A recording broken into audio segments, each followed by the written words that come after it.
The reason I'm streaming this is because I didn't really have a whole lot else going on, so I figured I might as well do something quote-unquote interesting. And for me, something interesting is something that I've done like 50 times already, but hey, it's something. What can I say? I like Metroid Prime. It's relatively short, I can get through it in a night. It's fun to mess with, and the randomizer makes it fresh. I guess let's go ahead and get started here. I'm not waiting for anything in particular, so. I have not loaded up the seed yet, so I don't know where we're starting. Borax, I don't know why you watched that, but I am unhappy that you shared it with me. Alright, so, settings on this one, I have, it's, kill all bosses is the endgame requirement, so there's no artifact hunt. The 3 bosses each drop an artifact, and you have to collect those, and that's all you need. I also edited the energy tank and missile totals, so that there's only 5 E-tanks and 10 missiles, so like 50 missiles total. Everything else is a dummy item. We won't know what any items are until collecting them, because the models for all of them got replaced by a glitchy mass. And, elevators are also randomized, so the world is going to be connected in a weird way. So, I'm fully expecting to start out either at the ship or somewhere in Chozo Ruins, because every time I set a random starting point, it does that. So probably nothing too crazy with that, but I guess we'll find out in a second here. Oh, also, I think the Scan Visor is randomized, which will probably not matter. Okay, are we starting at the ship?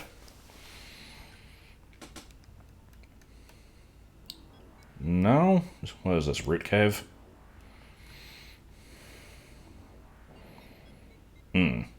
Okay. Well, I guess we're immediately taking the elevator. Yeah, I don't have Scan Visor. The elevator's already active, though, so that's not an issue. Alright, so let's immediately go back.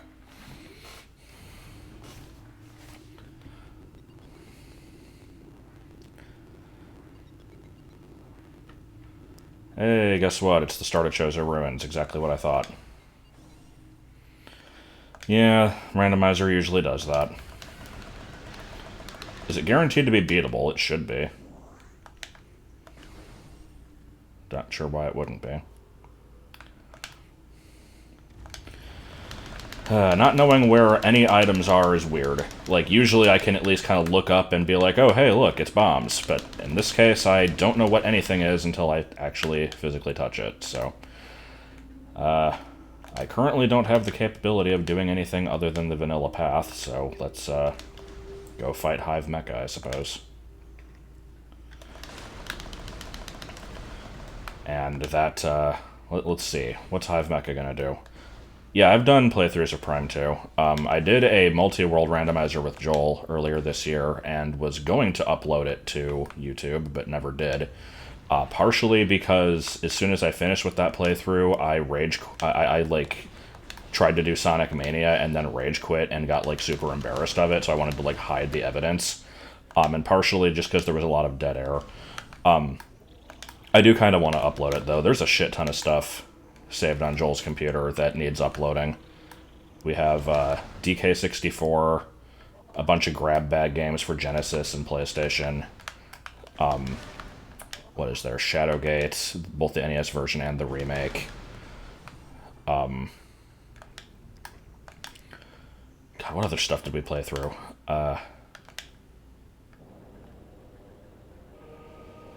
I know there's a few others. Oh, we did a full playthrough of a Twilight Princess randomizer that was not streamed but was recorded.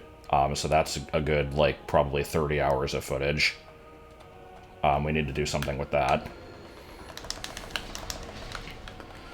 There's lots of stuff that needs uploading and just kind of hasn't been.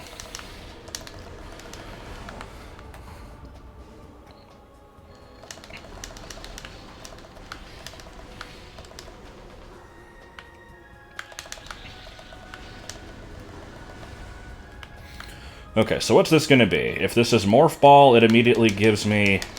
Or no, wait, okay. It's probably just missiles, honestly.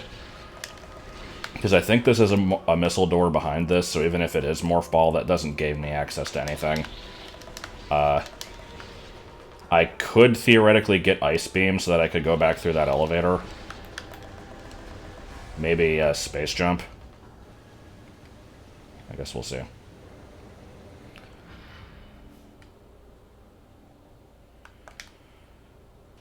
And what do we got? Nothing too exciting. Wave Beam, huh? Okay. Definitely not what I expected. I don't think that really gives me early access to anything, but okay. I've never heard of Radical Red. Does it have, like, post-Gen 3 Pokemon in it? I'm not sure how interested I am in ROM hacks at the moment, like Pokemon ROM hacks. Because I do still want to keep working on that one that I'm doing with Autumn and eventually do, like, a playthrough of that.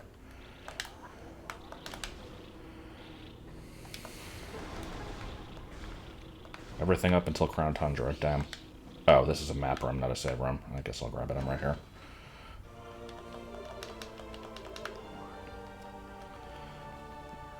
Also, increased difficulty ROM hacks aren't really my jam. Again, at least not with Pokemon specifically. Because it just turns into a grind. It does sound like it's, at least theoretically interesting, though.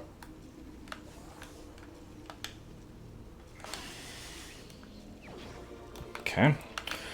So, there's only 40 collectibles in this, out of the usual 100.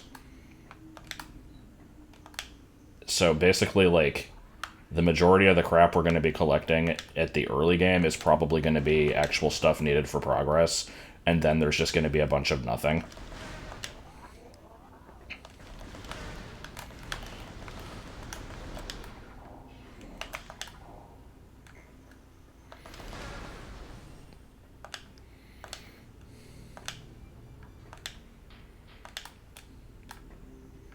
Nothing wrong with Klefki.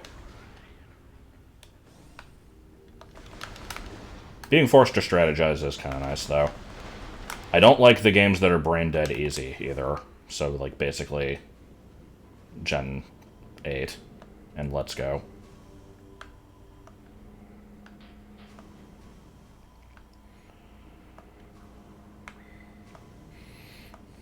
I do want to finish Let's Go, I just keep putting it off. More accurately, I guess I should say I want to finish it in the sense that I feel obligated to. I'm not particularly interested in finishing it, let's be honest here. But, it wouldn't hurt. Not allowed to use items in battle. That sounds kind of interesting. I know a lot of challenge runs just kind of do that as a rule anyway, but actually being forced that way is a change of pace. You can't just stall crap out by using a million potions.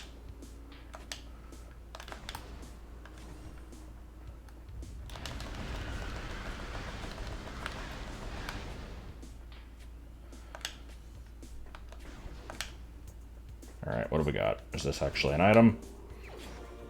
Oh. Okay. That was, unique.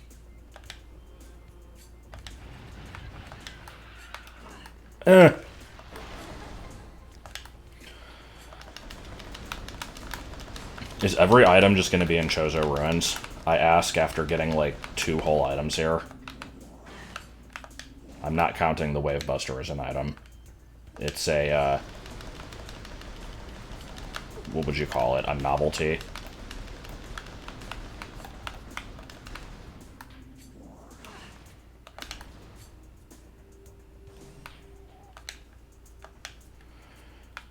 Alright, I don't have Scan Visor yet. I can't, Scan Dash here. Okay.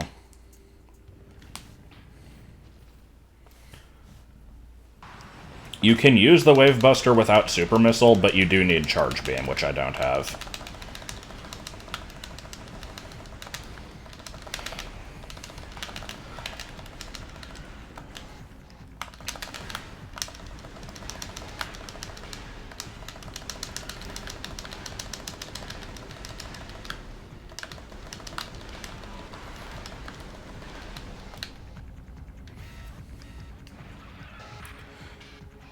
Yeah, I mean, and lately when I've been doing Pokemon playthroughs, I usually make it a point to at least have it on set mode, and I try not to turn into just item spam, but I mean, sometimes it just kind of devolves into that. I'd rather do item spam than have to reset a fight a bunch of times. So I guess when I say that, like, let me retread my previous statement saying that Let's Go has been, like, super easy. It actually hasn't. There have been parts that were kind of hard, but purely because I'm under-leveled. So it's like, it could be fixed by just grinding a bit, but I don't want to do that, and I'd rather have a little bit of challenge. It's just that the game struggles to keep my attention for more than, like, 3 seconds, usually. And it's not even that game's fault, specifically. It's just Pokemon in general lately has been like that. I might get back into the mood for the series at some point, but lately it has not been able to really keep my attention.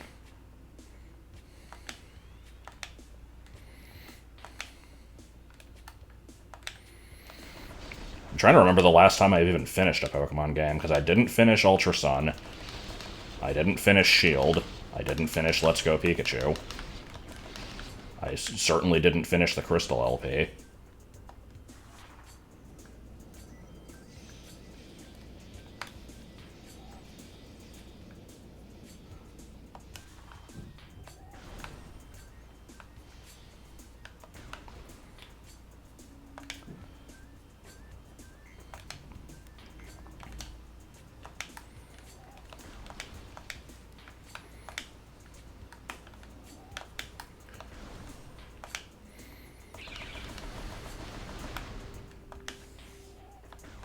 Yeah, Ultra had a pretty high difficulty from what I can remember.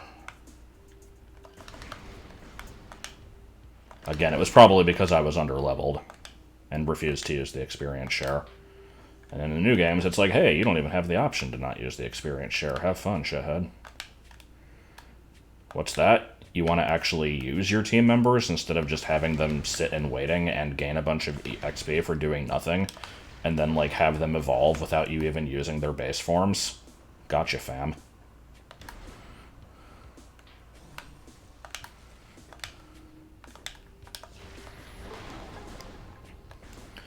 Alright, so what do I actually have access to at the moment?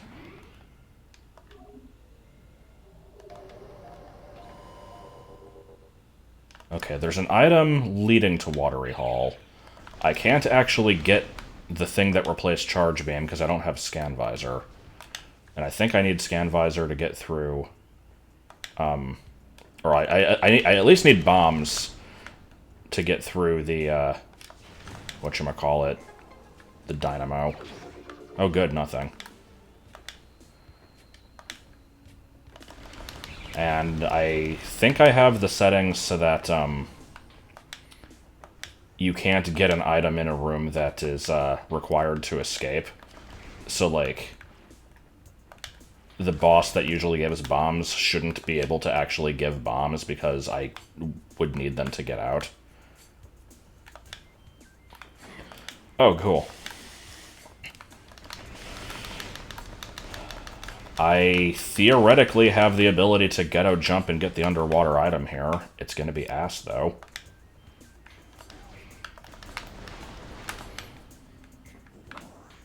I guess let's try it.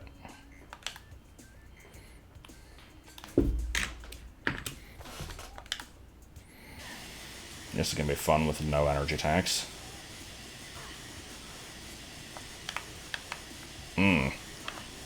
Okay, is this gonna actually be necessary? This is not pleasant. I also really don't want to be abusing save states in this playthrough, but, certain things like this are gonna kind of dictate them. Well, not dictate, you know, warrant them. Where the hell is the entrance? What? How is it all the way over there? I'm so confused. It is probably nothing, but you don't know that. I don't know what other options I currently have, actually. I'd have to look through the map and really think about every location here. I'll try it a couple more times.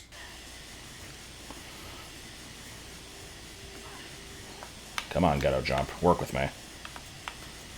Work with me. The best part is if it is something, I'd also need to be able to get out. So, actually, yeah, this might not be doable.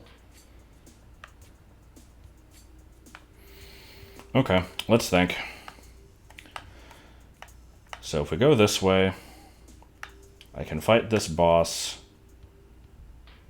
I would need bombs to escape. I guess I can do it anyway. This room, you need bombs in order to open up the other door, so that's a no-go. I can't get through this without either bombs or Scan Visor. This takes Grapple Beam. There's an item in here that takes Spider Ball.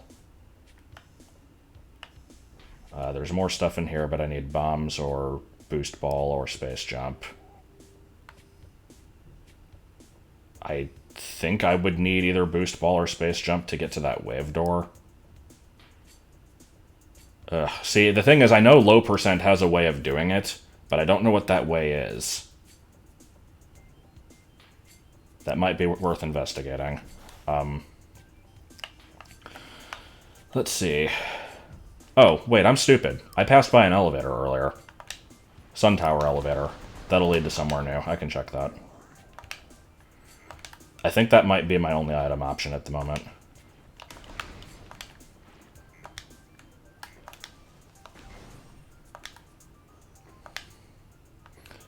Keep in mind, all elevators are randomized. If I take the main plaza elevator, it's going to lead to something that's blocked by an ice beam door. And I don't know what Sun Tower elevator leads to. So I don't actually have access to Talon Overworld currently.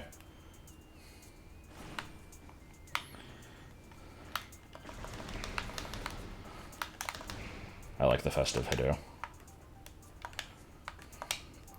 And before Omega Pirate? I don't think so. When will there be a Metroid Prime Twilight Princess randomizer? See, the thing is, like, I think that is theoretically doable. I've talked to Joel about stuff like that. He wants to kind of, like... Okay, let me preface this by when I say he wants to, it's one of those, like, this would be cool if...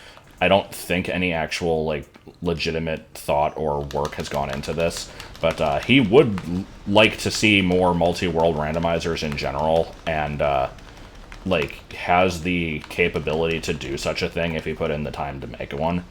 It's just a matter of getting the source code for the games and, like, basically being able to know where, like, all the item addresses are. So multi-worlds can be done. Combining two games together requires that the, like, file size of the games combined does not exceed the max file size that the system can run. I think that's the biggest limiting factor.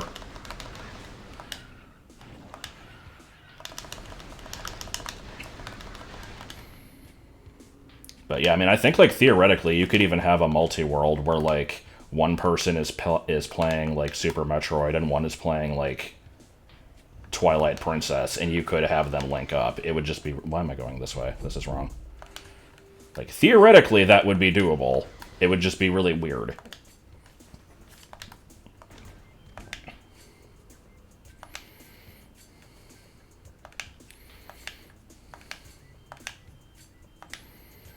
Okay, so I need to go all the way... Wait. Where am I going again?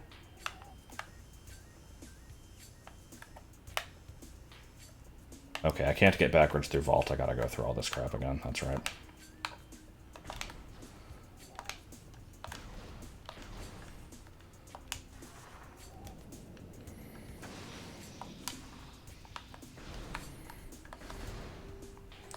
I don't know enough about hardware stuff to really say what would be doable and what wouldn't.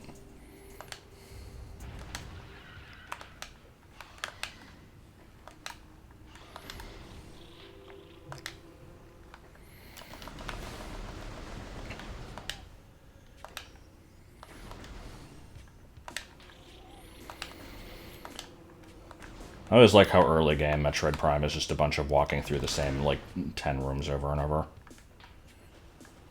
Also, let's place our bets. Place your bets now how many times we're going to have to go through Root Cave. Because for some reason, every time I play through this game, I end up going through there, like, freaking 8 times.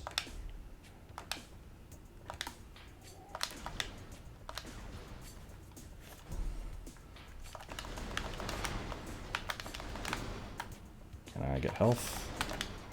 Health would be nice.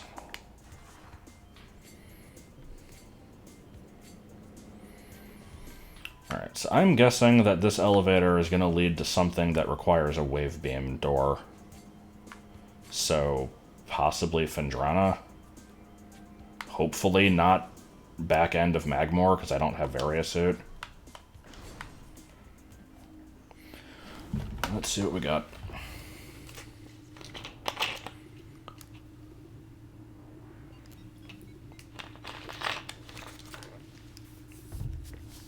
It could be Phazon Mines. That would fucking suck. Okay, this looks like Talon Overworld. Yeah. But what part of Talon Overworld? Oh, is this Root Cave? I think this is Root Cave. Alright, that's one. Oh, bombs. Okay. Well, that opens up a bunch of shit. Well, let's keep exploring.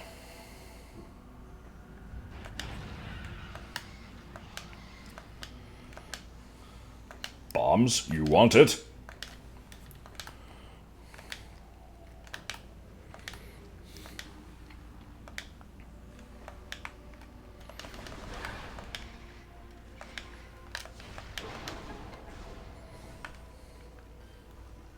Come on, do your thing. Hey, girl, do your thing, do your thing.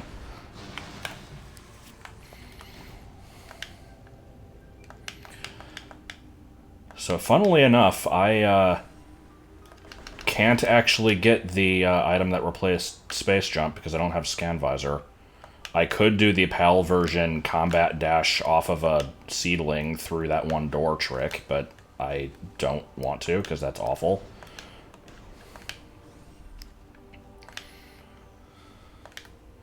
But there's a few other items I can get over this way.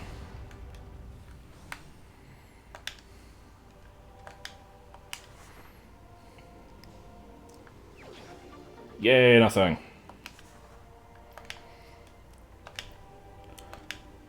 I believe 3/5 of the items in the game are going to be nothing. I think that's only the second nothing I've gotten so far, though.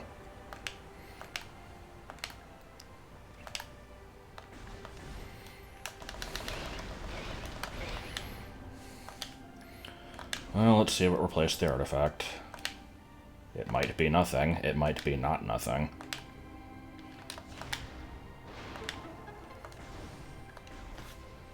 Meanwhile, checking Discord.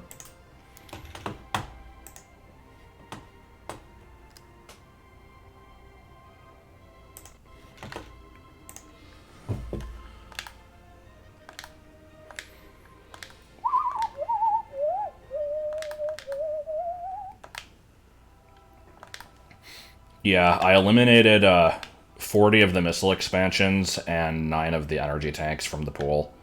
Plus, all the artifacts are also replaced. Is that Boost Ball? Ah, okay. So yeah, the Flagra, Thardus, and Omega Pirate are guaranteed to drop artifacts. I need those 3 artifacts to fight Ridley. And then the other 9 have been excluded. What are people saying? What the hell? Was it the weird texture item? Because they all look like that. I have it set so you can't tell what an item is until you pick it up. Which just turns everything into clown vomit.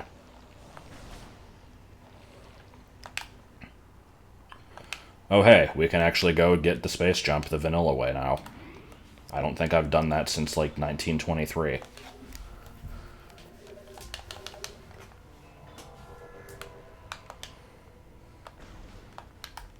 No, that's fine.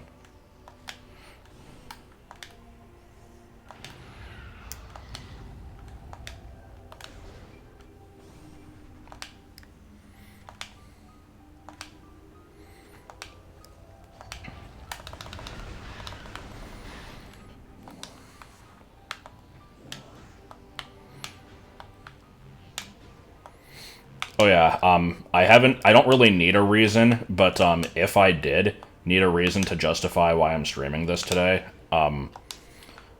it is technically the 18th anniversary of the first day I played this game. We'll just consider that the reason.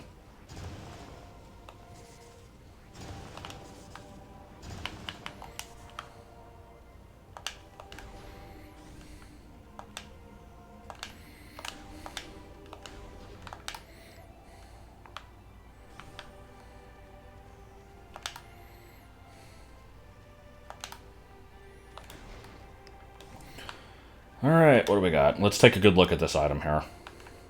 Only the bottom half of this one is glitchy. Weird. Usually they're all glitchy. Oh, good. That item will come in handy in all of 3 places. Actually, I think one of those places is right over here. So let's go do that.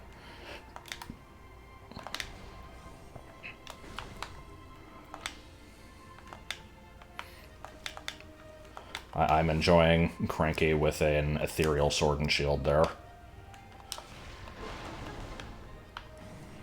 Hey guys, what's up?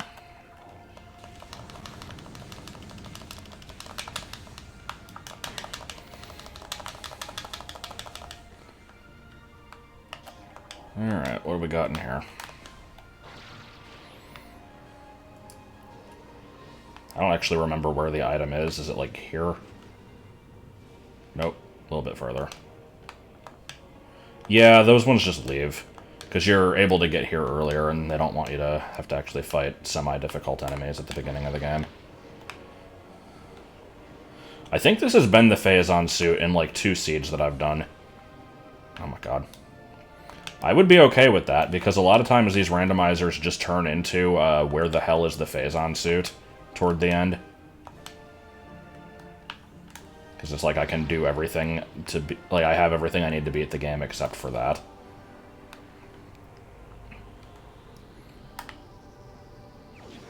Oh my fucking god.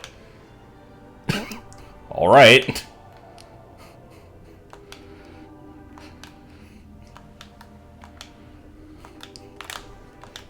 Why does that keep happening?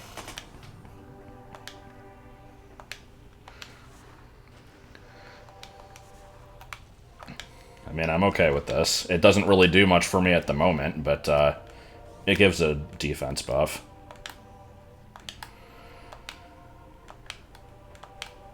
Alright. I do have the ability to go back to Chozo Ruins and clear out some stuff there. I would rather check this other elevator first, though.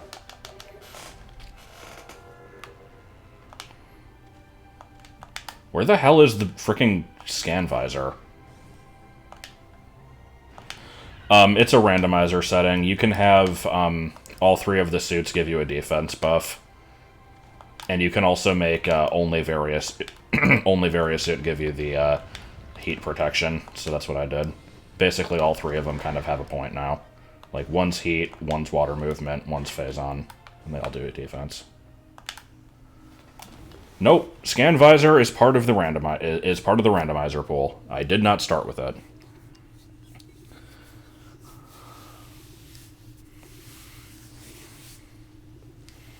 Thankfully, all these elevators are already open. This is looking Chozo Ruins. No, this is... yeah. Okay. Is this the reflecting pool? Oh, I can't go this way.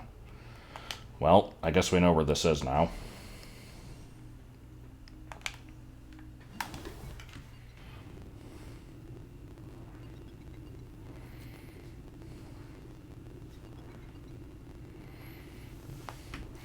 Okay, I guess we're going back to Chozo Ruins, then. Let me verify that there's nothing else I can do here. Root Cave has shit that oh, actually, with Grapple, I might be able to get up through Root Cave.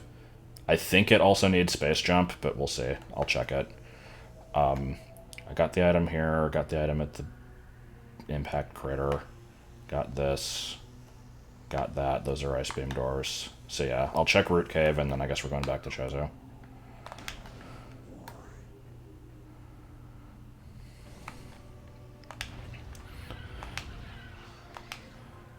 So, coming up on Root Cave number 2. My guess was 8.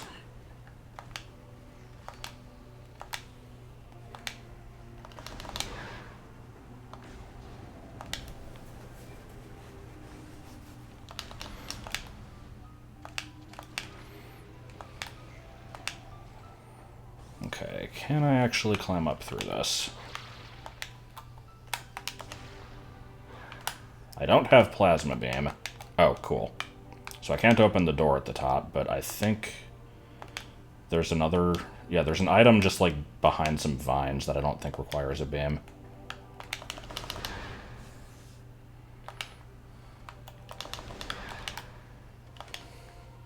Oh my god.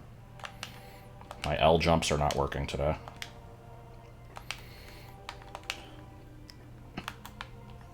I really need to learn how to do some of the more advanced tricks in this game. If I could actually properly learn how to do the rodeo jump and, like, what the fuck? I don't even know what happened there.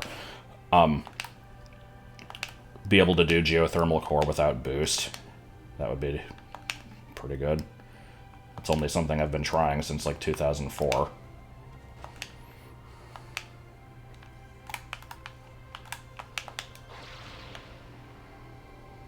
I did the TTC down warp. Oh, did I now?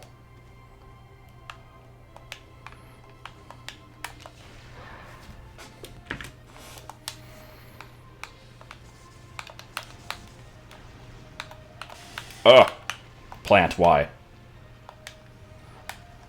Plant, please.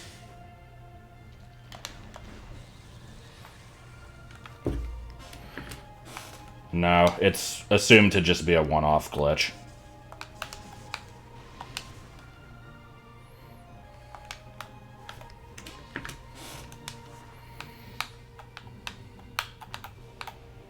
This is gonna be fun.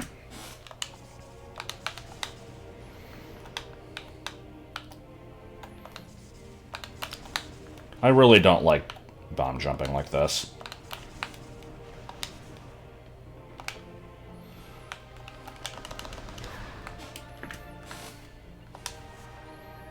Oh, okay, maybe from here. I don't know if this will actually make it, but we're gonna try. Oof.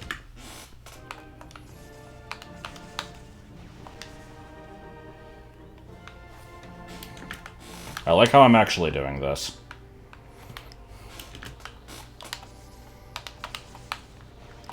Ugh. Thing chose a wrench. You can get in the room with the save station leading up to charge beam room. Oh, yeah, I know about that. Where's the grapple point?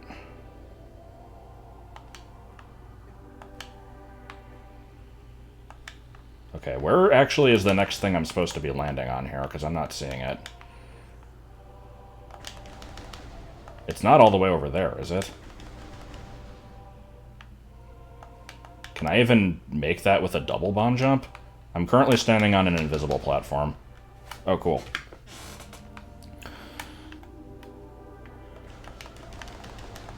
Ah, here it is. Okay.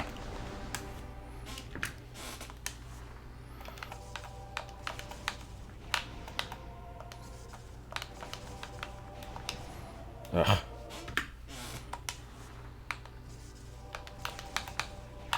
Game. I don't know where the hell this platform is. Okay, it is in front of me. If you answered B or C, you are correct! Why do I keep getting these weird-ass angles?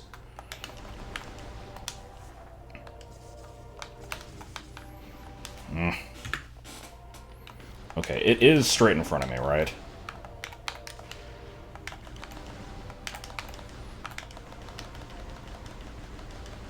Yeah, it looks like I'm pretty much facing it head-on. Let's aim slightly more to the left.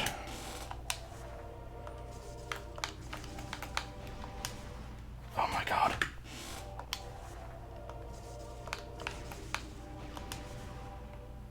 Can I make that with a regular jump?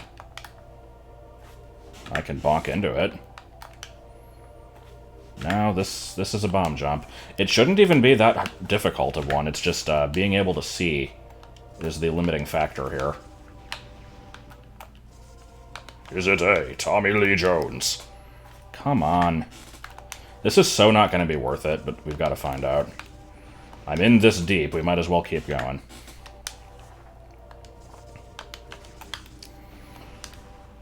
This angle.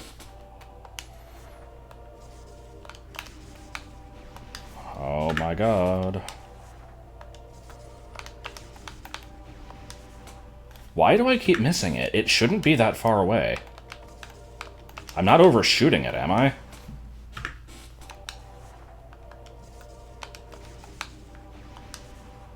Fuck me. It doesn't look that far.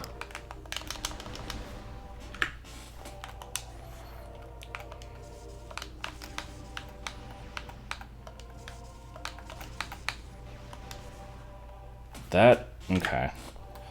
That looked like that should have made it. I don't know why it didn't. I wish I knew if I was not going high enough or if I was just missing it. I don't know what the actual problem here is. If I can't get this in the next couple of attempts, I'll just give up and come back. Because this is pretty stupid. Oh, that was a good one.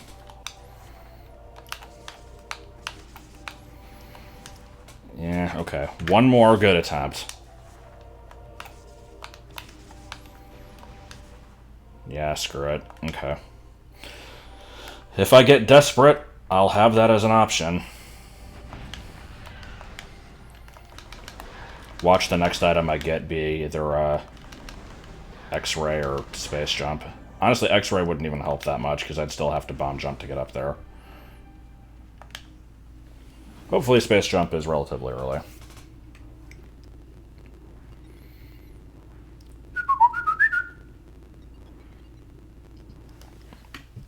Alright, what's in the vault?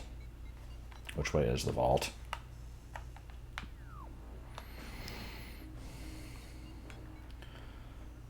Spider Ball's actually not needed for that much, surprisingly. But, I mean, I wouldn't say no to it.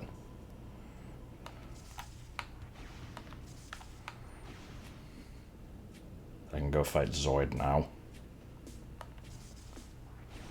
I've got options. Oh god, I can do Sun Tower, I think. Oops. Or not Sun Tower, but Tower of Light, I meant. Actually, I can do Sun Tower. I have bombs. I can go fight Flagra.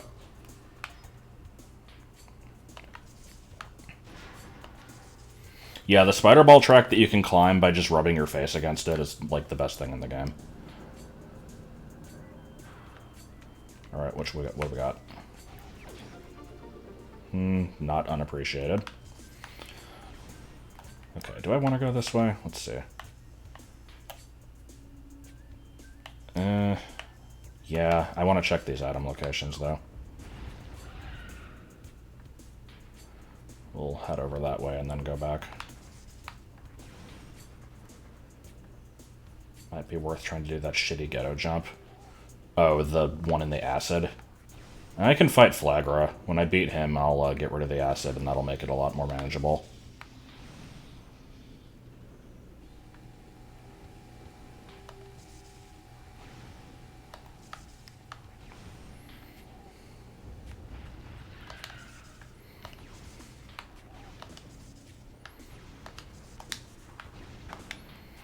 Oh, hey, Beetle, how's it going?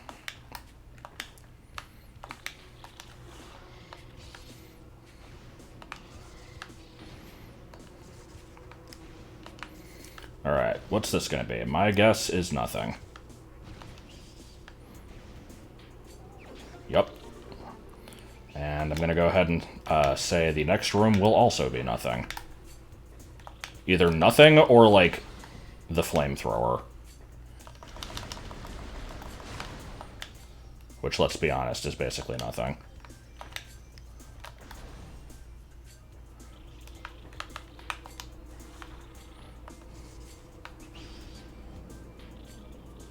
Nothing! Alright.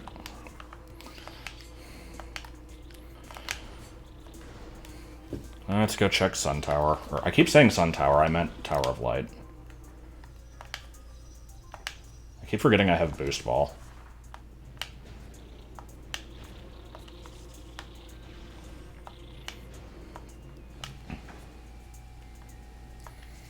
Did I find any secret styles lately? What, like the thing on strongbadallthetimesogreat.com? Yeah, again, what I did is, in the randomizer, I had the option to, like, remove items from the pool. So I removed 40 of the missiles and, like, 11 of the E-tanks. Or I think it was 9.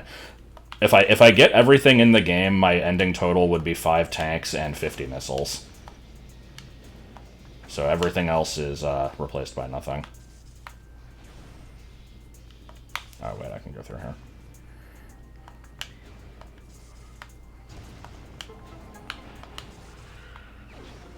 E-tank, okay. I've got 2 of the 5 in the game already.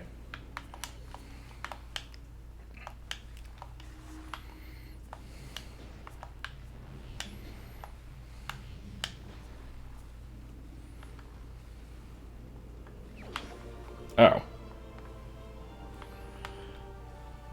Okay. You normally need that to get over there, don't you? I was gonna try and do platforming off of vines. I guess now I don't need to.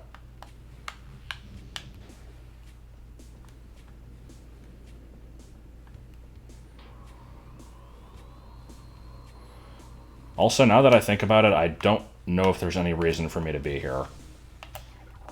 I don't know if I can get Life Giver without space jump. I know there is a way to do it. I just don't know what the way is.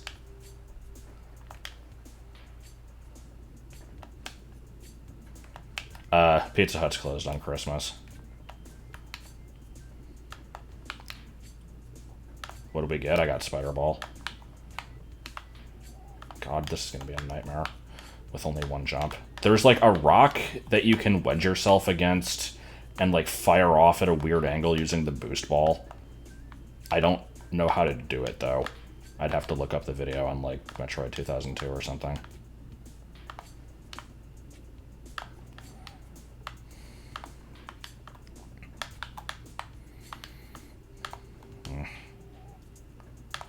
I guess let me try climbing the tower first. There's a small chance it might be something helpful. Which I think means... Oh, wait, I don't have the missiles to do that. Ooh. Can I get missiles from killing the coughings? Oh, also being able to get up would be helpful. I don't know if I currently can. God damn it, I was hoping I wouldn't be able to. Now I actually have a reason to try and do this. Oh, this is going to be garbage.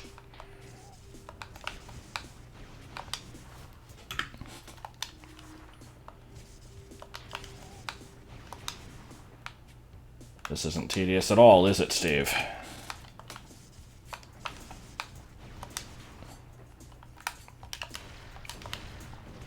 Oh god, it's 3 each?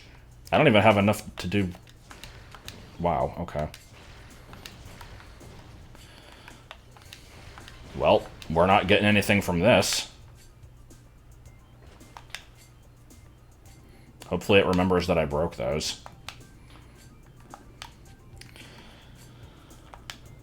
I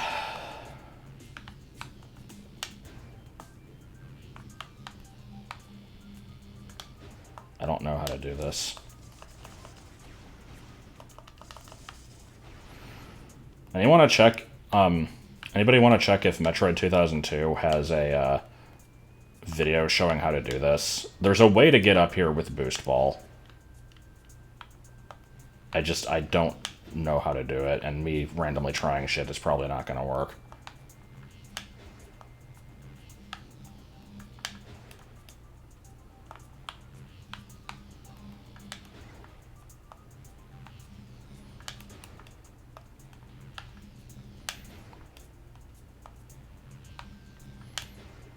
I'll try the ghetto jump again.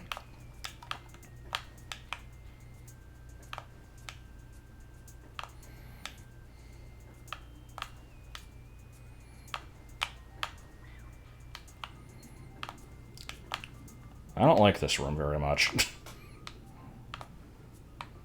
I'm gonna have to come back here later, probably.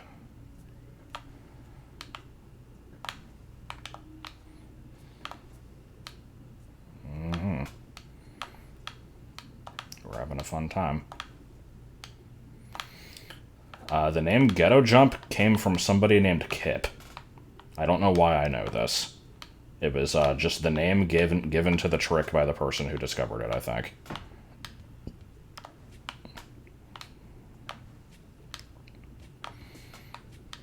I'm also apparently not very good at doing them.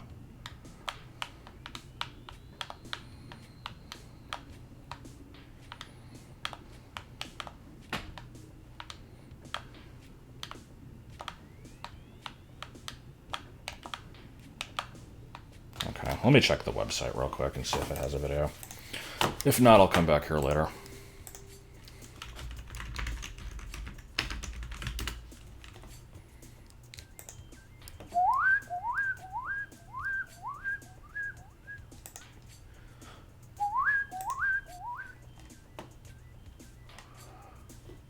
Let's see.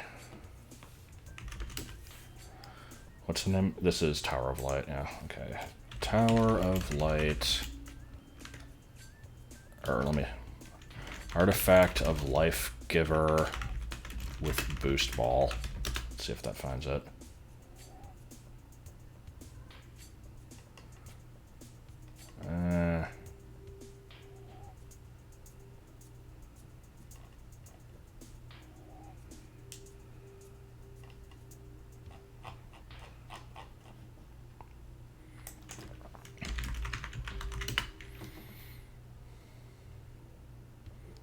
No space jump or gravity suit. 9-second long video.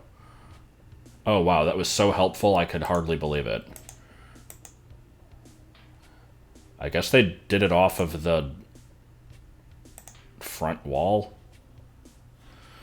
I'll try it a couple times. I don't know if I'm going to be able to do it.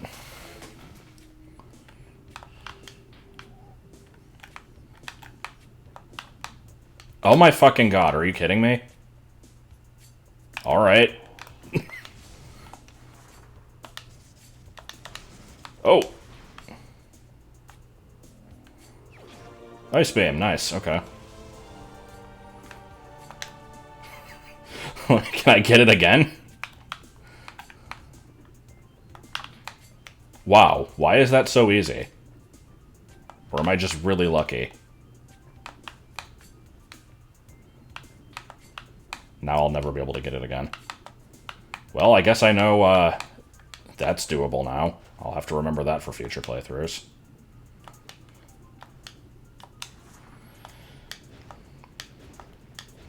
Well, we still can't get the other item here yet, but I guess I'll be back later. With more zippers. Ice Beam gives me access to a lot of stuff, actually. But I think I'm going to go with my original plan of go fight Flagra, and then go fight Fox again.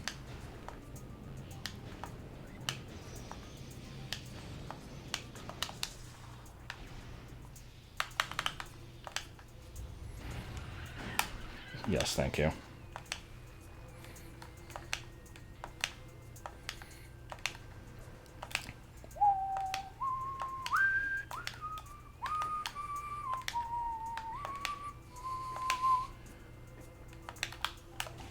Okay, I want to check something here.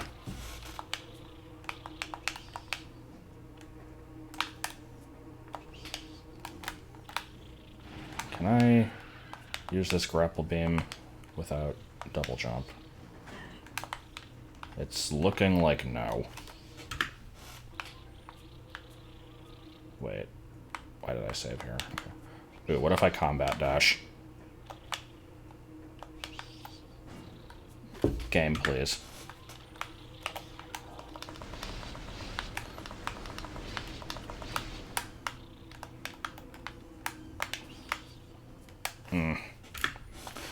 I'm tempted to keep trying this, but I know it's going to be ass.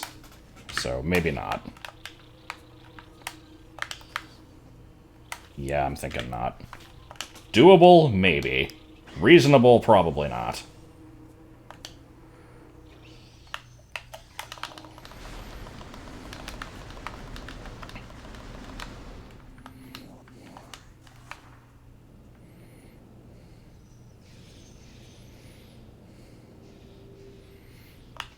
I just realized I can get through Magma Pool, though.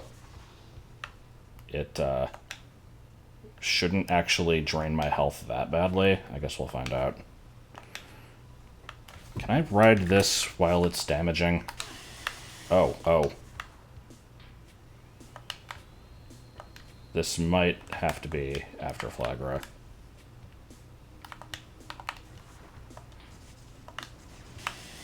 Yeah. Okay, let's not do that. I know there's a way to get up there, but I don't know how to do it with that space jump. So, we'll just ignore that. Best room in the game. Has a little waterfall feature.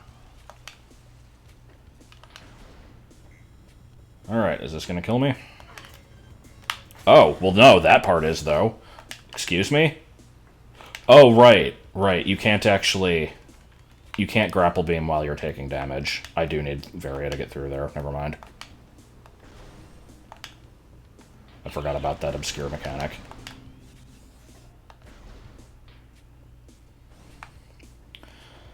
Okay. The sad thing is, I have the ability to get through this screen now, but,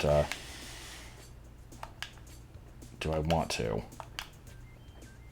Honestly, yeah, I think I do. I might as well just clear this out before taking care of the back half of the ruins. It's not like it's going to be that hard.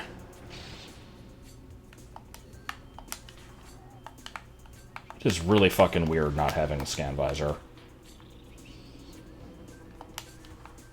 I was expecting the game to make it, like, really early on, but, that has not happened yet.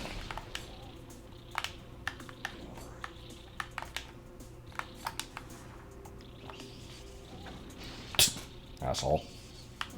Asshole. Okay, how many of you are there?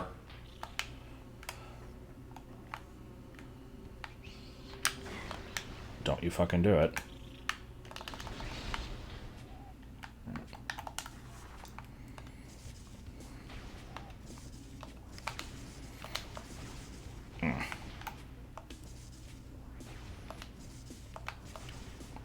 Timing.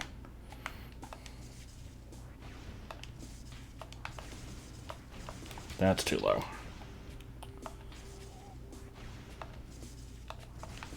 Timing.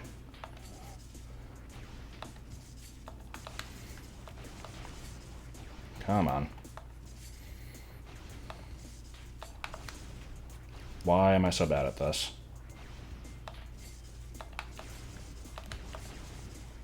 There we go. Kaizo 64 was pretty shitty. I still had fun with it, but it was not well designed. I don't know if it deserves as much crap as Retsupre was giving it, but it definitely had its flaws.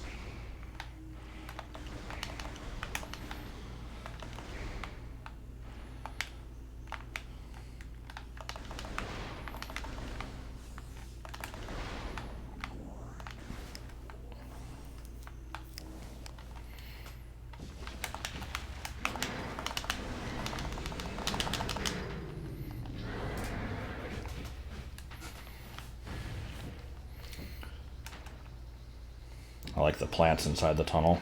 They're a nice decorative feature. Oh, was I a lot better at the game than he was?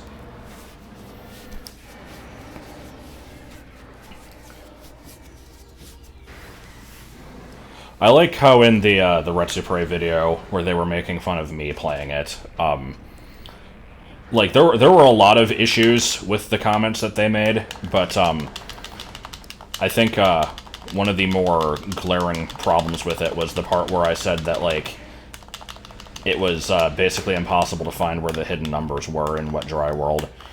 And, I said, like, I found one on my own, and then I had to, like, look at the video to find the rest. And they misheard that as me saying that I found them on my own, and also I had to look at a video.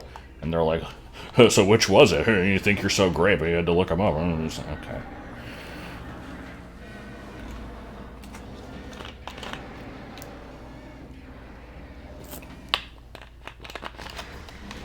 Is that the case? Because the randomizer tool does have a thing that says you can use, like, a Metroid Prime Trilogy ISO to fix the flagger music, but I didn't know what the actual problem with it was.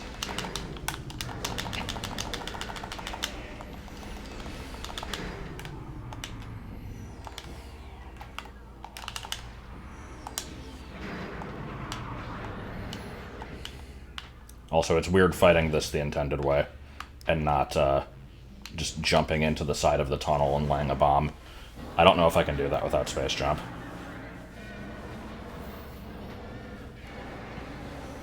Yeah, I don't know if they pay too much attention in most of the videos.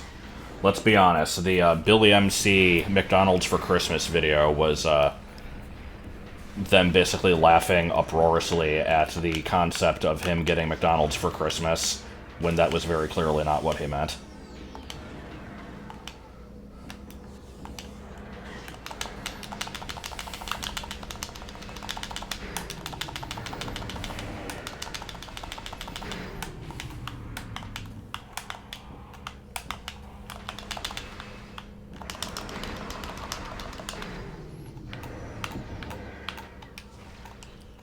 God damn it, come on. Is that... okay. Well, I got the weird launch into the air once.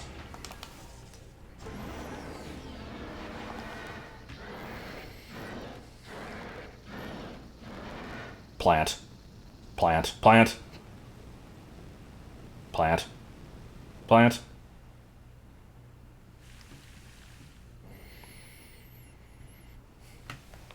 Alright, well, we got our first artifact.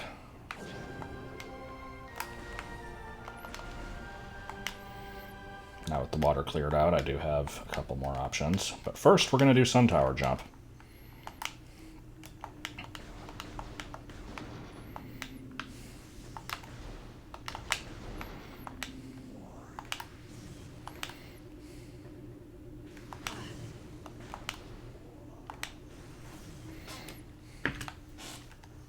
I don't even have to do it the stupid way, because I've got Spider Ball. But we're doing it the stupid way. The stupid way is cool.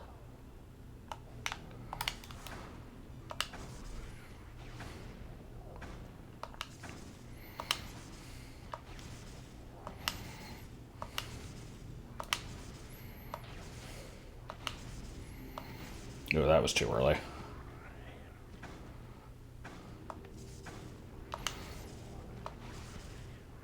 God damn it. Well, I would have died if this was low percent.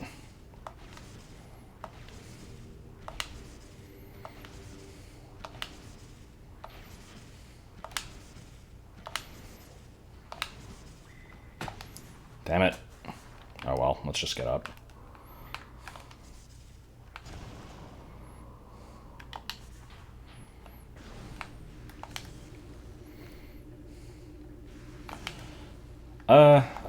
Yeah, I was probably going to pick that up. I don't usually get the ports of Wii U games because I've played them already, but I haven't played 3D World in a while, and it has online. I was going to play it with a friend, probably.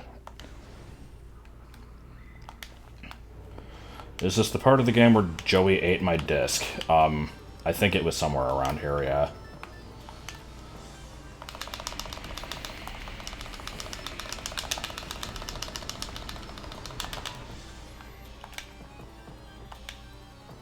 I wonder when they're going to do a new actual Mario Kart game that isn't mobile or, like, weird VR shit. Because I almost want to get 8 Deluxe just to have it, but I know I'm probably not going to play it very much if I do.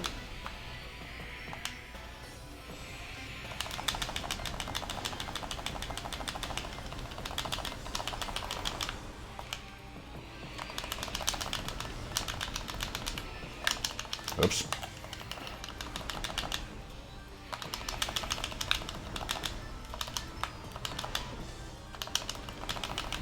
That reminds me, I bought Splatoon 2 like a month ago and I've still not played it. I need to try that out.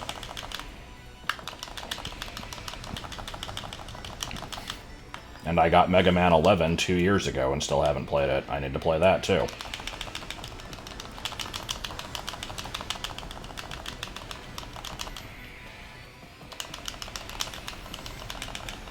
Yeah, I don't expect Prime 4 to come out, like, ever. I know it is being worked on now, but still. People keep saying, like, it's totally coming at the end of this year. I'm like, no, it's not. Let's wait until we see, like, a screenshot. Not even footage, just a single screenshot, and then we can start making claims.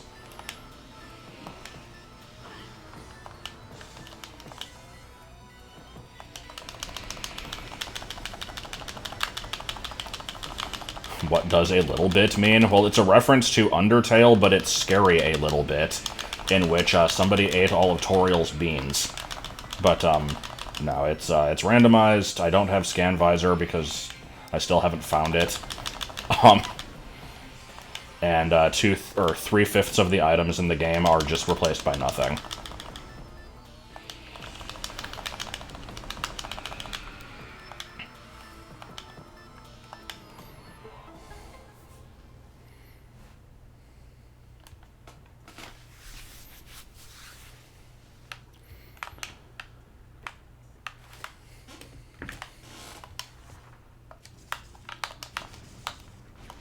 Oh my god. Already tell this is going to be ass.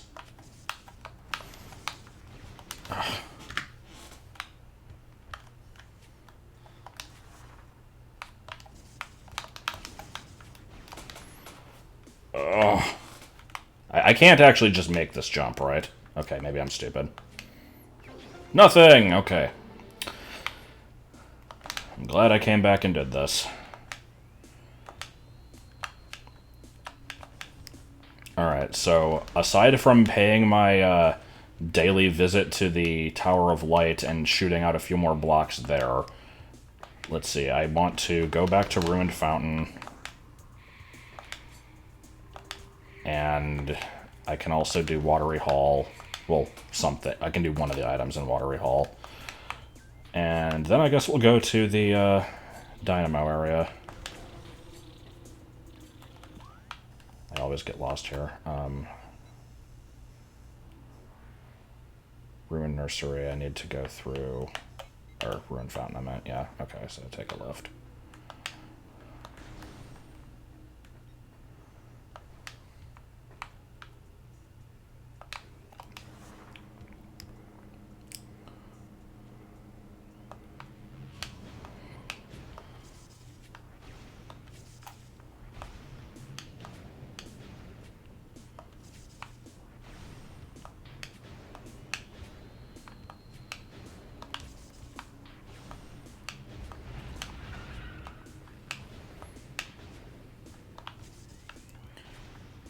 I haven't said anything in 20 seconds. Quick.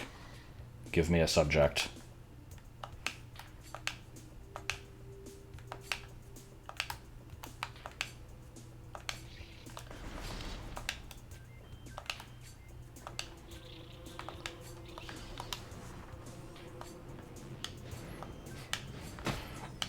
I'm liking the options that I was given there.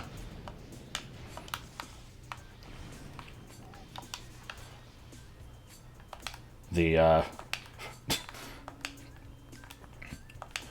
War in Vietnam comment, is making me think of the, Hey Arnold Christmas special, which Pop Arena did a video on. That episode is, I don't really have a good word for it. It is the feels. My favorite sock, probably one of the, like, 5 that I own that don't have a hole in it. I really need to get new socks. I just keep forgetting to buy them whenever I go to the store.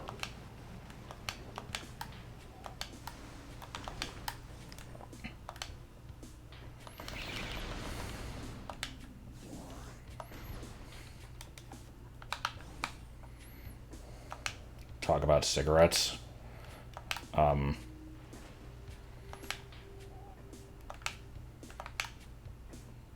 I'll go with, when I was a kid, Like, I used to think that the smell of air conditioning and the smell of cigarettes was basically the same thing, due to, like, living in a house where somehow turning on air conditioning just kind of made it more potent. I don't really understand why that was the case.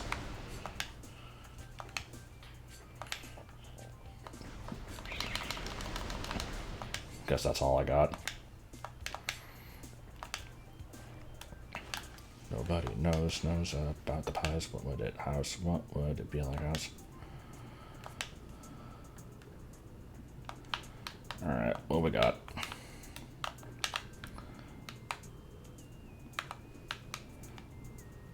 Let's spend 5 minutes working on this. It's like doing gravity chamber without gravity suit. It's my favorite thing in the game. I'm kind of trying that. This wall isn't as lumpy as the other one. Ghetto jumping requires, like, jumping into a smooth surface that, like, slides you upwards. It's really bizarre. Fucking bucket. No, that's... The bucket boss is different from the Bic Dip inside a bucket boss. But, yeah, pretty much, though. Game, please. Come on, I'm getting so close.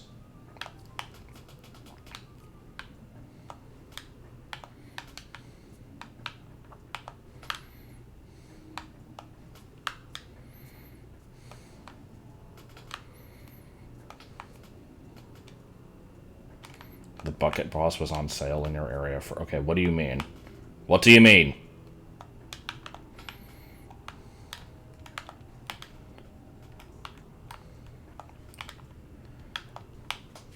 Man, what am I even doing with my life? Come on.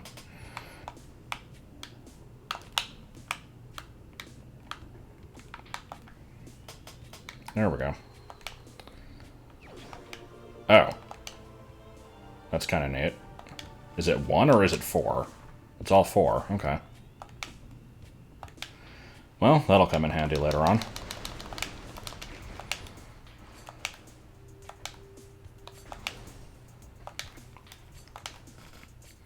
Don't think I can do anything with that yet, because I still can't actually cross Magma Pool.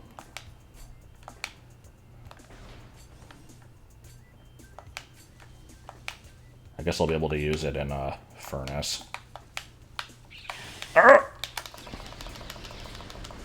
Okay. Hot bucket bosses in your area.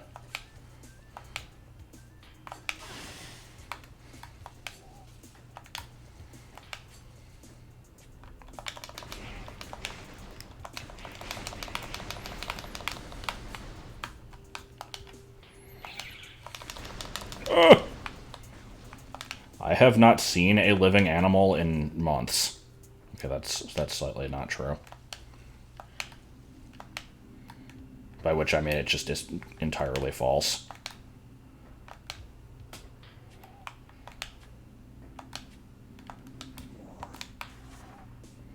I have not seen very many hoodoos lately, though, and that is disappointing.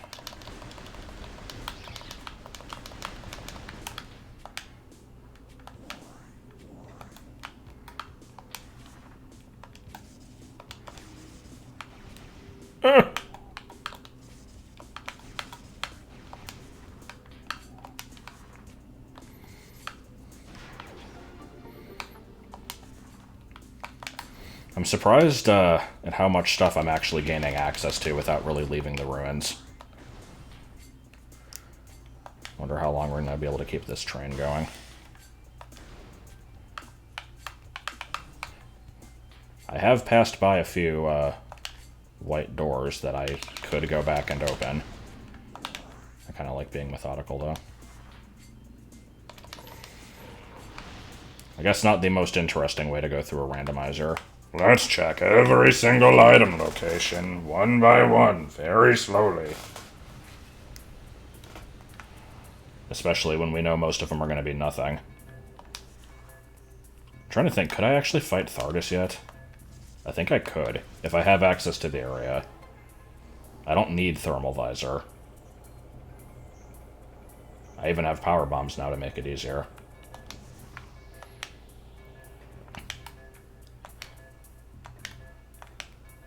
Do I need space jump?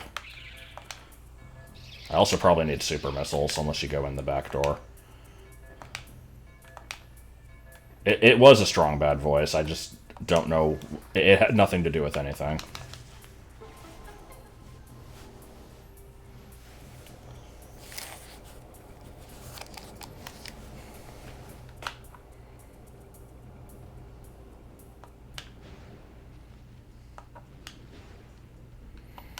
I guess I should also mention the randomizer has a way to, like, list what tricks you're capable of doing, and then consider those in the logic. Oh, wait, I need to go fight Zoid. And so I did, like, list the stuff that I can do. There's a lot of stuff that I don't know how to do. It's amazing how many tricks exist in this game.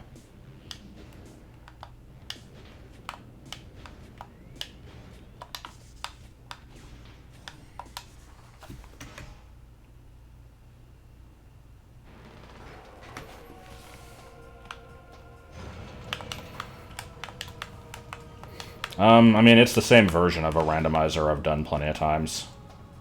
See, it's different, though, of course. There was that one time that I did a full playthrough of this, and then found out toward the end that it was a seed that I had already used, and then I was, like, very disappointed with myself.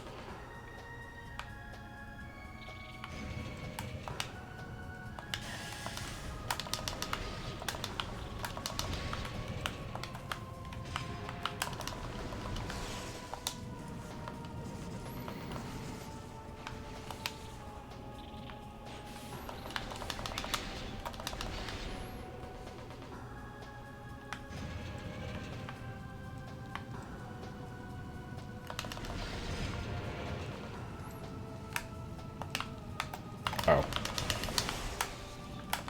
Yeah, this boss is a little pointless.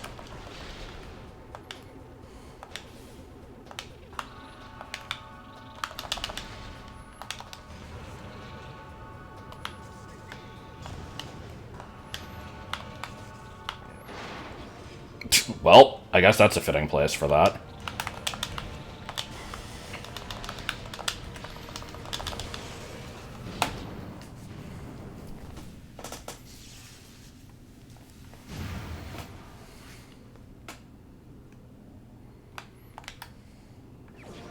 Nice, okay. That opens up very nearly everything.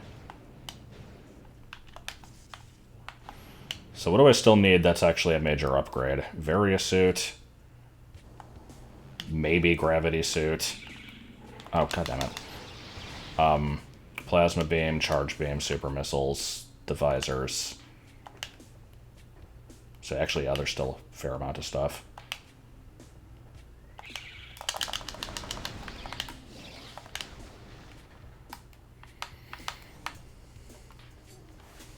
I don't think the game can crash here, but maybe parachute, maybe clown car. Did I find the pipe boots? No, I still gotta get those too.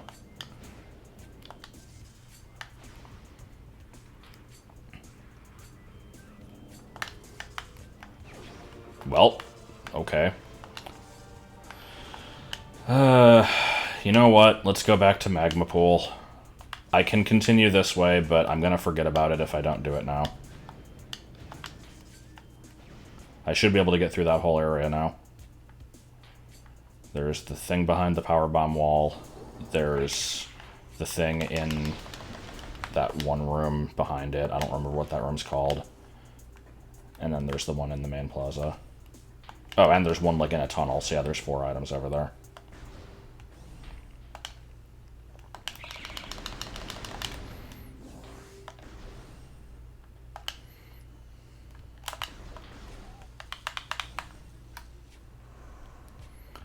I don't know. It just...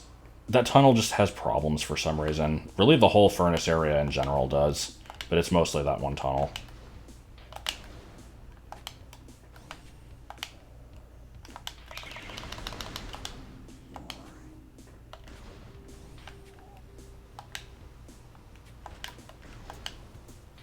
Yeah, I think it's only the 1.0.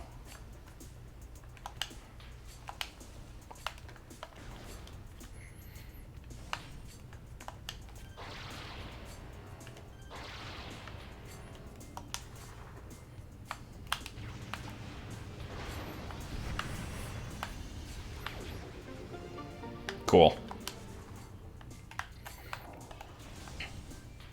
Oh boy, best item location in the game. This unmarked hole in the wall in this random tunnel. I'm sad that it was nothing important. Or more accurately, just nothing at all. Now I get to fight some ghosts.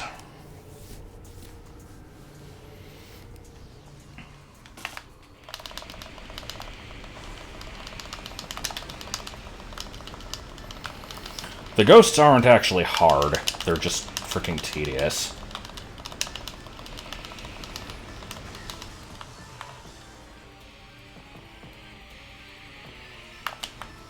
I'm like fondled by the phantasms. That's good.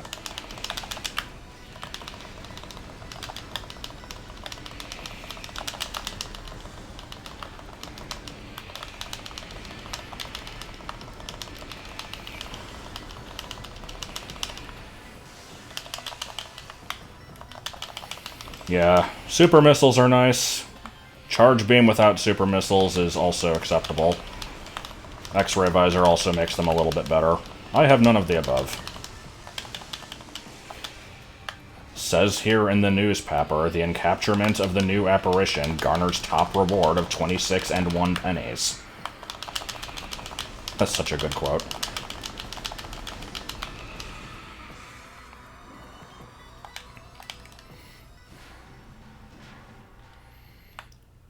Alright, we got 2 more item locations over here.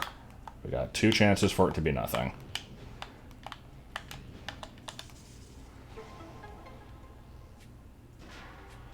Yeah, you need charge beam for supers.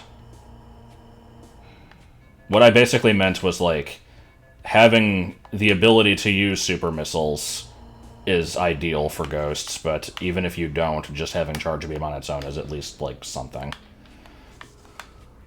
Nothing!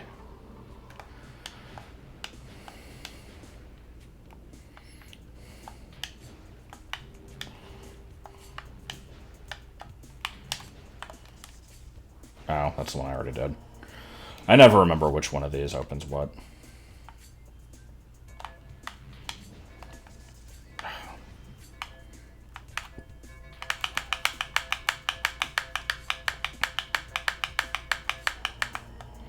Did we have fun, class? Also, that was awkward as hell. Oh, wait, I could...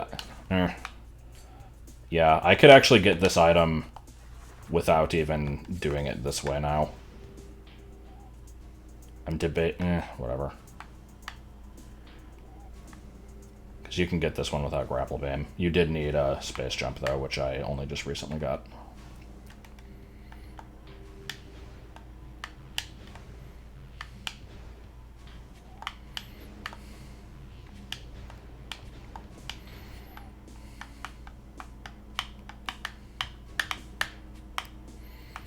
Also, I think that door only opens from that side. For some reason. Cool. Well, I'm here. I gotta do it. I can't just not do it. Okay, maybe I can if I keep failing it.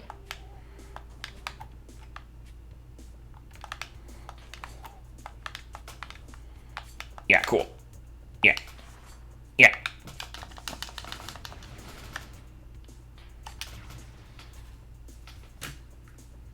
Okay, enough of that. Can I go back the way I came?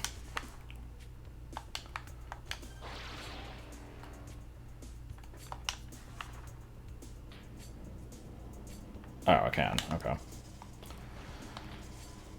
So, furnace area. I guess we're clearing that out. And, what have I not gotten in Chozo Ruins yet? Watery Hall? Because that requires Scan Visor. I think I've gotten, like, everything else that isn't in Furnace area.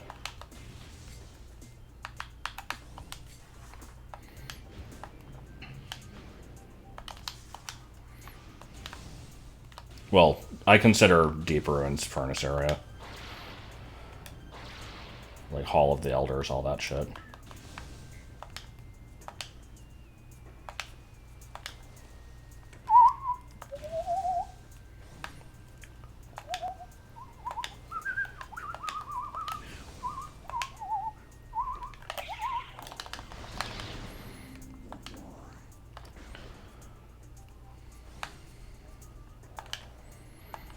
You know what? I can technically get the thing in Root Cave now. I'll keep that in mind next time I'm in the area, I guess.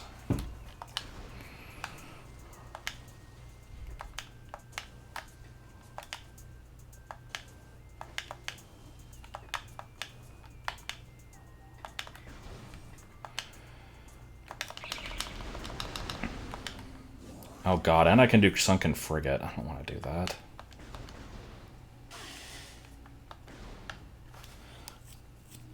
I like the music in this game. Prime 2, I think, has pretty good music, though.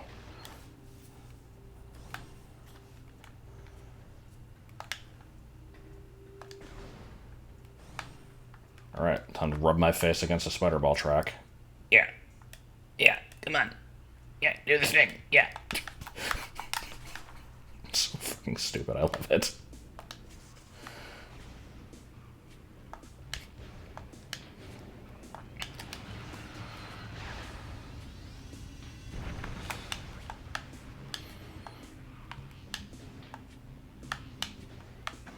Okay.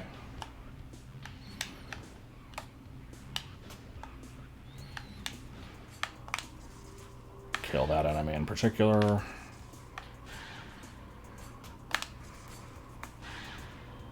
They're insulting my way of life. My whale of life. And my whale of pronouncing things, apparently. Oh!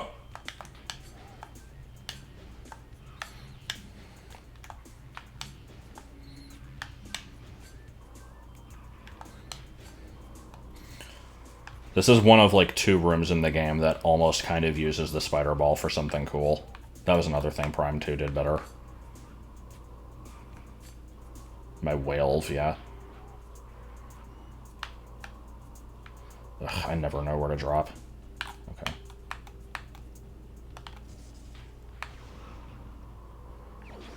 Oh.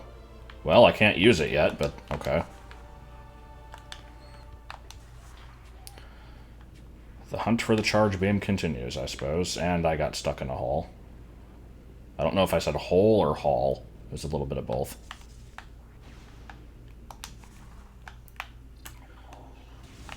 Crossroads. A room that I enjoy doing because it's dumb. Crossroads. Why does the Chozo lore look like the texture from the Lyclex from Ocarina of Time?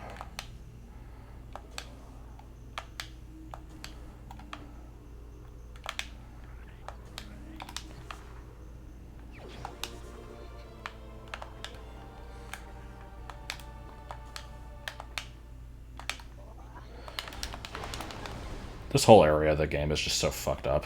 There's like... I like the ways of getting through these rooms. It's usually just find really stupid crap to jump on.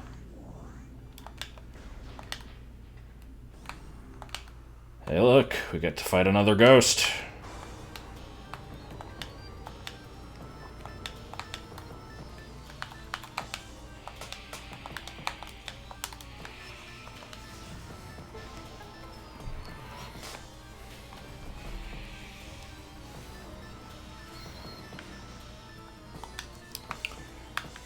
Hey, how's it going?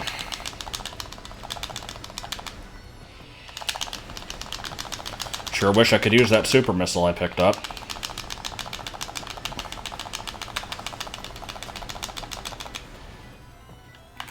Oops.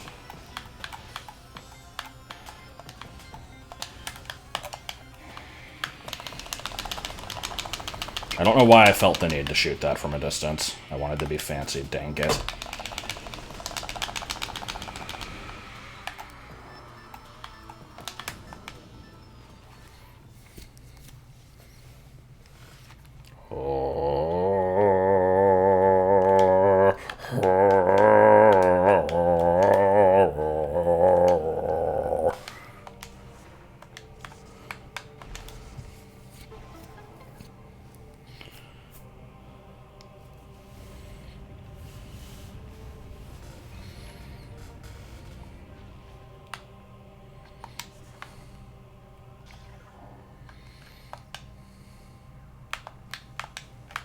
Okay, yeah, just jump in place, that works.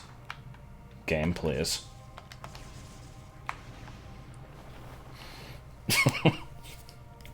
We could call it that.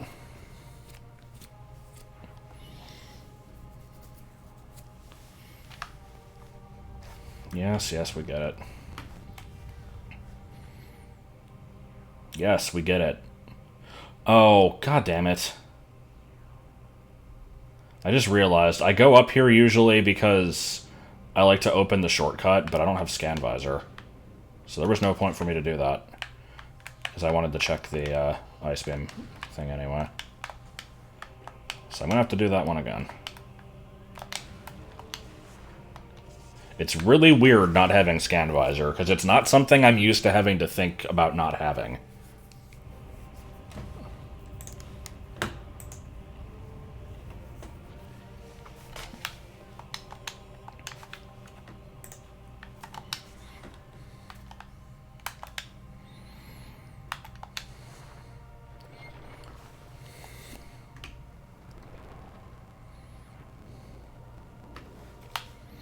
Nothing?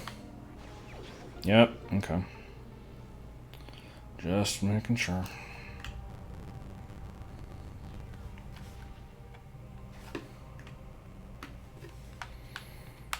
And then again.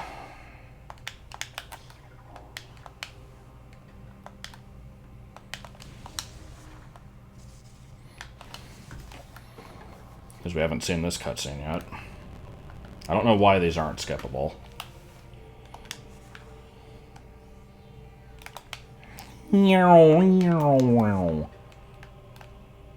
Eat your arms, and then again.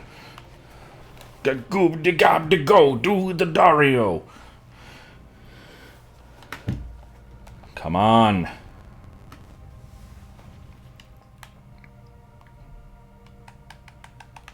Alright. Now I get to jump on top of a stone toad, get what is probably nothing, and then I guess we have one elevator that connects back to Talon, I think, and one that we don't know about yet.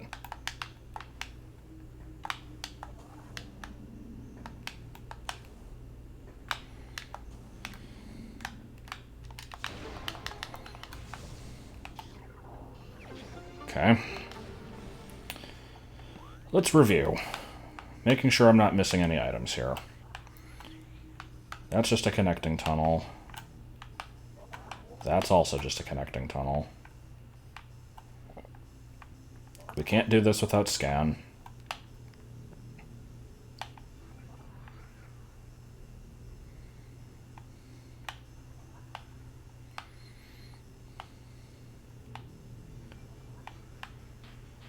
And I can technically do this, but it requires leaving and coming back a bunch of times. So yeah, I think that's it. How many of the items are nothing? 60.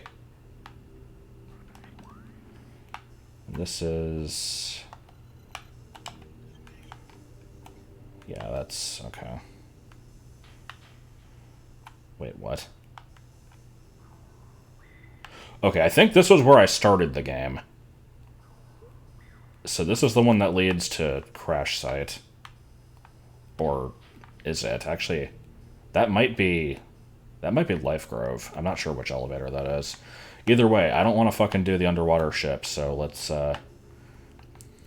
just do the elevator that I have not seen yet. Maybe it'll lead to Magmore, maybe Clown Care. I'm hoping for Phendrana, because I do need to fight Thargus.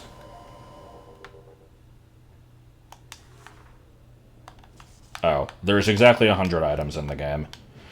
In vanilla, the Scan Visor does not count as an item. You just have it from the beginning, and it doesn't do anything to your percentage. And then, of the 100 items you collect, the Phazon suit is glitched because it doesn't actually count until you collect every other item. So it does nothing when you pick it up, and then at the very end, when you get your last item, it jumps from 98 to 100. But yeah, it's exactly 100. Also, this is Phazon Mines. I don't think I want to be here. But I'll try it. But yeah, I removed 40 missiles, 9 E-tanks, and the win condition of the randomizer in itself removed, like, 9 artifacts, I think. It put 3 of them in fixed locations, and it removed the others.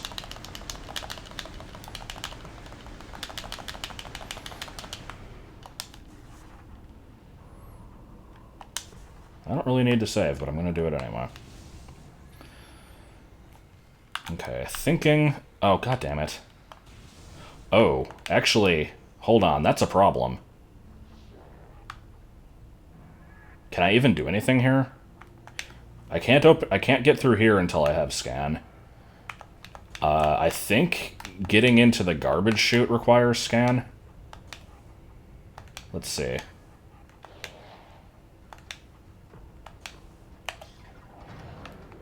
Hey, buddy.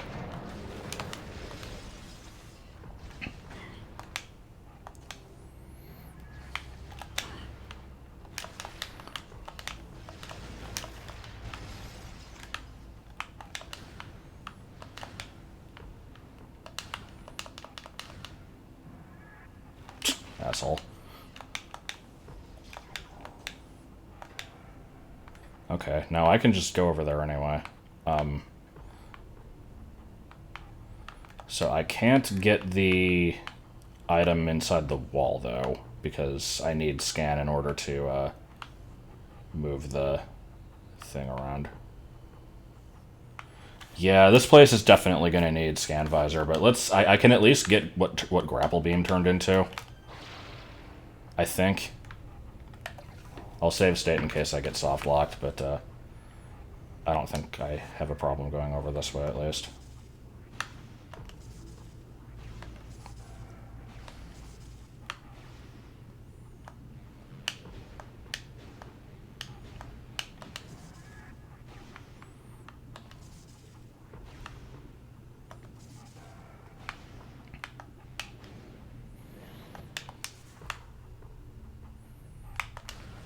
Hey there, how's it going?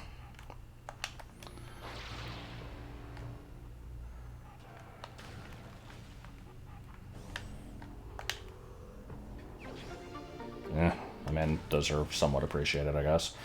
Okay, so let's see. From here, I have 2 options. One of them is one of those little shafts with, like, the electric enemies, whatever those are called, I forget, which eventually leads to... I don't remember the layout of the mines. Let's just find out. I know the ground floor loops around to the door, like, at the top here. It's like a big loop. There's a bunch of shit that I guess I can't deal with from this angle.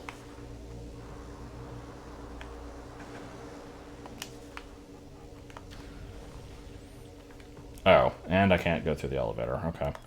Well, my adventures ended very quickly there. Let's see if the other way is the same.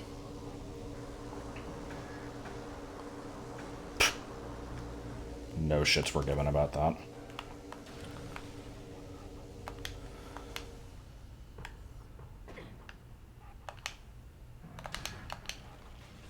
Oh, that's kind of cool. Oh, it's the... I didn't realize both of these little shafts were connected to that room, huh?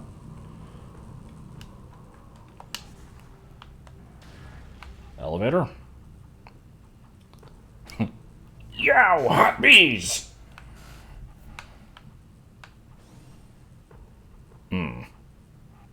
Okay, well, I can't actually use the laser. Let's sync. Sync, not think. Wait, can I even do this? Am I gonna get stuck by an invisible wall? Yes. Okay. Yeah, because there's a rock wall here. You can't see it from this angle. Okay, so mines are thoroughly undoable right now. That's fine. Oh, wait. Let's get that missile again. And then go... I'm sorry, I thought I save stated after picking it up.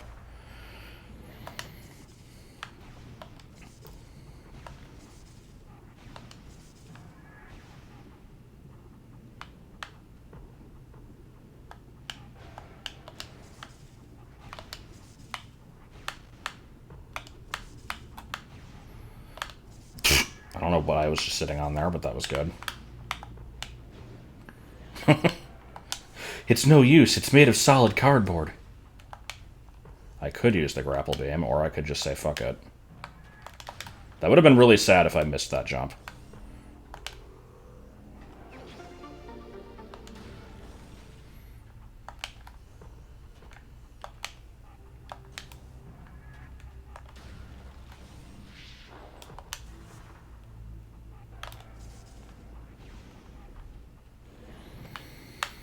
Nope. Industrial mining laser. I'm not sure if I'm relieved or disappointed that Phazon mines are completely inaccessible. I kind of liked the idea of having to go through this place. It would have been an interesting challenge. But, that's okay.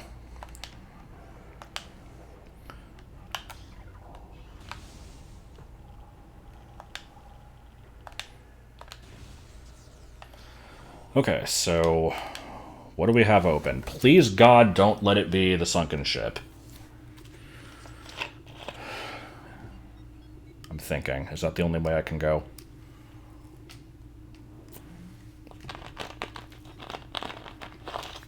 I can get the item from Root Cave. I could get Tower of Light, I just don't want to.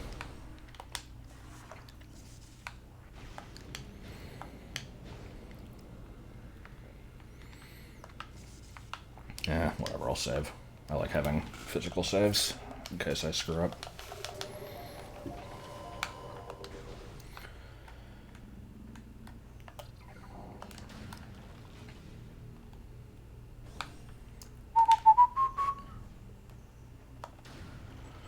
There's an item above the crash site that I can get from that one elevator.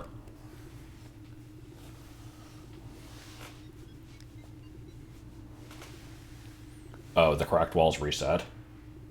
I thought they would save. Okay. Can you get them as drops from killing the enemies that get piped out? I guess if not, then that does require like 30 missiles.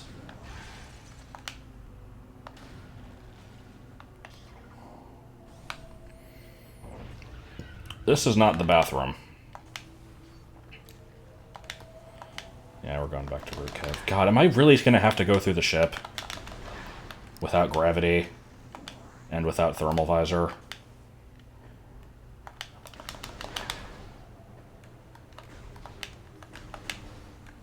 Can't kill them with missiles. Well, I meant, like, can you kill the enemies and have them drop missiles?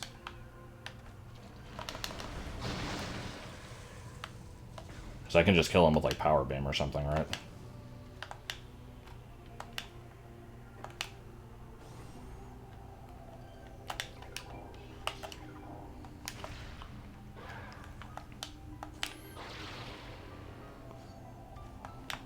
Oh.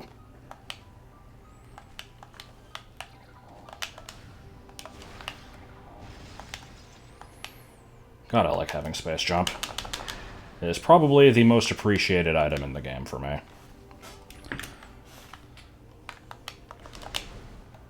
Hey, remember that jump that was causing me all that trouble earlier? Puffers can't drop missiles. If I get desperate, I'll check it out, but yeah, that sounds like probably not something I want to be bothering with at the moment. I swear there was another grapple beam point in this room. Nothing. Cool. Alright, so let's recap. We can't do Tower of Light. I can't do Ruined Fountain or Watery Hall or whatever the hell it's called. I think I've gotten everything in this opening area here. God, it is gonna have to be Sunken Ship, isn't it? Oh, that's fucking awful. Because Phazon Mines, we just took that one. Frigate Crash Site. Root Cave.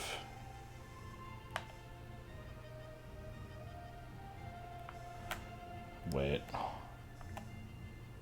Okay, yeah.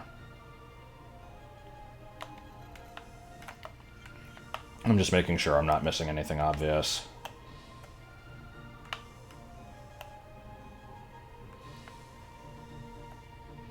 The elevator that goes to Vanilla Magmore is, this one. Wait, where is it? This one. Brute Cave. That's the one I'm about to take. I think if I take this elevator, it'll lead me to an item, which might be Scan Visor. That's my only hope to not going through the ship. I think we're going to have to go through the ship. But, we'll try.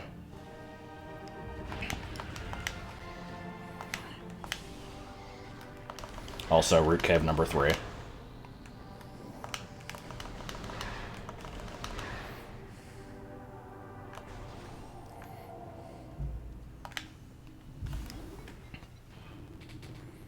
Filth!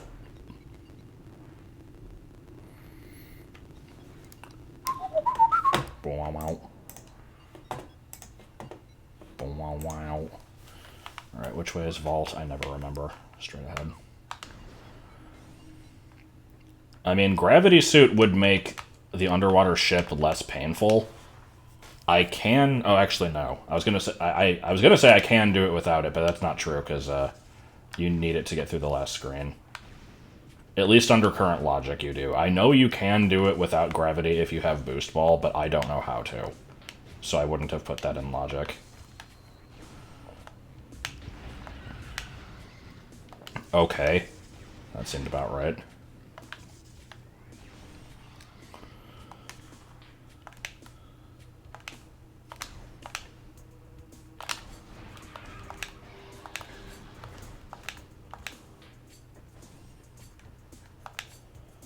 Yeah, I mean, I might check out one of those game playthroughs at some point.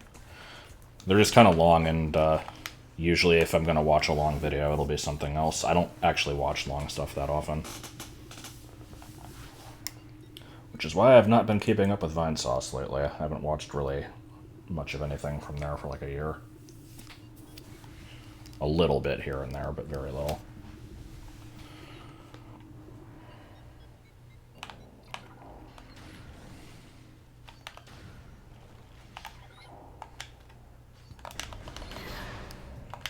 They just, like, forgot a rule, or what happened?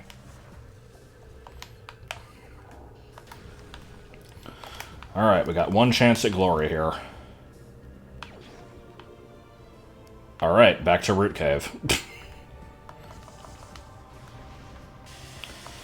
Elevator at the bottom of Sun Tower. Well, that's the Magmore one. That's the one I just took.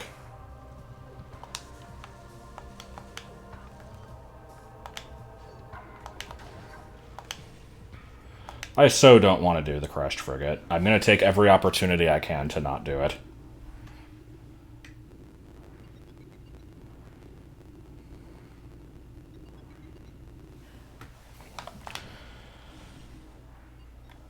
Wait, hold on. Is this the fastest way to get around?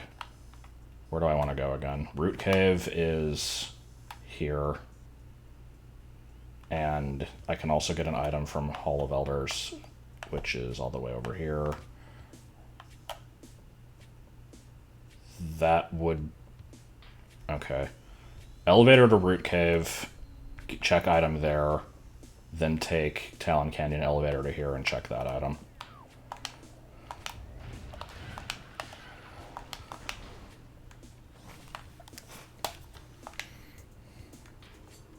Still can't get this because I don't have Charge Beam.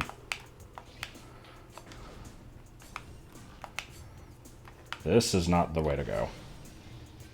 Also, hold on, I should be able to go through Vault backwards. I think I have that set in the randomizer. Yeah, this is faster.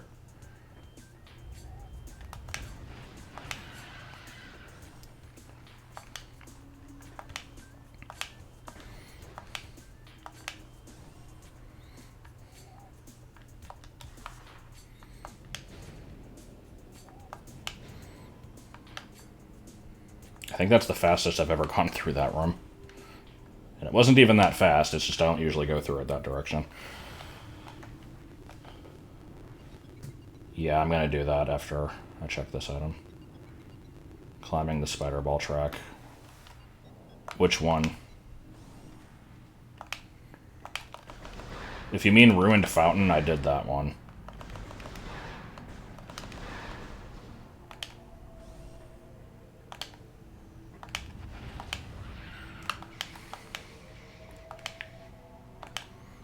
Sure, I'm glad I get to climb this room a frickin' third time. Also, Root Cave number 4.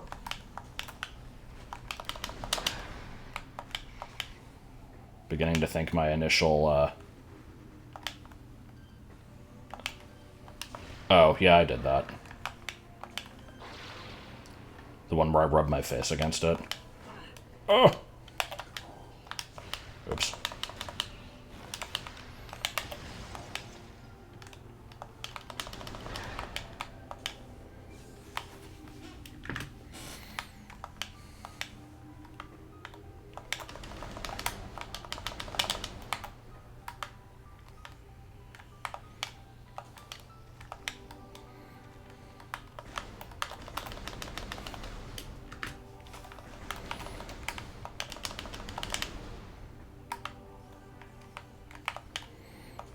Alright. Scan Visor. No! Alright, bowling for soup. Maybe that'll be Scan Visor.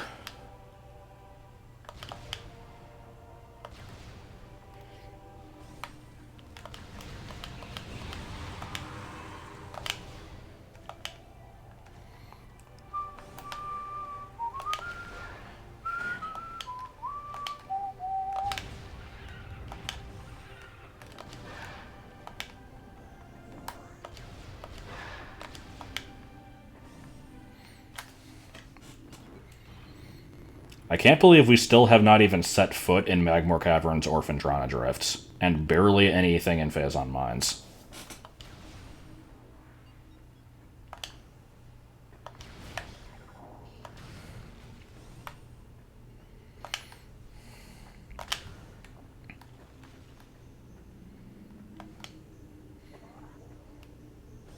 Hello. Ooh, do I get to fight 4 ghosts? Is it going to be a thrilling adventure?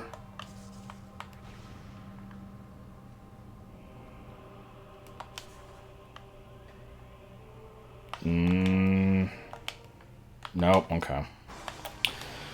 I thought for a second I might not need to.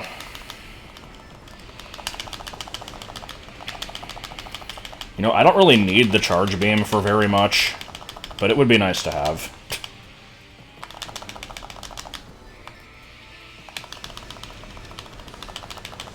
I keep forgetting the Hoodoo animation is even there.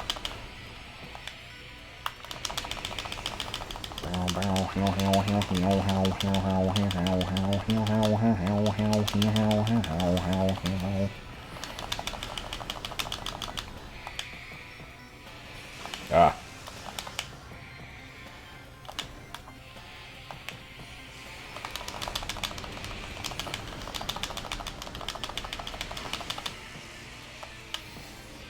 I've got nothing. Alright, somebody give me a discussion that does not involve, like, history or geography. Or math. Or physics. Or chemistry. So how about let's just have a question that is not overly intellectual.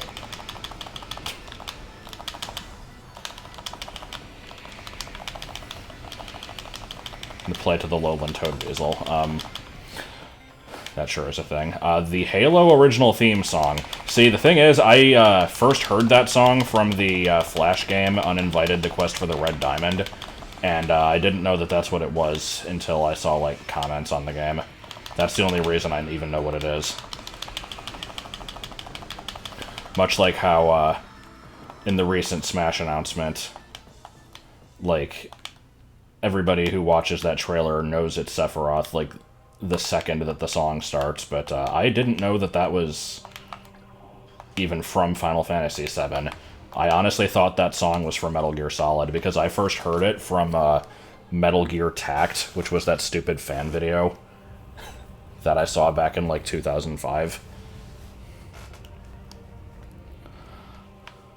Also, I had only ever heard it like that one time.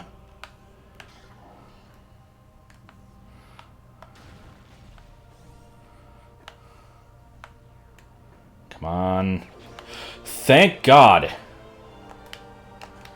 Man, that one was hidden behind a bunch of shit. Okay. Where did we get plasma again?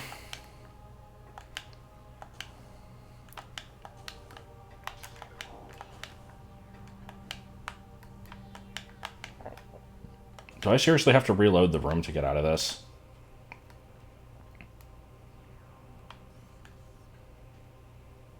I don't like that.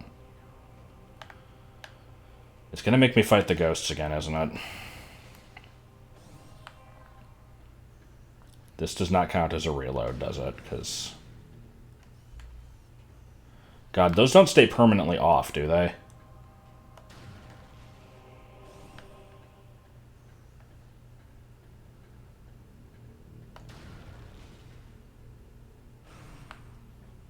Hey, look, ghosts. I'm gonna have to go fight them in the other room now. Although, actually, I could do Watery Hall. Yeah, let's do that. It's not even that far away. That'll lead to 3 items, I think.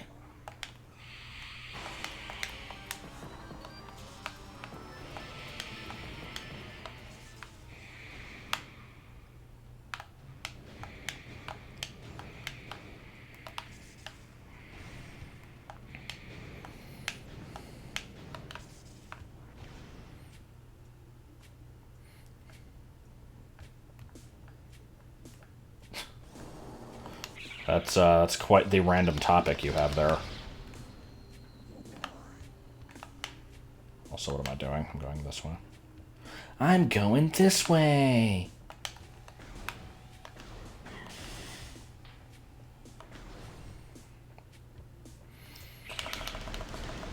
I like how basically every month there's a new, like, rumor about the Switch Pro coming out. It's like, totally confirmed this time, guys, we swear, and that just kind of never is.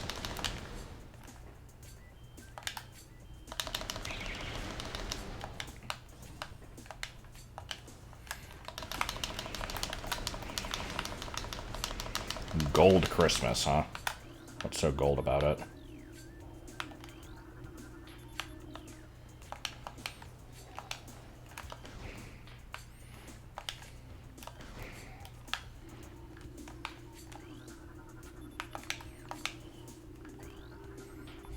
Gotta scan 4 things so that I can get the honor and privilege of scanning a 5th thing. I mean, I'm okay with the Switch, honestly. I don't really think they need to worry about making anything new yet. I barely play the thing as it is, and that's not because I don't like it, it's just because I don't play games that much anymore.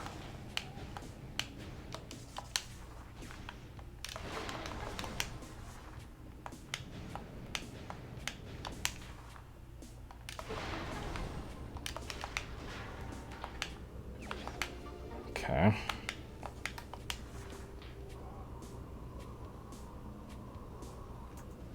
Well, that was thoroughly unimpressive.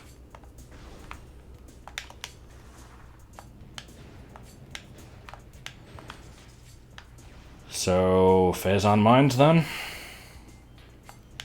Was there anything else that explicitly needed Scan Visor? I feel like at this point I've gotten every item in Chozo Ruins except for the one in the tree that needs supers.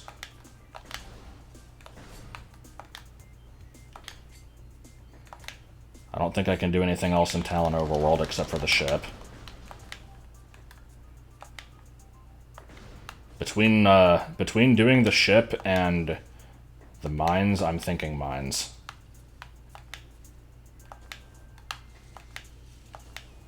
What's the fastest way there? Well, I guess it's the only way there. Okay. Hopefully those things reset. Did you try Underwater Ledge outside the ship? Yes, that was where Phazon's suit was for like the 3rd time. I don't know why it's always there.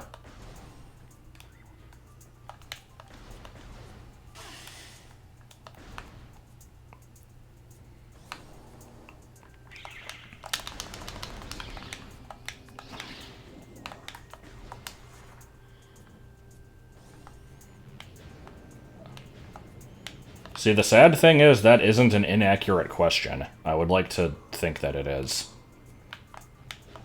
But, I don't know. I don't have an answer to that question, CG Dragon.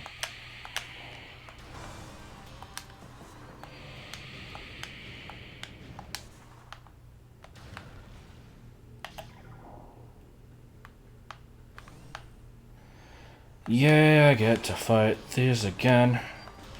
It was so fun the last 3 times I had to do it.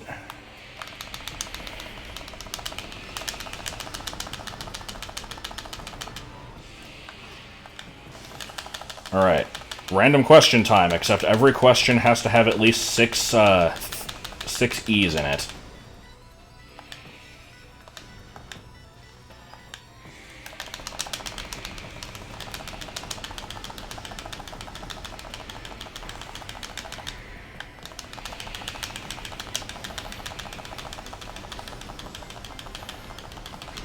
Yeah.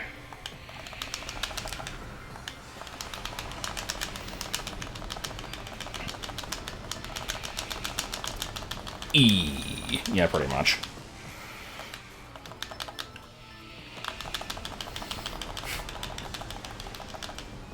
And yet again, not an interesting thing was mentioned. That's okay.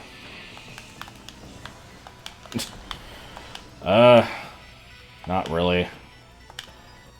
Moving requires, like, having motivation to move and a place to go. I currently have neither.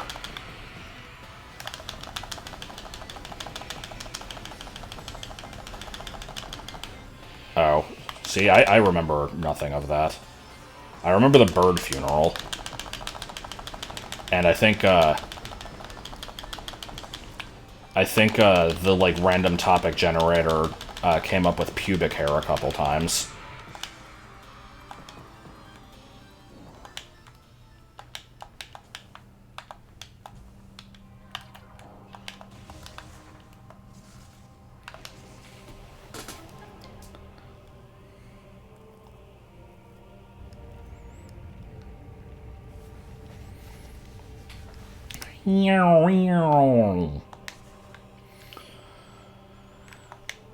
All this so I can go back to Phazon Mines and then die. I'd have to look at a list of them. I think the rainbow flavor is probably the best one. I don't remember what the decorations are. If there's a green one, probably that.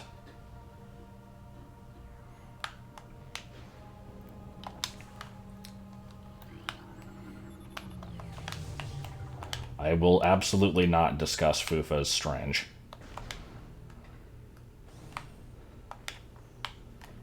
Is that even, like, an actual term that's used outside of that one episode? Can't say I've ever heard that one before or since.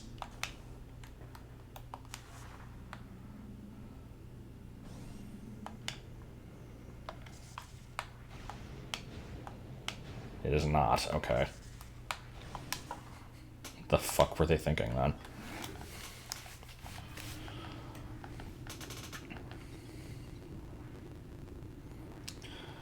Oh god, work stories. I probably have a few. I'm trying to think. There was one... I'd have to kind of go back in reverse order and think. The most recent one wasn't really much of a story. It was just there was somebody who... I get, like, the day before I was there, it was, like, during one of my days off, I guess they had ordered a pizza and they got it delivered and there was, like, something wrong with it, but they didn't actually call in to report this or, like, try to get it fixed or anything.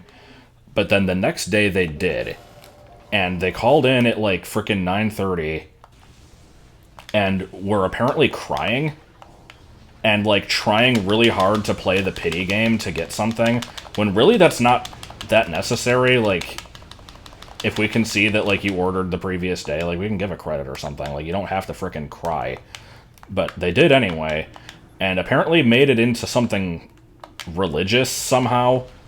Something like, oh, I'll pray for you since you did this for me. It's like, it's fine, you don't have to do that. And, the person who was, taking the call is, her name is Denasia, and they kept calling her Anita, and after being told several times that that wasn't her name, they still continued to call her Anita. So that's just gonna kind of be a running gag at work now, I guess. She's just Anita now. So that was a thing.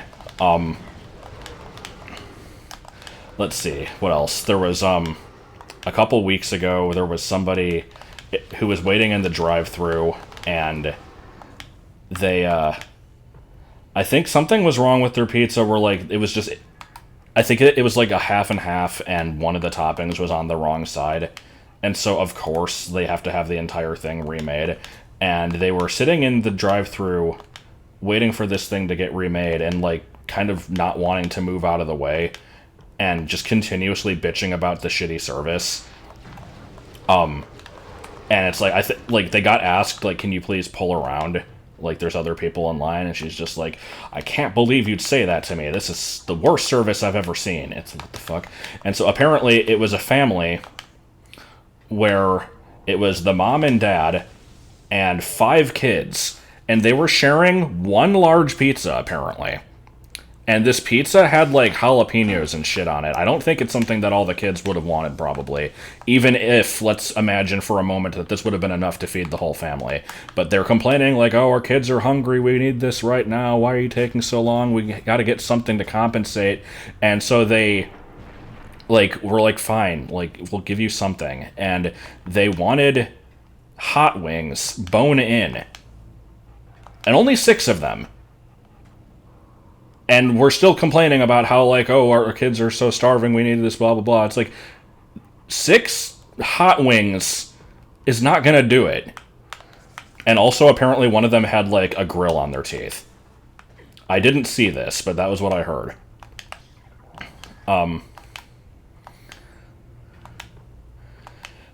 So, that was a thing. God, what else?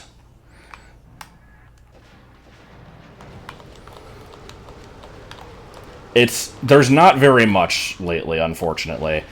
Or fortunately, depending on how you look at it. Also, I shouldn't have picked that up. Because, like, the lobby is closed. We only take calls and people in the drive-thru. And I have no interaction with any of these people because I'm just the cook, and I stay the hell away from that shit. So I kind of hear secondhand stories occasionally.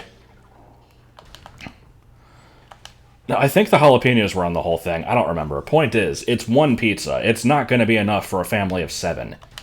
Even if you get your frickin' 6 wings. Like... So I don't know what the deal was with them. It's like, you know, if your kids are so fucking starving, here's a thought. Either, like, get more food, or go somewhere else where you can get it for cheaper. There's a McDonald's right next to us. I think, depending on how old your kids are, they'd probably want that more than either jalapenos on pizza or hot wings. I don't know. Maybe some kids like spicy stuff. I certainly never did. But that might be more due to me, like, just not really being allowed to try stuff as a kid.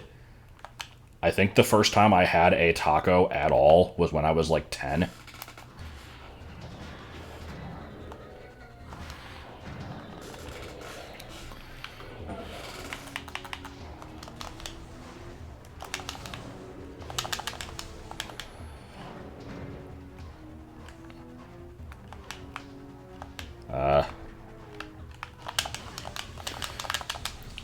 I should probably save state here. This has a potential to be pretty bad.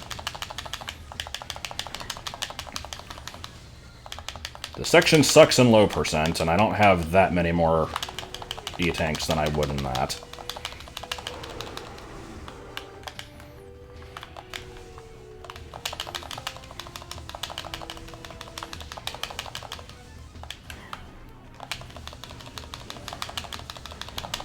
But yeah, I've heard that the price on the dinner boxes went up recently. Also, that reminds me, I do have another story. Okay, so hold on.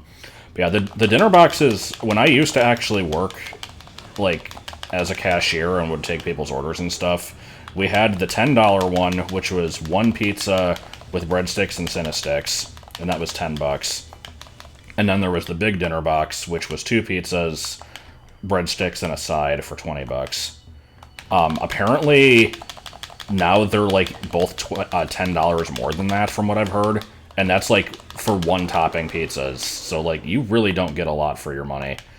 But recently, though, the big thing has been they started doing this thing called the Triple Treat Box, which I think sounds too similar to Trick or Treat, considering it's supposed to be like a Christmas thing. But it's two medium pizzas, order breadsticks, and an order of the mini Cinnabons. And I don't know how much it costs, but people are ordering the fuck out of this deal to the point where we're selling Cinnabons like 4 times more than we have been usually. And so we ran out of them pretty quickly. And as I've told in previous work stories, there's always like issues with when you run out of stuff, you're not really allowed to be out of it. You have to like contact another store to get some, or like worst case scenario, you just have to call people back individually and tell them you don't have it, because even though we have the ability to take it out of the menu, they won't actually let us do that. But so we get to that point, and we can't borrow them from any other store because every other store is getting hit with this as hard as we are. And so every store in the area was out of these things by like day 2 of this promotion, and it was going to be a while before we got more. And so apparently the owners, like not even the managers in the area, like specifically the owners, fucking tried to track this delivery truck that was going to be bringing the Cinnabons in. They had a freaking GPS tracker on this thing, and like taking it from the Cinnabon factory or whatever to like the distribution center where we get all of our food from. Like it got there at 1 a.m. one day, and they started calling up all the managers saying like, hey, you should drive out and get this, you know, at 2 a.m. That way you'll have it, like, early the next day and not have to wait for the delivery truck. And they're like, no, fuck this. What do you mean? Like, it's so stupid.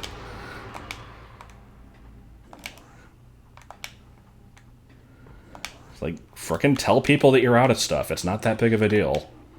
Also, I'm pretty sure I can't fight this until I beat the invisible drone for some reason. Oh, did they change that? Huh, okay.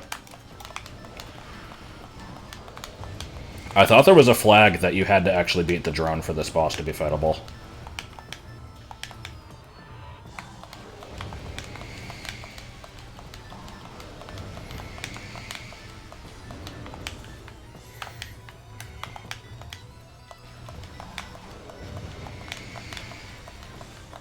Oh, yeah, I mean, you can add as much as you want to the, like, specialty stuff. It does cost more. Like, I've had to make dinner boxes where, like, these pizzas will have, like, frickin' 9 toppings on them. Which is absolutely not worth it, because, like, you're getting these relatively small rectangle pizzas, and it's like, oh, I want the Super Supreme with 9 toppings, and each one of those is going to cost an extra $1. Like, okay, here's $1 worth of, like, half a handful of black olives. Yeah, you're really getting your money there.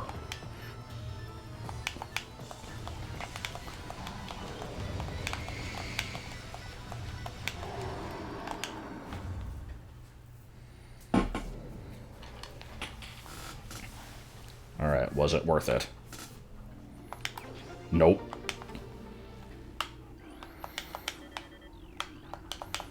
There's a Bananarama tape without a case. Yeah, I really scored big on that one.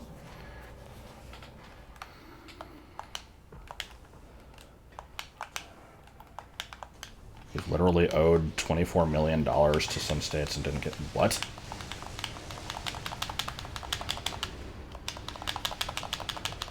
Yeah, McDonald's nugget pricing is pretty stupid. Like, I don't always want to buy a 20-piece, because I don't necessarily need that many, but it's like, it is cheaper than getting the 10-piece, for some reason. Or it's like $2 more. It's like barely any different. But, continuing on the work stories, this one is just kind of an incident where I was just having a bad day. Basically, the thing is, like, it's a very consistent problem where almost every single day at work, there's no middle ground. It'll fricking go from 0 to 100 instantly. Like, there'll be like a couple hours where it's dead, and I'll get like an order every 10 minutes, and then suddenly, out of nowhere, everybody in the fucking world suddenly orders, and so like I'll blink and there'll be 10 orders I have to fill like immediately, and so this always leads to instances where I'm just not prepared for it because it's like such a whiplash. And it's like, oh shit, I guess I should have grabbed this thing I was out of in the meantime. I didn't think about it.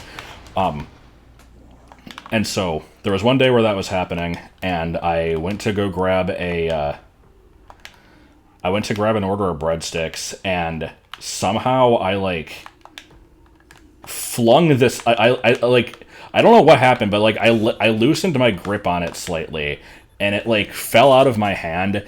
And then I did the thing where I, like, tried to catch it, and then just ended up, like, fucking punching the thing across the room somehow. And so it slid, like, 10 feet and then, like, hit the ground. Or, like, it flew 10 feet and then, like, hit the ground and slid for, like, the remainder of the space in the room underneath the oven. And I'm like, okay, well, I guess I'll go pick that up later. So I do that, and I try to complete all the orders on the screen. Oh god, this is bad. This is shitty. Okay. I'm trying to complete the other order so I can go pick up that stupid thing. And it's like, it's not a big deal. I don't have to do this quickly or anything. But I want to, like, make sure I don't forget about it. I think it took me, like, 45 minutes before I finally got out of this rush. And I have all this other stuff I need to do. I'm, like, out of all these ingredients. So I go to try and grab some. And I grab some stuff out of the walk-in fridge. And one of the things in there is a bag of jalapenos, which you have to drain the juice from them. So I do that. Like, I cut the bag open. I'm pouring it into the sink. And this is why I saved. But yeah, I'm draining the juice out, and fuck this. I don't know if I can finish the story. Hold on. I hate this. Can I reach it from here? Yeah.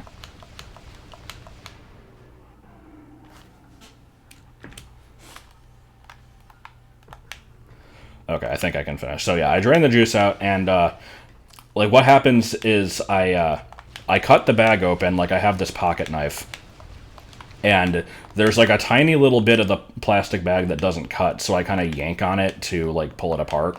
And the action of me doing that caused some of the juice to splash out directly into my eye.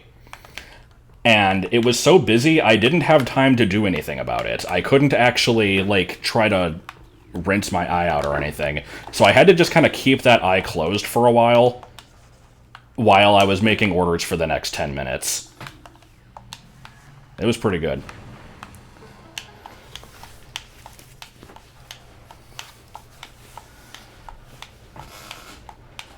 When you say how many people do you have on the line, what do you mean by that?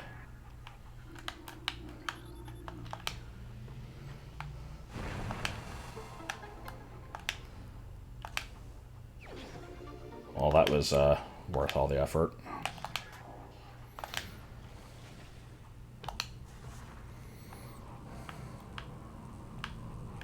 That sounds pleasant.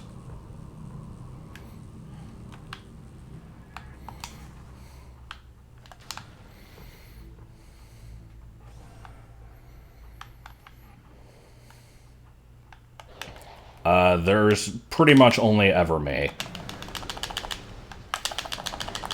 There's never more than one cook on duty. If I'm lucky, one of the managers will be able to step in and kind of, like, help out, but usually not even that.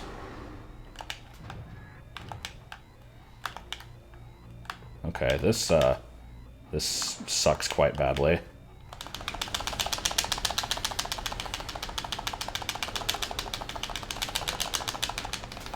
Like, we're not that busy of a store comparatively, but yeah, it sucks. Come on, come on, come on. Fuck. And we're all the way back here.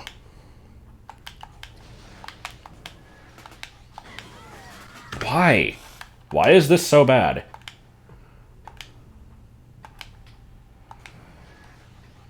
I need to hit a save station, like, yesterday.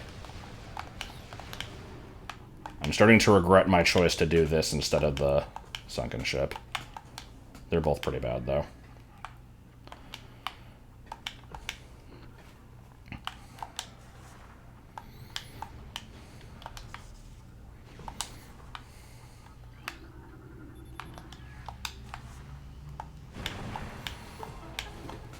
Could what be because I have 47 health?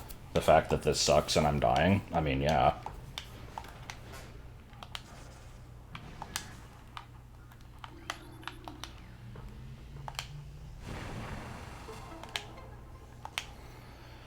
Okay, if I can... No, I can't act... Never mind. I was going to say if I can get through this room to the save station before I actually have to deal with the enemies, that would be nice, but that's not really an option. I'm going to have to deal with them.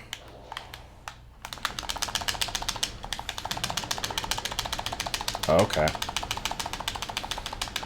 I got the nothing a second time because I just figured I would be consistent about it. When I get to my final total and it says how many items I have collected, I want it to be accurate. This fucking sucks. Can I do anything about this?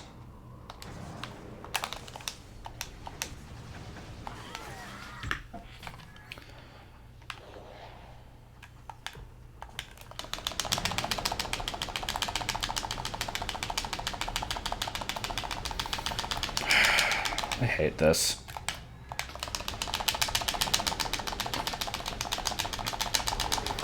Please drop health.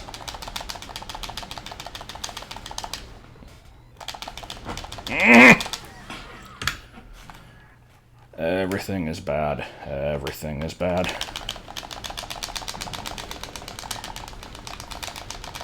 I don't have charge beam, and they don't take damage from any other weapon.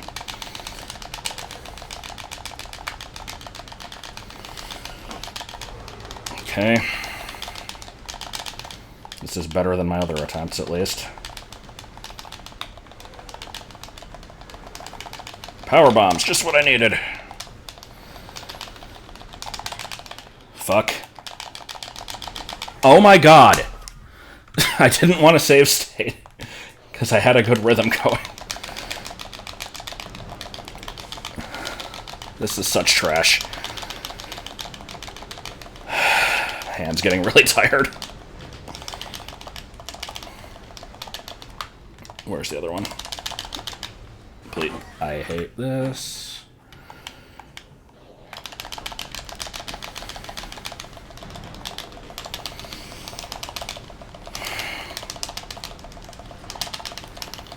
Fucking die. My hand hurts really bad. I'm gonna make an alternate save here. God.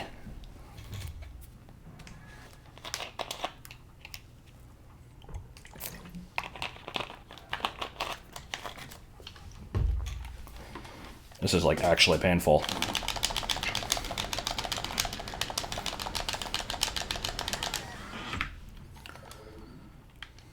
Why the mash? I don't know what other option I have.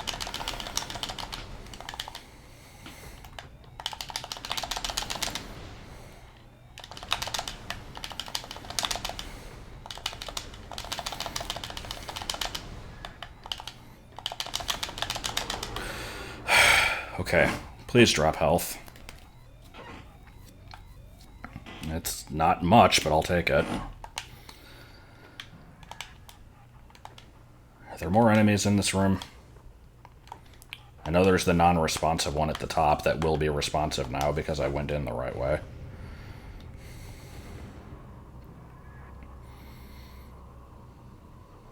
Is this the elevator? No, I have to go up one more for that. I'm hearing grumbling. Maybe they'll leave me alone.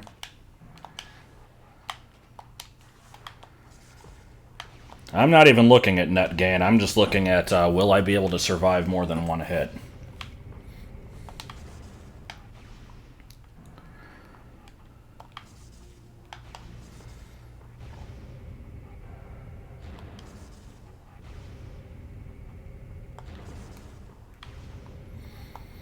Now see, I wanted to go all the way up to the exit so I could go to the save room. I might still do that. I have to see how many enemies there are. I think it might just be one.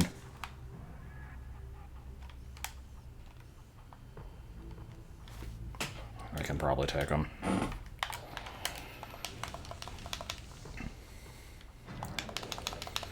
Yeah, I also like Gen 5.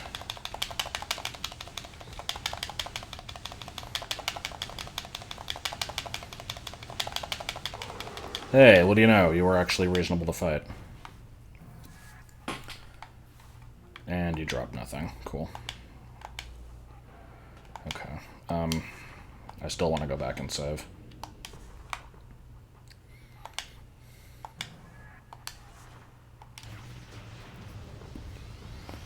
What the hell was that typo?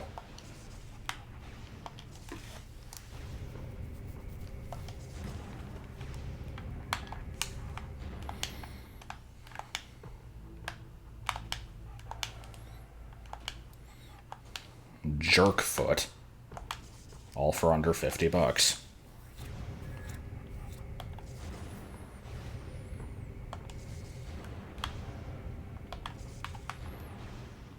I hate going through this room.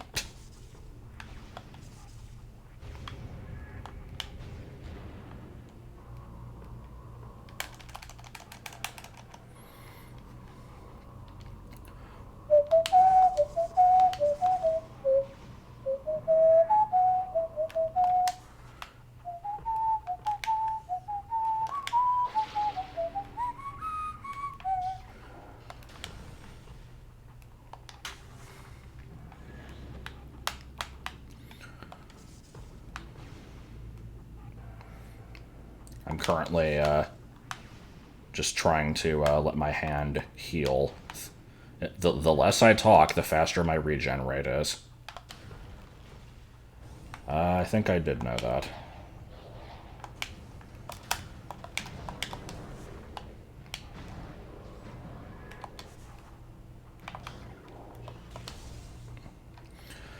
Okay, that was hell on earth for basically no payoff.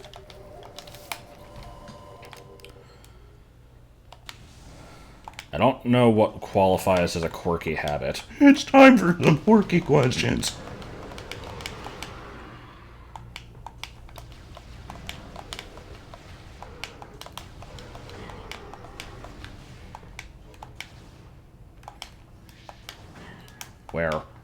Where is shoot?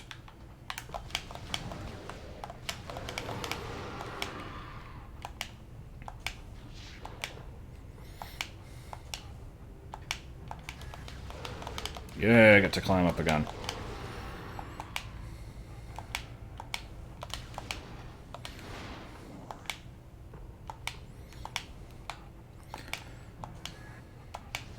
Sorry, this section was a little bit garbage. I'm kind of liking the added challenge. I mean, not so much the mashing section, I could have done without that. But having to actually pay attention to what I'm doing and not just be able to tank a million hits is different from the usual.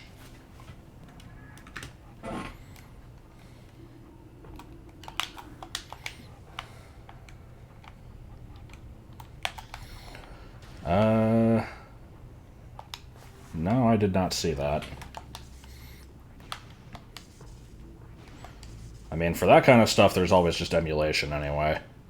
Joel likes collecting them physically, but if I think of it, I guess I'll let him know just in case he does care.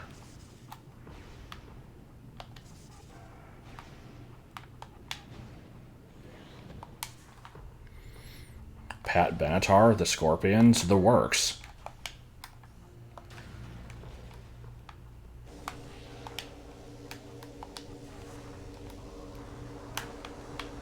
All for under $50. Okay, I'll shut up.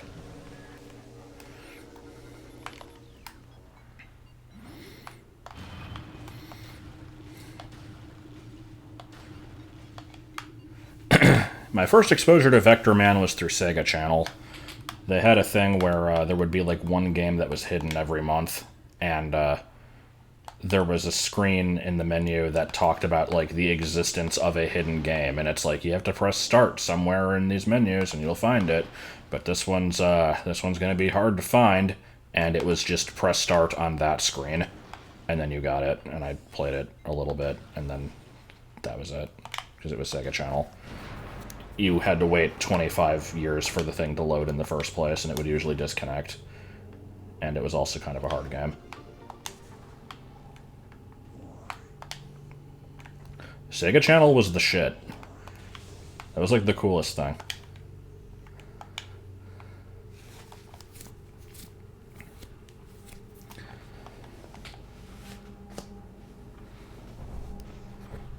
Oh, it's in Sonic Gems Collection? Huh. Not gonna fight this boss because I don't need to fight this boss. That wasn't a song. I'm not even gonna pretend for a minute that was a song. Oops.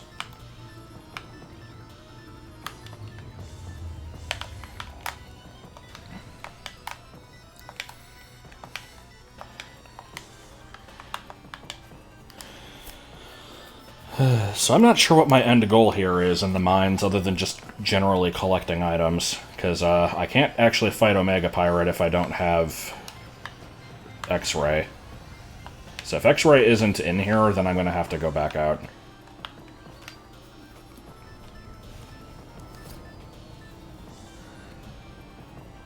I mean, I bought a, like, physical copy of, like, a fan remake project of the BS Zelda. I gave that to Martin a couple years ago. Only ever played it the one time, I think. Well.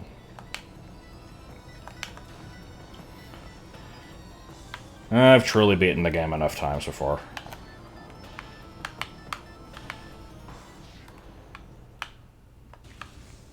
God. I still need to find a copy of that.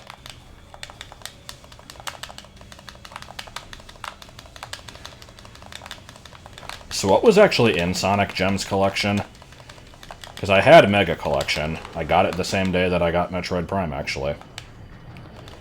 Gems Collection always, like, from what I saw of it, it just kind of seemed like a few random, like, side games that weren't as good.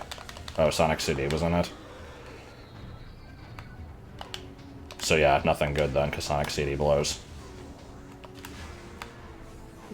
Don't at me, bro.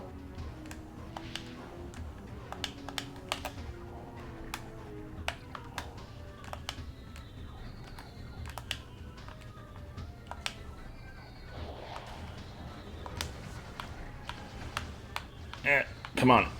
Yeah.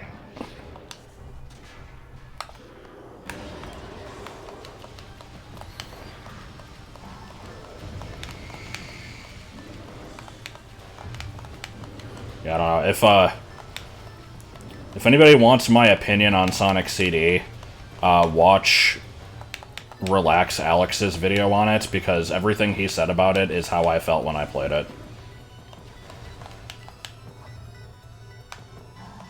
I don't understand why that one is considered good. It seemed like it was just kind of thrown together.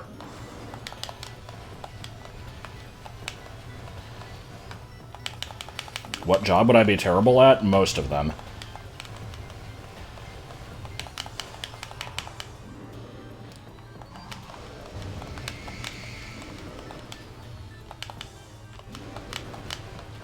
such as the job that I work at currently.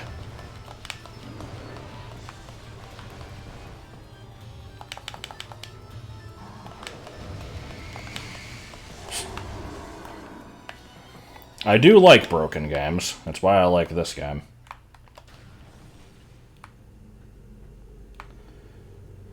Ugh. Hold on, I'm getting a bunch of questions. Let me deal with this thing first.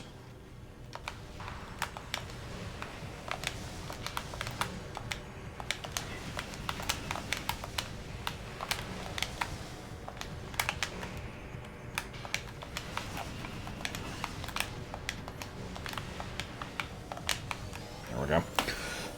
Do I still hate Paper Mario? I don't hate it, I just find it boring. And no, I've not seen that video. Have I played Spark the Electric Jester? No, I don't think I've heard of it. I considered playing a Pikmin randomizer. I've played a few Pikmin ROM hacks. I don't know what a randomizer would actually do.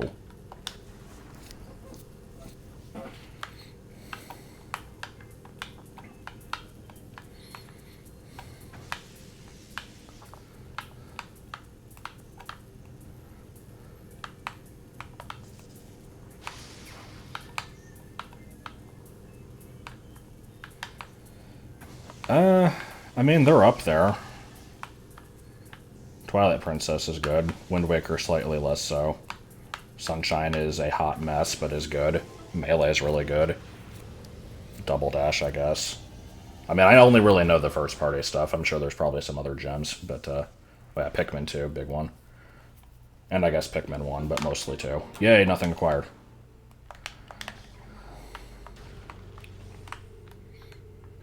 Randomizes enemies and ship parts. That doesn't really sound like that would be that impressive.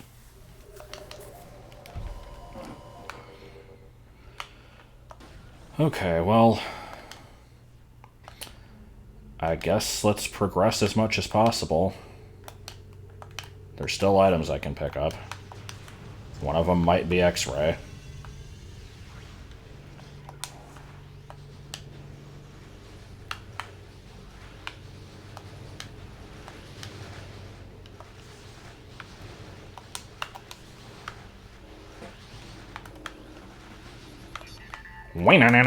I like that noise.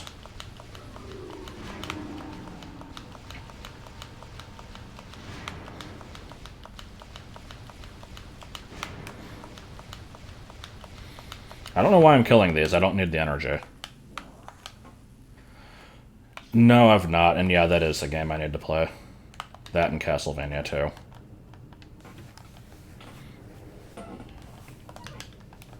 I know there's like a Zelda 2 remaster thing that got made somewhat recently, so I could always play that. That would probably be a little bit more reasonable than the original.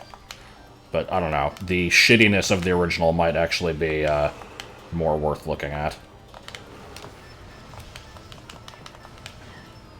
I mean, I've seen playthroughs of Zelda 2. I've watched Vinny play through it a few times. I watched a stream of it not very long ago. Just from a friend. Like, I know some of that game's shit. I certainly don't have it all memorized, though. No, we did get a visor. We got the Scan Visor, because I had to find that.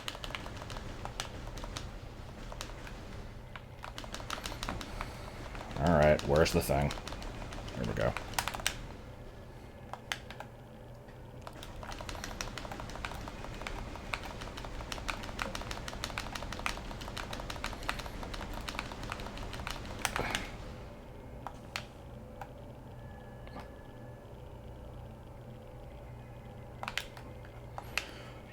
I mean, the game looked pretty unfair even from the beginning, but yeah.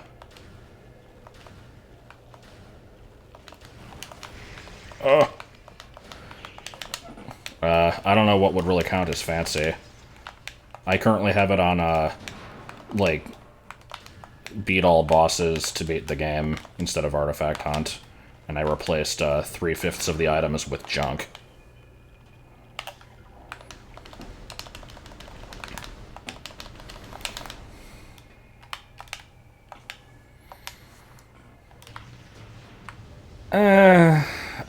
I mean, I'd like to think eventually we'll get one. I guess it just depends on the demand for it. I know Japan doesn't really care for the series too much.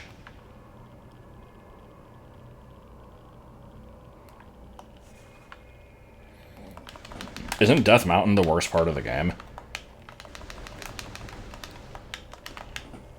Well, worst part of the early game, at least.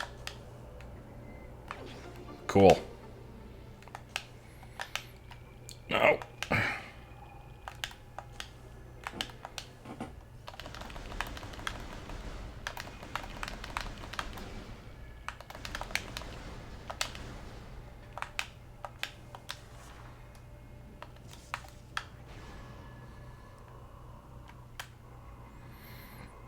Okay, we got a couple more chances for items. There's one under a mushroom in here. There's one in, like, Fungal Hall B. I can't get the one outside Omega Pirate because I don't have supers. There's the one in the Phazon Tunnel. Yeah, that room is really shitty in 23%. You have to freeze a Metroid up on, like, a high support beam, and then do a dash jump, like, targeting it, and then, like, dash onto the door. It's fucking awful. It's one of the worst parts of the run.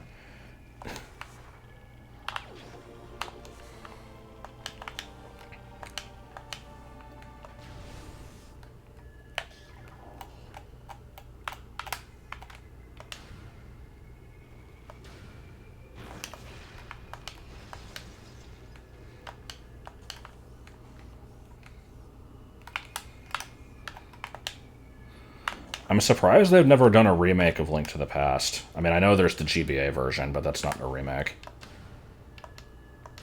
Is that one just considered untouchable for some reason?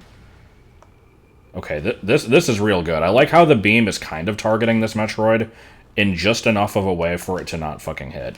That was good.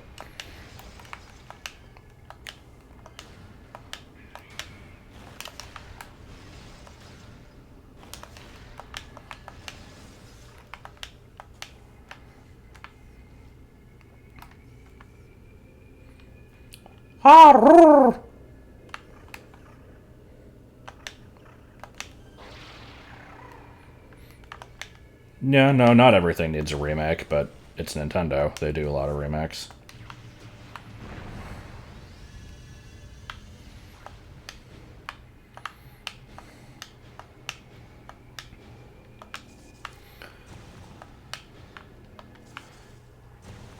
I mean, I think Super Metroid with 2.5D graphics, like 3D graphics, but in a 2D plane, and just kind of making it a little, like, making the controls more, like, they're already customizable, but I just always find them really jank. There doesn't need to be a separate run button. And then, like, just a couple little quality of life improvements. Like, I don't know if it would be worth, like, $60, but I think it would be justifiable.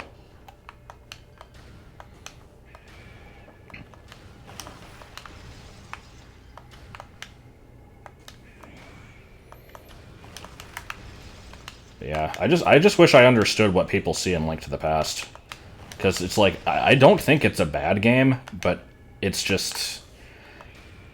Because I didn't play it when it was new, I can't really enjoy it that well. I feel like it's lacking in a lot of ways.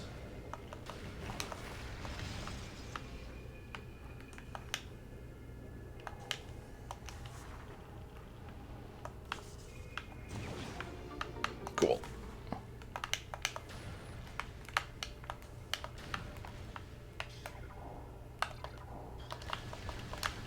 Yeah, I liked Link Between Worlds. There's actually a good possibility that I'll do an LP on that sometime soon.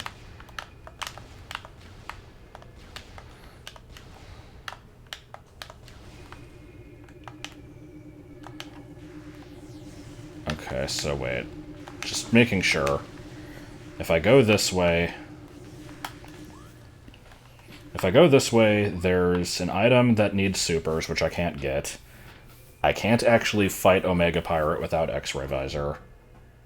There's no other reason to go through here. So, yeah. What's on the timeline for next LP? I'm currently finishing up Portal 2, or possibly have already finished it. I don't know if there's any more content to really go through other than user-made levels. And I think I'm doing a Hat in Time next.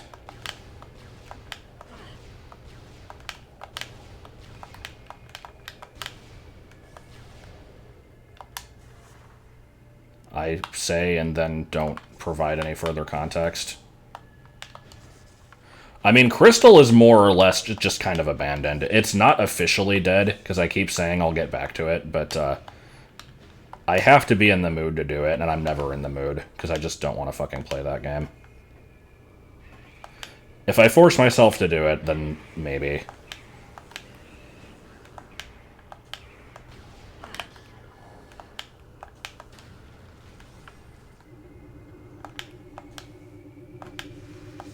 Like, recording anything has been a chore for me lately. Like, there's occasional times where there's a game that I actually feel like playing, but most of the time I just kind of am never in the mood.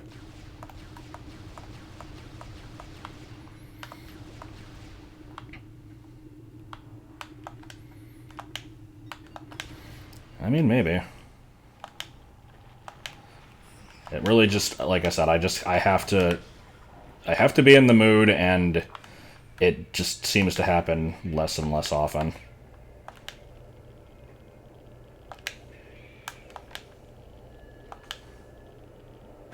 If I can do one without severe technical issues, then that might put me in a better mindset to do more of them.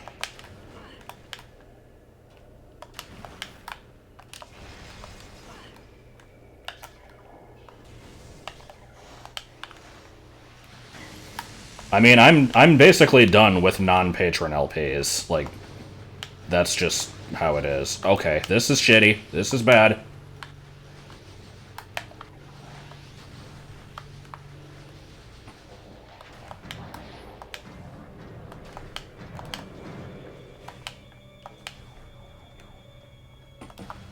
Come on. Okay.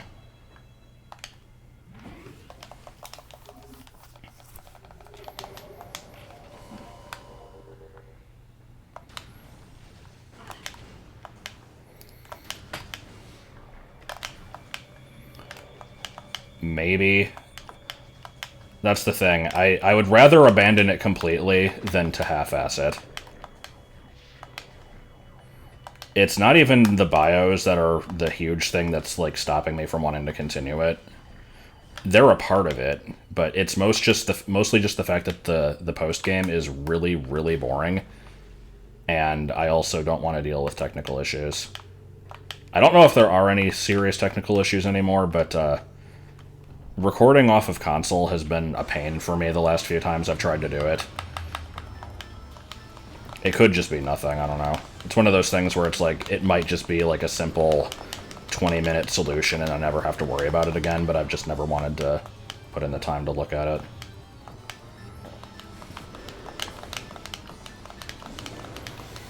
Which is the same reason why I keep getting those register your Adobe product pop-ups for like the past 4 months.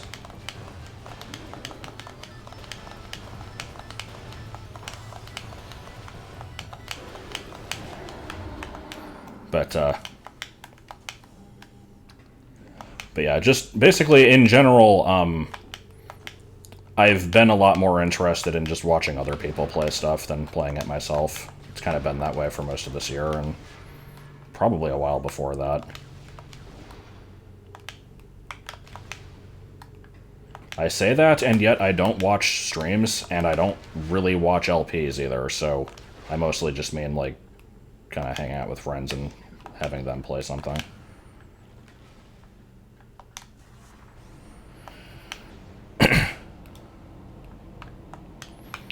Yeah, more or less.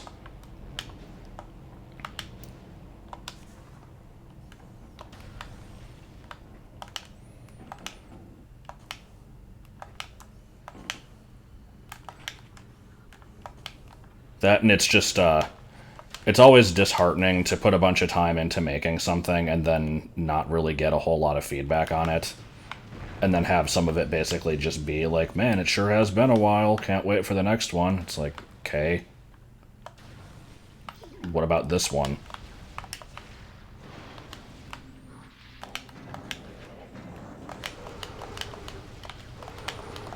That doesn't happen that often, but when it does, it's bad.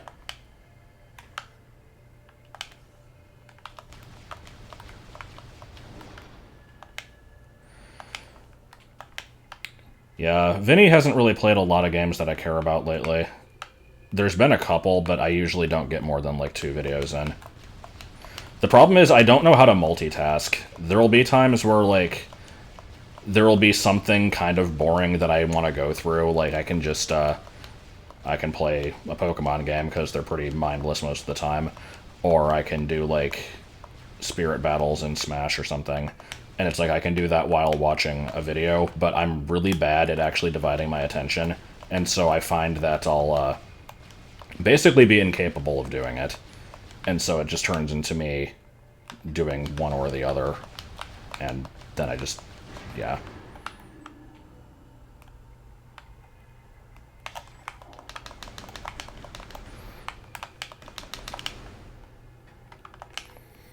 I also don't get how people can watch videos at faster than, like, normal speed. I find that really hard to concentrate with.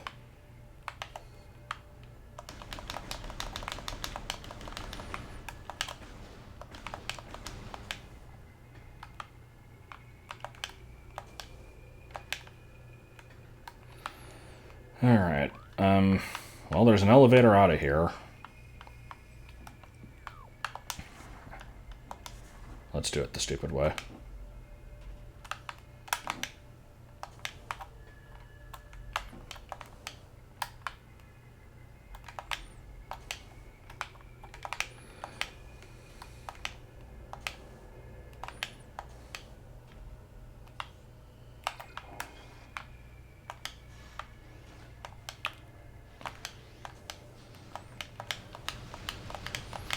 I mean, to be fair, I've also not really tried watching videos at double speed very often. If I did give it a shot, it might be, okay, that was cool. What am I standing on? Oh, okay. This is fine.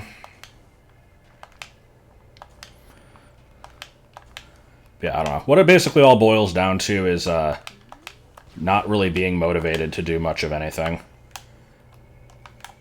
Case in point, I never got my frickin' stimulus check that was supposed to come in back in, like, April. And I've made a couple half-hearted attempts to get it, and it never led anywhere, and now I don't know if I ever will. And that's for $1,200, and all I have to do is, like, probably make some phone calls, and I still haven't done it.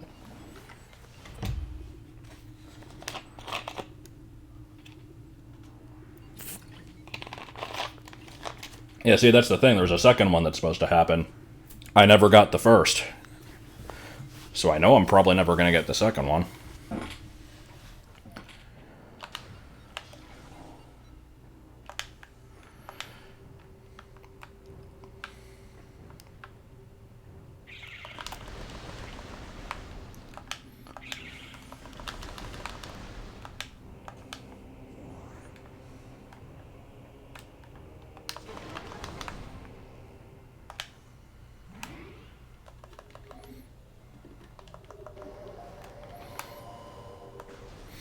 What do you mean, just look it up?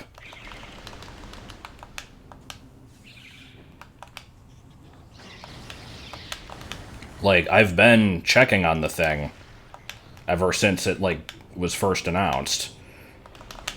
It always just said, like, you qualify for this, but we don't have a date yet. Keep checking this page for an update. And it never updated.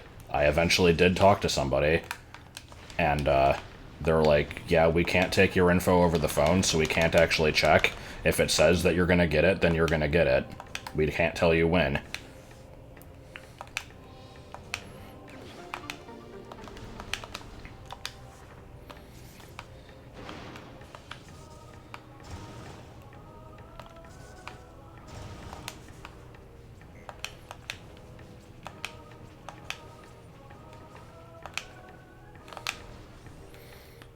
So that's a little annoying. That is money I would not mind having.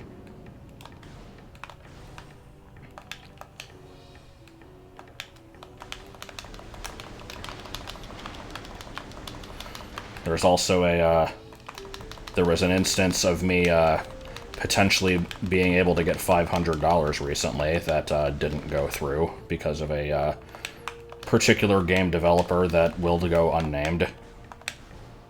I really can't tell the story, so you're just going to have to deal with the fact that I'm kind of teasing a thing here and not explaining it.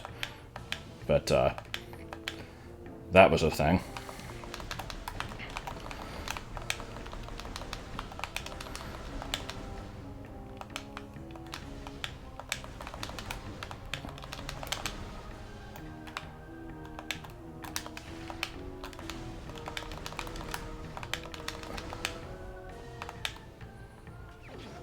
I've been getting a lot of nothing lately.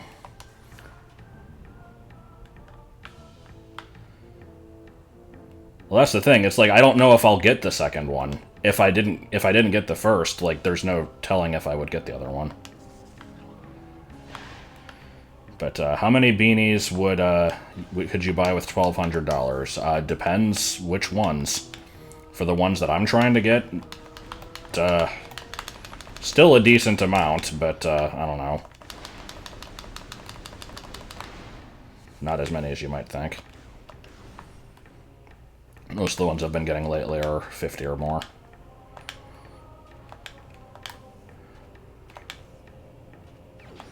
God damn it. No, I am not explaining any more of that situation. I'm going to just be a cock tease with it. It is not voice acting now. It required no effort on my part, I'll say that much.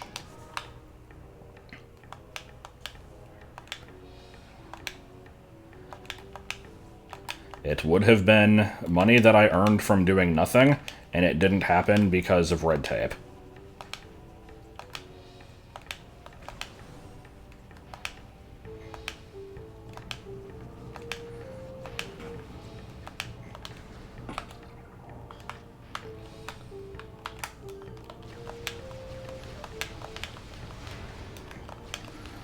A do Vocaloid. Is a Vocaloid the same thing as, like, a VTuber model?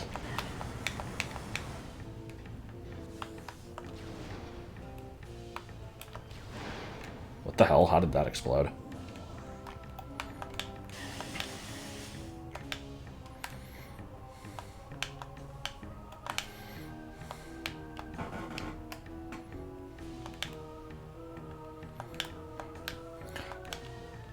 If somebody does make that, I absolutely will not use it, so please don't go through the effort to make that.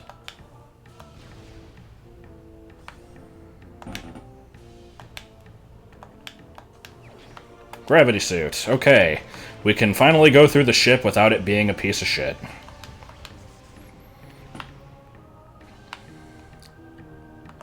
I still don't have thermal visor, but half of the game has been browned, I guess. I don't know where what I'm saying here.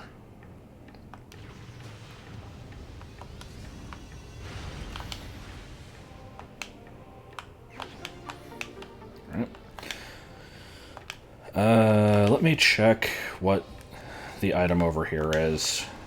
See where the elevator leads, and then probably go back and do the other section anyway. I'm liking these turrets. These are full.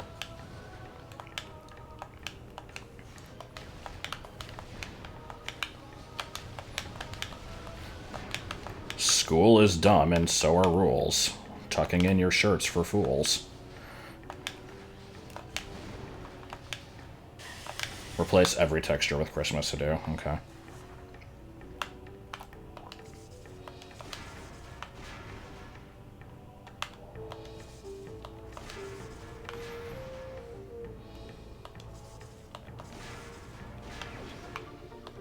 Yeah, my favorite. Alright, is this still Phendrana?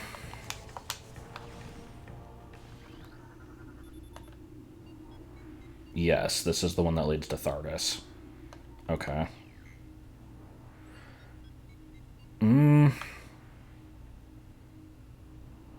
I do need to do that. If I beat that, I'm basically in go mode, aside from needing X-Ray to beat Omega Pirate. So I guess let's actually do this, and then I can go back and clear out Magmore.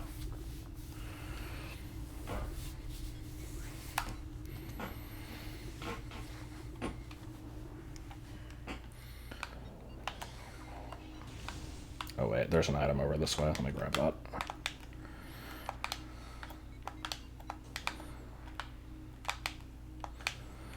That shouldn't be possible.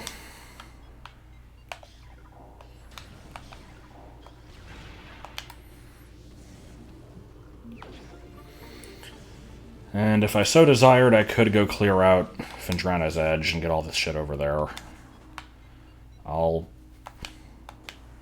God, I probably should do it, shouldn't I? I'm right here. Let's do Thardis, then do a U-turn, clear that area out, and then Magmore, I guess. I have options. I have lots of things I could be doing right now. It's just a matter of choosing what the highest priority is.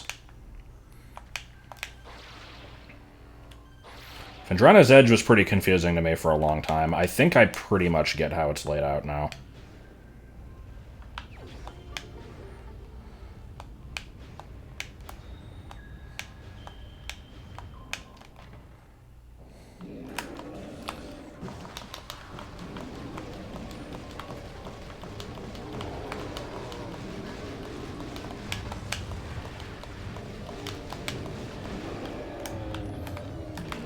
Then that turns out that's all I had to do. Boss is just dead now.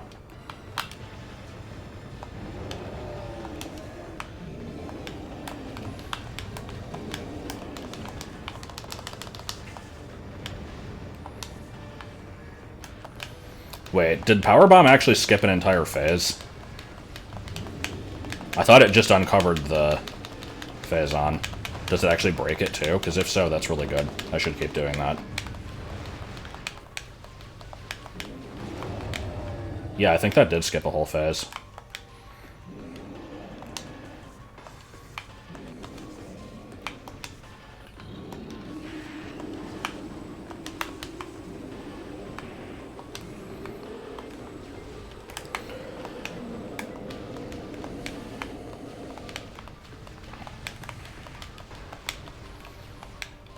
How are the old Ascended extras these days? Also, I like how I didn't do the Power Bomb. Joel can probably answer for himself, but, I mean, he's been okay in general. Stressed out over school and work stuff, and irritated with certain other things, but not really my place to get into that. Martin I haven't really talked to very much lately, but, he seems to be doing fine. And, same thing with, letters, I guess.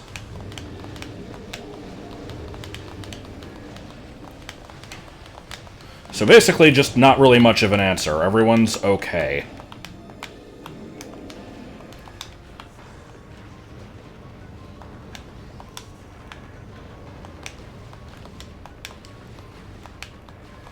Probably ice cream. What am I supposed to be shooting right now? That thing. Okay.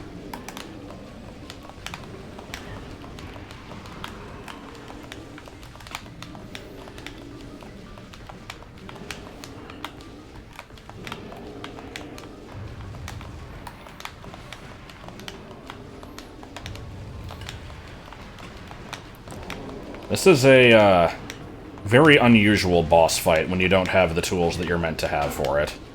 By which I mean just the thermal visor.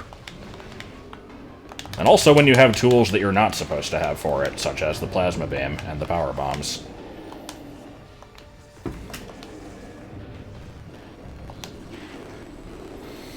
Yeah, it's basically just Regirock and Regice combined. Set a world record the other day. Was it for, like, the Journeyman thing?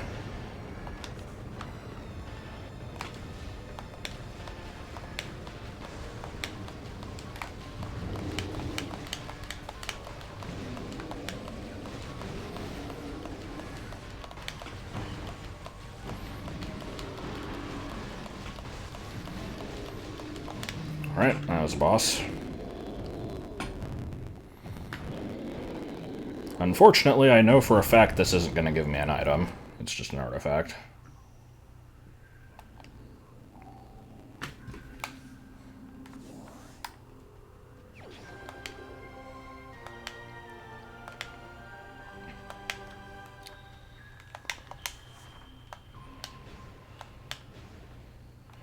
Yeah, I'm pretty sure, like, nobody had a run in that category. It was just, like, a don't skip the cutscenes category for some reason. It seemed fairly pointless. I also, I knew about this before, but it was brought to my attention again that speedrun.com does have categories for the Big Tips Adventure games for some reason. And, I have vaguely had the thought of trying to, like, actually do a run for those, but I don't know if I will.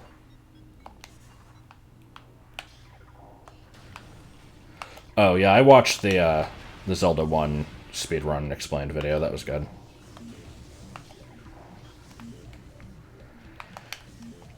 Okay, so let's remember how we do this again. So the second door down is Pirate Base, which I don't think I can go through backwards.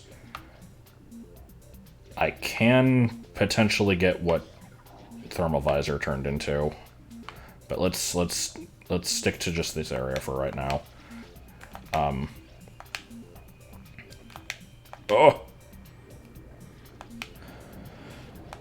Oh, right, I have Gravity Suit. Okay, this place is not going to be that bad.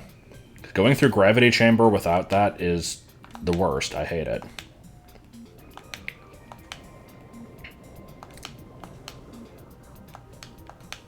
Oh, God. Is yellow really that much more stable than red and blue? I know that it fixed some of the stuff. I'm surprised it's 12 hours, though. I thought it would be faster than that.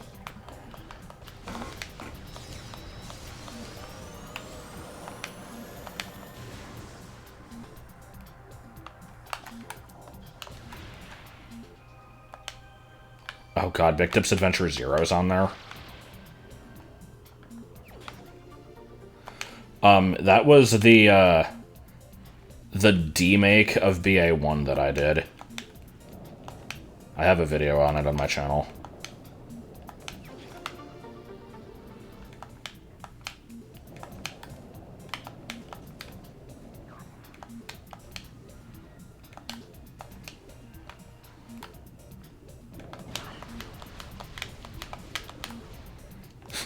I mean, I knew it wasn't stable. I did an LP of it with a lot of glitching, but it doesn't have, like, I mean, I didn't do any of the, like arbitrary code shit or any of that, so. I know those games are very, very fucking broken. 6 hours for no exploits. Really? How the hell do you pull that off?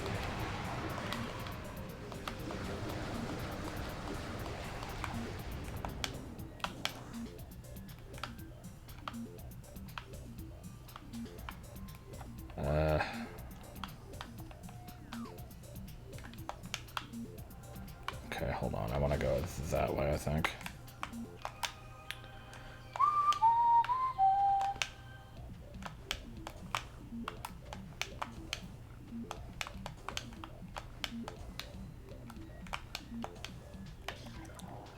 I see.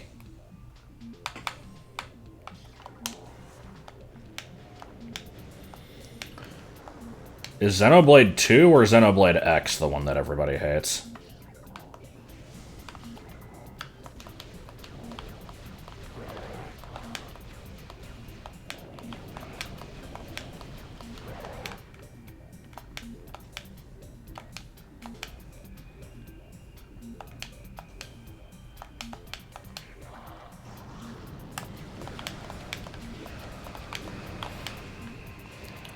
X was the one on Wii U, right? I know nothing of this series.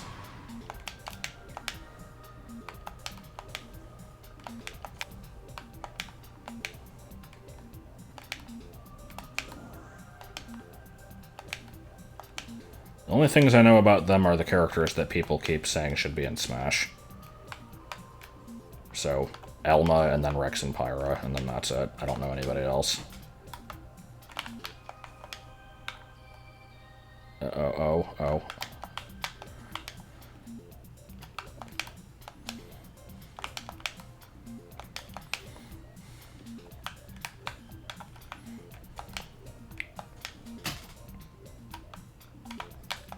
I like when I do tricks that I don't need to do.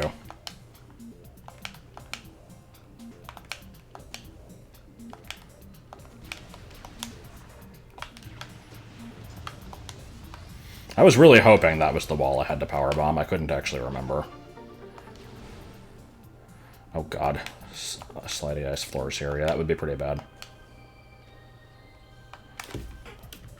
I could grapple across, but where's the fun in that?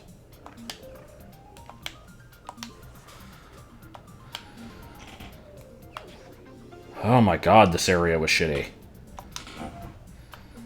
Okay, so what do I still need? I need Charge Beam, X-Ray Visor, Thermal Visor. It's pretty much... Like, X-Ray is the only thing that's, like, mandatory. I think I have basically everything else. I never got Ice Spreader, but it's not like I need it.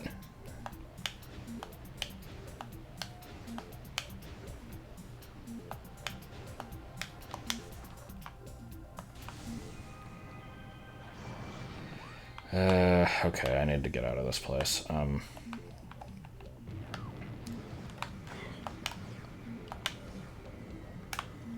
Oh, wait, this is... Oh, right, there's an item in here.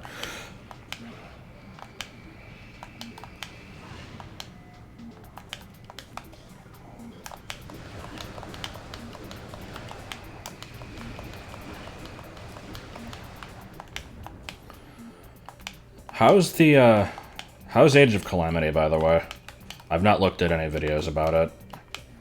I still want to get, like, Hyrule Warriors Definitive Edition. It just doesn't seem to actually exist in a physical copy anywhere. I haven't really wanted to play Age of Calamity because I don't like Breath of the Wild that much.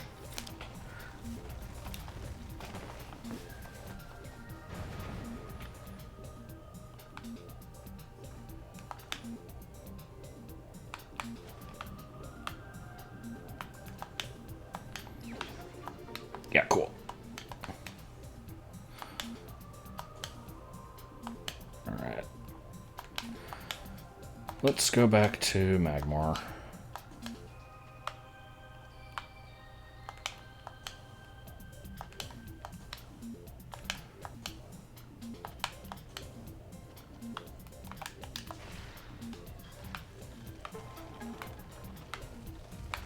I mean, the thing is, I wouldn't mind 100%ing Breath of the Wild if I enjoyed the gameplay. I just don't. Like, it's not... I think I've just... every time I think about the game, I think I've come up with a new, like, excuse for why I don't play it. And I've just basically come to determine that I don't find it fun. Like, it's not the sheer number of collectibles that throws me off. I hate the combat so much. And I don't find really any other part of the game to be that fun. I like exploring, but not when I have to deal with combat, and not when it's only exploring.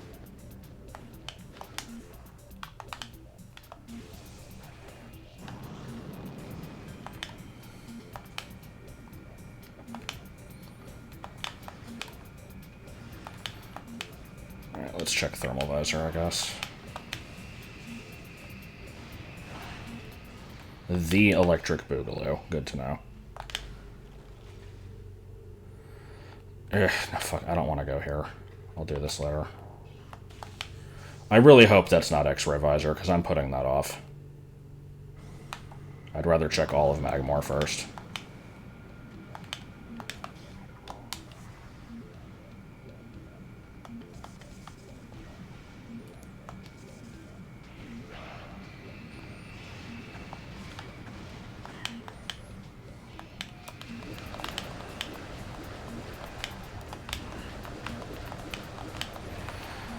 You're not the only one to mention it today. I know.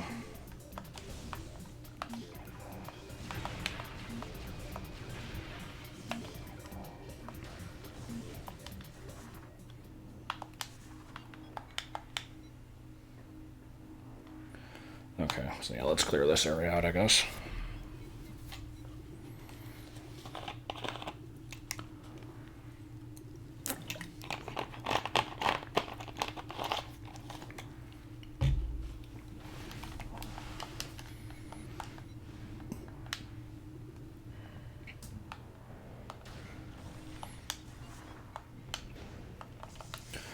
But yeah, as usual, I don't know if I can really give a good reason for why I don't like Breath of the Wild that much, other than what I've already said. Like, I find the combat ridiculously hard. I don't know how to do it. I find that I can die very easily, even to, like, basic enemies. I don't like how nothing drops hearts and that you have to use food, because I don't like the crafting system. Like, the cooking and stuff. Having to worry about weapons constantly breaking is stressful and just makes me basically not want to use anything that I find. So basically the game just kind of turns into me avoiding every enemy as much as possible, and all the game is at that point is just climbing mountains.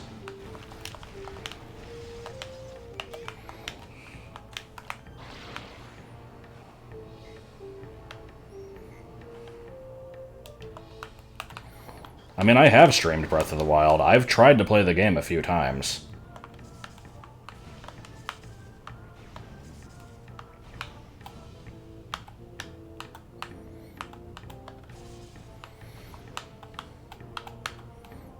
Yeah, that's how I felt about Skyrim, too. I couldn't get into it. It was just, there's too much, and there's too much stuff, but not enough interesting stuff.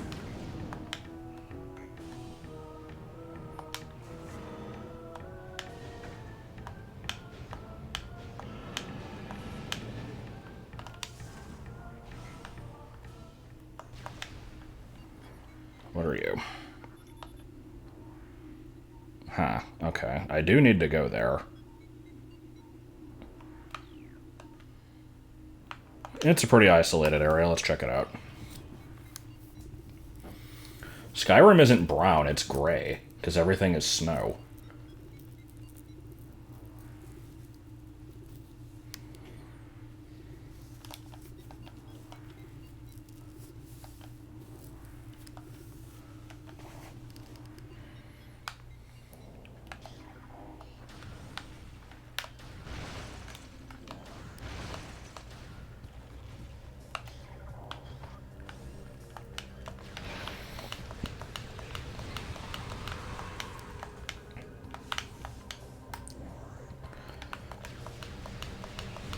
But yeah, it's, like I said, it's basically, it's just one of those games where I wish I could like it because everybody else seems to. And I feel weird that I don't, but I could not find it enjoyable.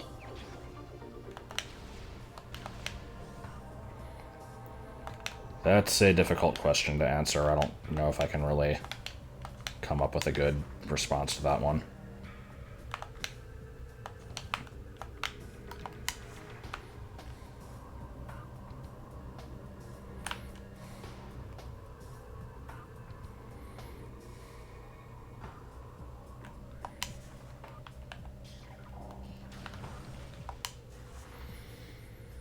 Okay, I think there's a guaranteed power bomb drop in here, so this is... I should be able to progress.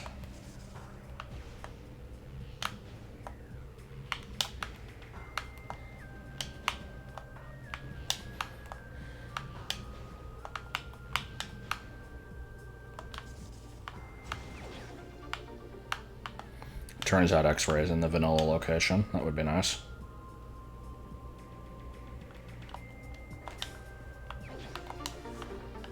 Where is that?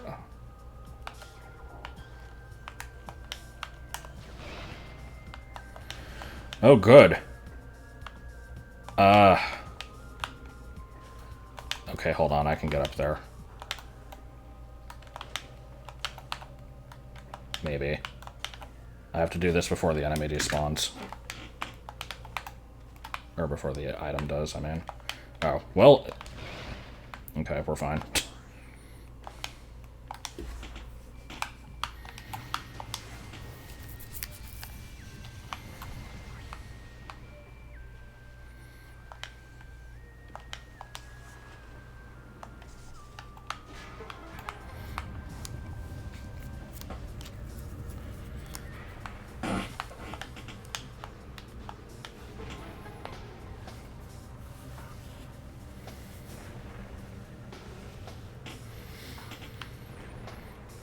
I thought there was just kind of like one tool that randomized all the Pokemon games. I haven't used it in a really long time, though. Gex 64's... That's actually, yeah, that... I'd kind of agree with that one. Or, like, Plock. I don't know how to do Life Grove Dance, otherwise I would have. I'd say those are games that are not really that great, but are still... I enjoy them anyway. Hey, get in the thing.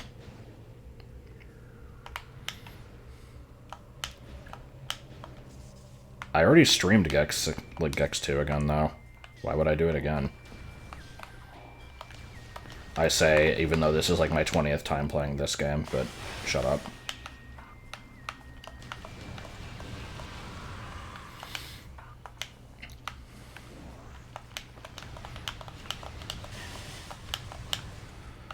Okay, well, I popped in, I got a couple things, by which I mean I think I got nothing. And I don't care to do the hop. Okay, I'll do 3 attempts at hopping over the bars. If I don't get it, then we're going back.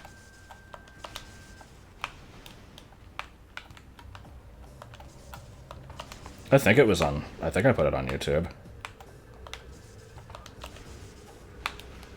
Alright.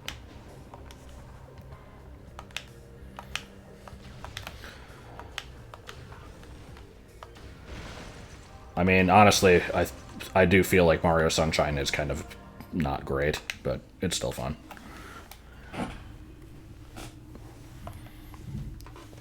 I've described it before as not a good game, but still an enjoyable one. I still kind of stand by that.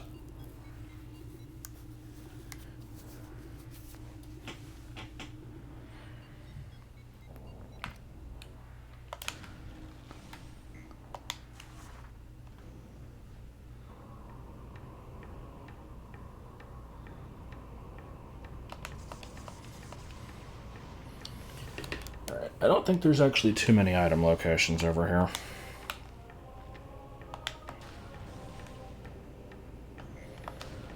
They made a fatal error. Oh.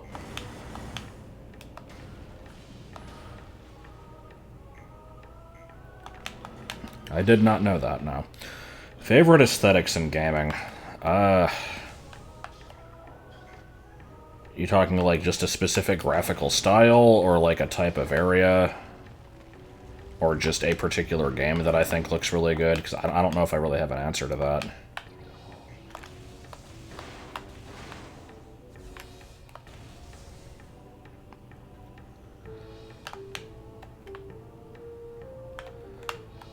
I mean, I generally like things that are bright and colorful. My initial thought is going to, like, Banjo-Kazooie.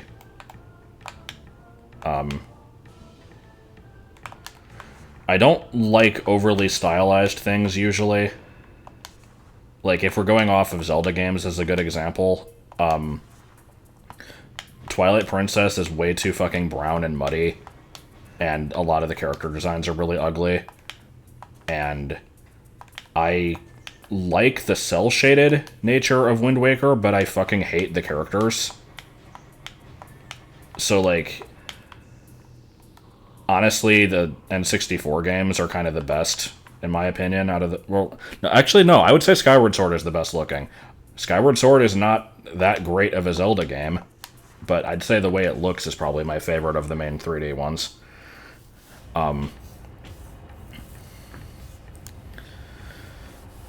So, yeah, that's just kind of my generic answer, is I like things that are generally, just, I don't know,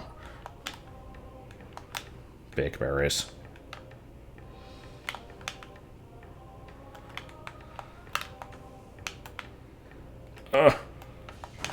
Yeah, Link's lips in Skyward are pretty weird. I would say that is a definite detraction from what I said about it, but I'll take that over the people with 3-inch long legs from Wind Waker. I generally don't like the GBA at all. I find that I like 16-bit graphics, but most things on the GBA just don't look that good to me. Actually, no, that's not even that true. Like, stuff like Minish Cap has, like, ridiculously good sprite art. It just depends on the game. I'm just biased against the GBA in general.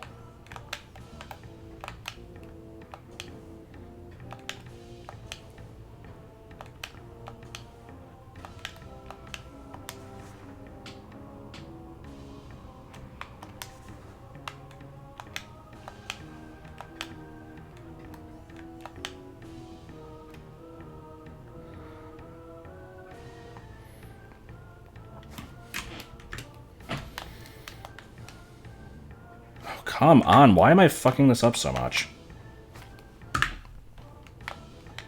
I'm, getting kind of annoyed at this. What the hell?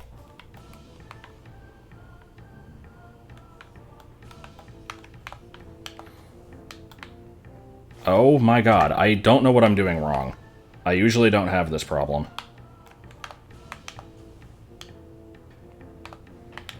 Super Collapse? No, I don't think I've heard of it.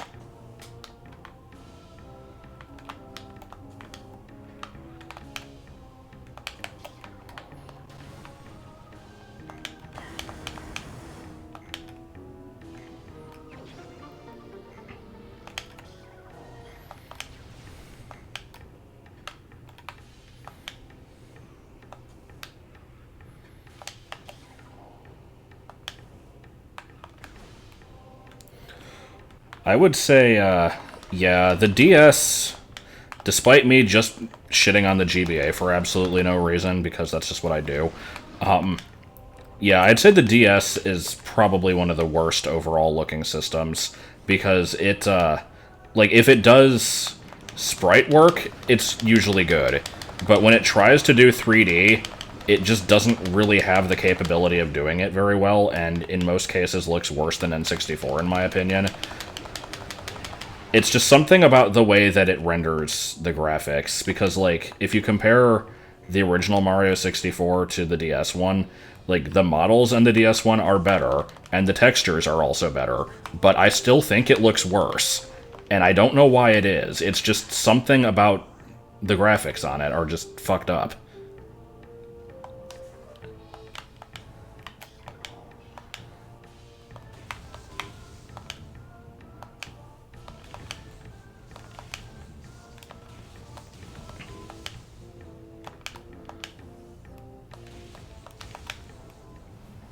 Low resolution with no aliasing.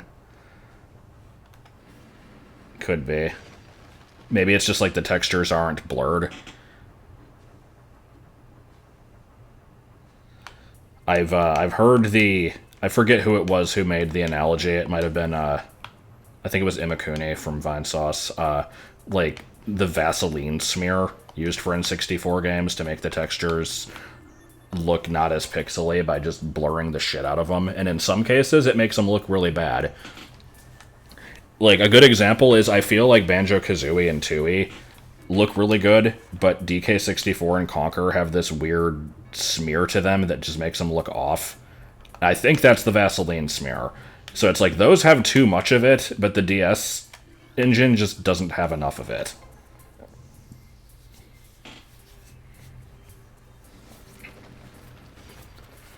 Wait, how am I a coward? I 100%ed 64DS. How does that make me a coward?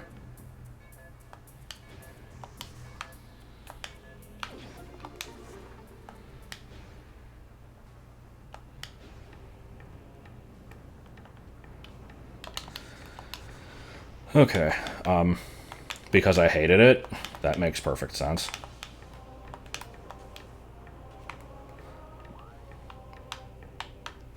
Oh, good. Adobe pop-up.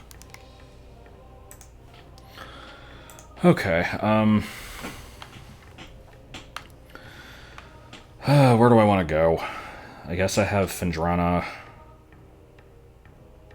That's pretty much it.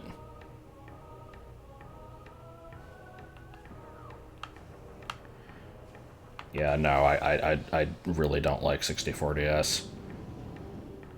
I like the idea of it. I just don't like the execution.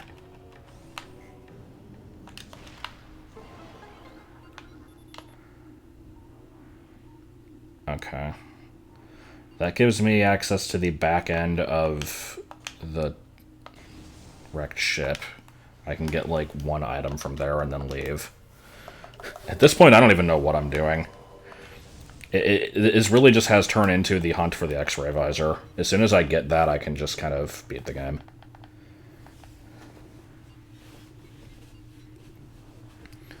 I like how the last half of this stream has been just me having unpopular opinions and complaining about games that don't really deserve the hate.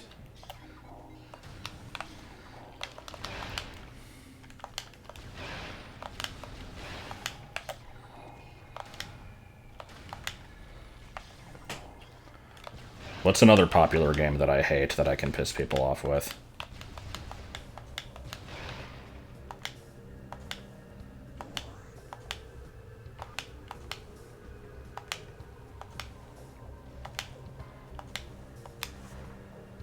Mario Galaxy? Yeah, there's one. Except I do actually want to stream Mario Galaxy sometime soon, because we have All-Stars, and I figured we'd make use of it. I haven't played Galaxy in a while. I don't hate that game. I just don't like it nearly as much as most people do.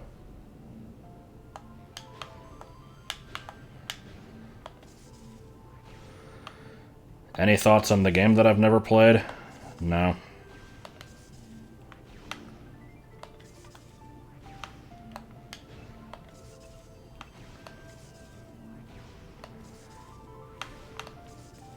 Wow, I'm really bad at this. Come on, X-ray visor, let's go. God damn it.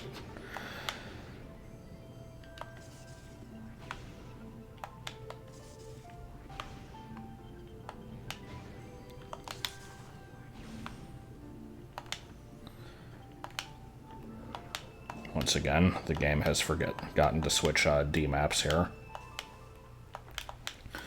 Okay, what is this elevator? Oh wait, this is the one I just came out of. Derp. Okay. I lowered the bars, right?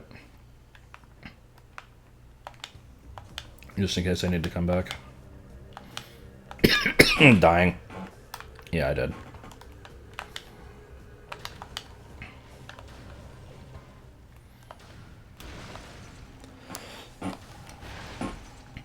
Give me a second here.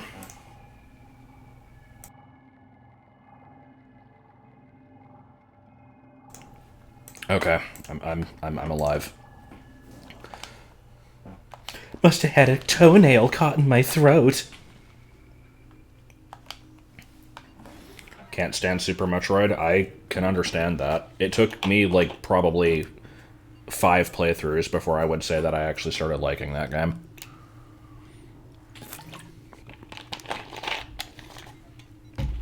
That's what I need to do with Link to the Past. I just need to play it another 4 times. And then I'll suddenly understand why people like it.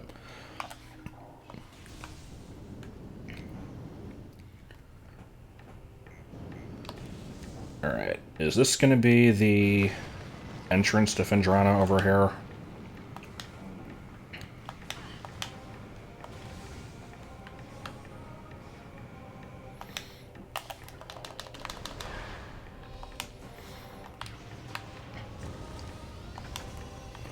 Oh good, worst seed.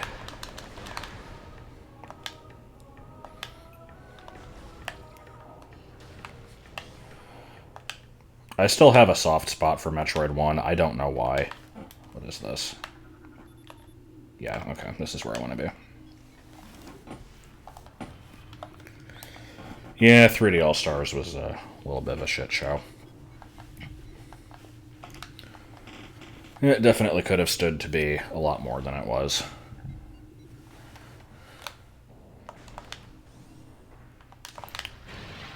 And before people are like, oh, you still bought it, you can't complain, except, haha, I didn't buy it, Joel did. Games I like that not many people do. It's very rare that I play games that aren't ridiculously mainstream anyway, so that one might take me a minute to think of something.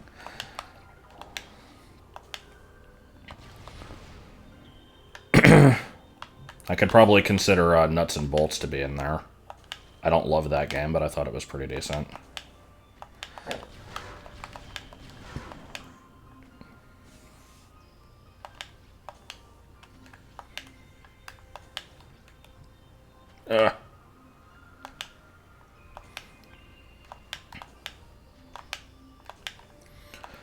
I don't know how I feel about Uprising. I played it and it was like serviceable. It would have been better if it was on a different system.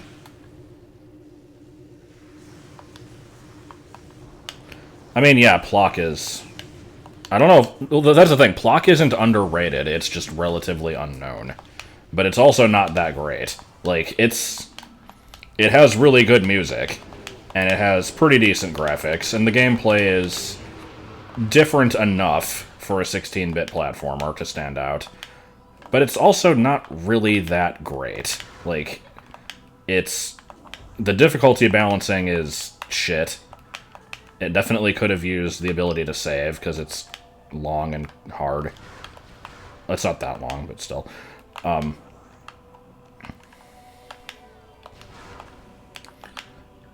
Last time I've bought a used game. Probably Splatoon. Yeah, I think Splatoon 2, which, like I said earlier, I've still never played. Or actually, no. It was a game I bought somebody for a gift recently. And I will not say what it was, because they have not received that gift yet. 2 games I bought for people recently, actually.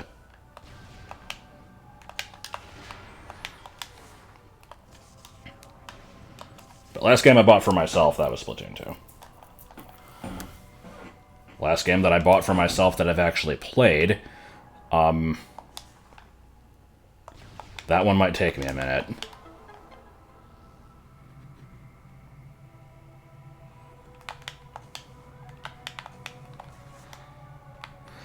Hey, I've been known to occasionally use money.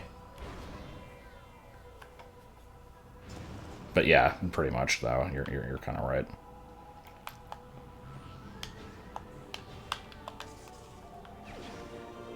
Oh, good. The visor I don't need. God, I legitimately can't think of the last game that I've actually bought that I did play.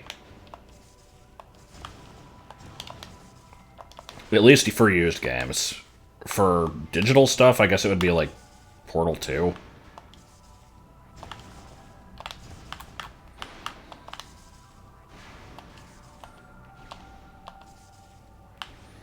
No, Ultimate was a long time ago. I've definitely gotten more stuff since then.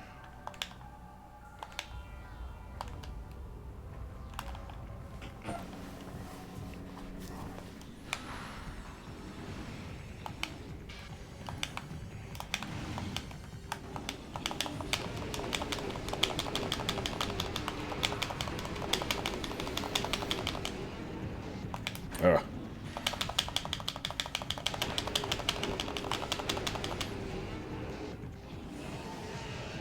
Ever played Lost Kingdom? No.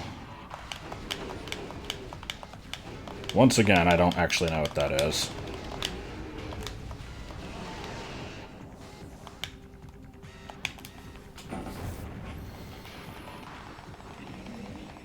I don't know what Slay the Spire is either. I know it's something that Vinny's played because he mentions it fairly often, but I don't think I've ever seen it.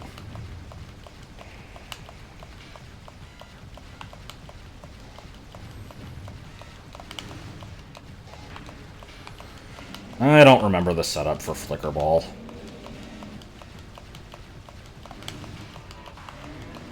good boss.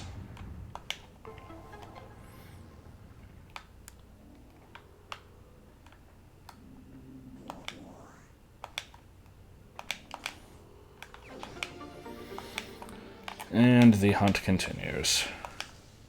I swear, if the frickin' X-ray visor is locked behind super missiles somewhere, I'm going to be very upset. Because there's a few random scattered things that you need super missile for. It's not very many. And they're all really far apart. So if I get super missile and have to start backtracking and checking all those, we're going to be here for forever. Because what is there? There's the one right above me right now. There's the tree in Chozo Ruins. There's a pod in the pirate base. There's a pod outside the Omega pirate room. And there's a pod in the crashed ship. That might be all of them. They're all very far apart.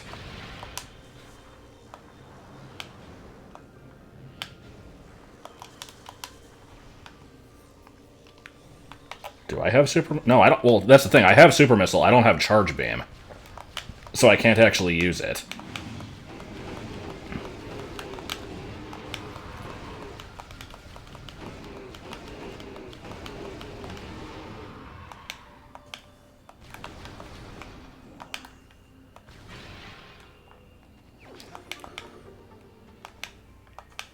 But yeah, so X-ray visor is my #1 priority. Second priority, I guess, would be charge beam. Large beam. Large bean. Teeny weeny beanie.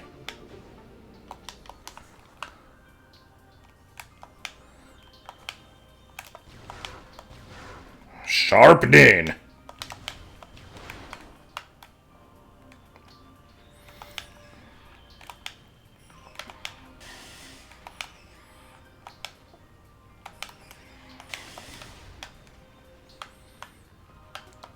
Wow, this is worthless. So looking at my totals, I'm actually not missing very much. I have one more missile somewhere, one more E-tank somewhere, 2 power bombs.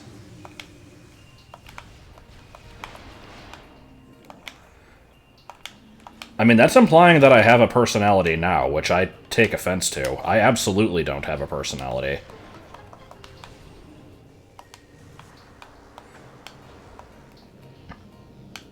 Also, I wish I could get more into Minecraft. I wanted to do like a long, in-depth playthrough of it recently, and it just kind of didn't work out.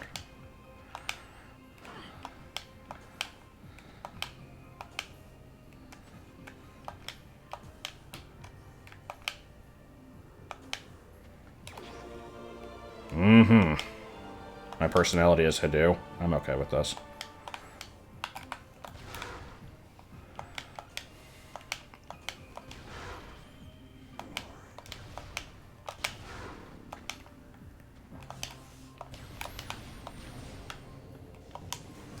I mean, I have a patron-only server, and there's other fan servers that exist that I am part of, but never really talk in. One of them I used to, and then just kind of stopped.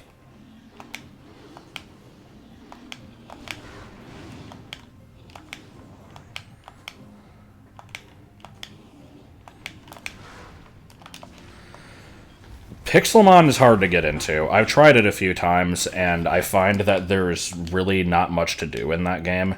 There's not really any motivation to actually, like, put together a good team. So I just kind of lose interest after, like, a few times playing it, usually. Come on. Well, pigeons are the best.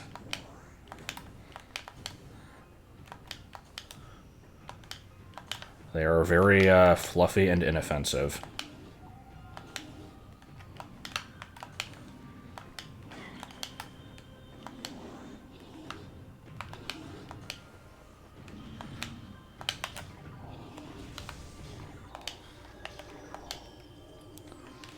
Can someone explain the all caps channel comments thing?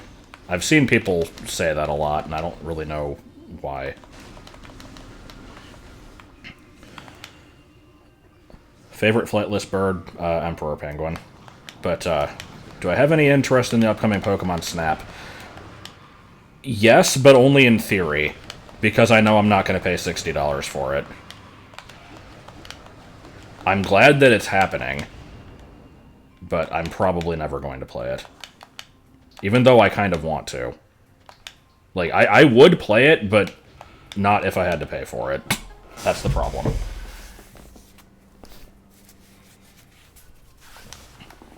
If it was like 20 bucks, maybe.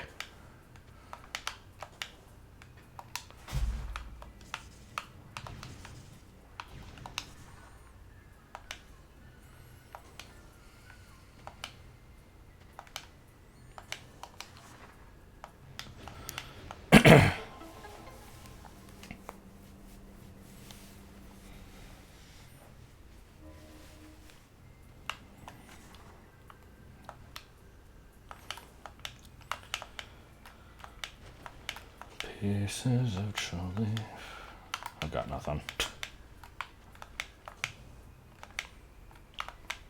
I'm almost tempted to look up where the X-ray visor is and just go straight to it.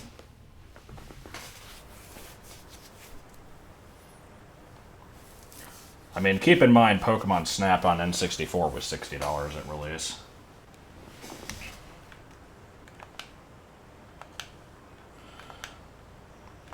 I'm curious what other people's thoughts on this are. Oh, that was interesting. I asked Joel this question the other night. So, like... I'm trying to think how to ask this. Also, I didn't have to do any of that shit, did I? God damn it. So, like, with video games, especially with, like, the older era stuff... You've got the games that kind of, like, stand the test of time, and it's usually the ones that kind of have, like, actual, like, good and engaging gameplay to them, and usually a decent amount of content. And then you have all the other stuff, and it's not shovelware. It's just games that don't have a lot to them. And Pokemon Snap is a good example of that, but I'm also thinking, like, old racing games that only have, like, 4 levels. Or, like, the N64 Super Smash Bros., where there's just not really a whole lot of content. When did that era end? Because my thought is, like, Sega Saturn, maybe? Like, there's a little bit of it after that. Like, I mean, like I just said, N64 has a couple. But, like, when did that stop being the norm?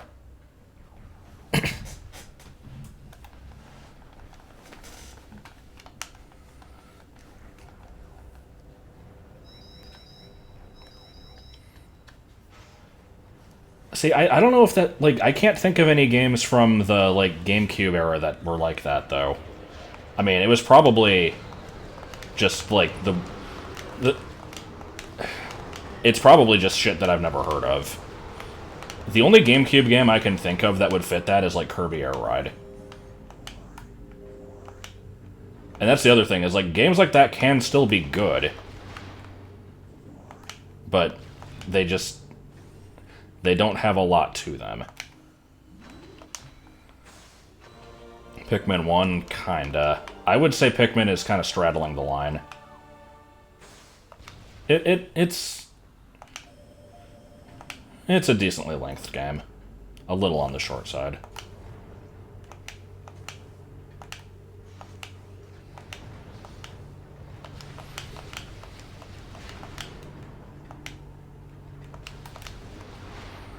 Yeah, I mean, I never got into Monkey Ball, so I never really think about it much in general, but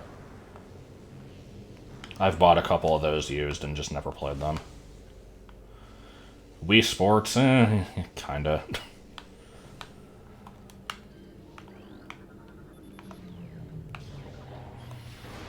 Oh god, I just remembered 1-2 Switch as a thing. Okay, well there's our answer. It never went away. But no,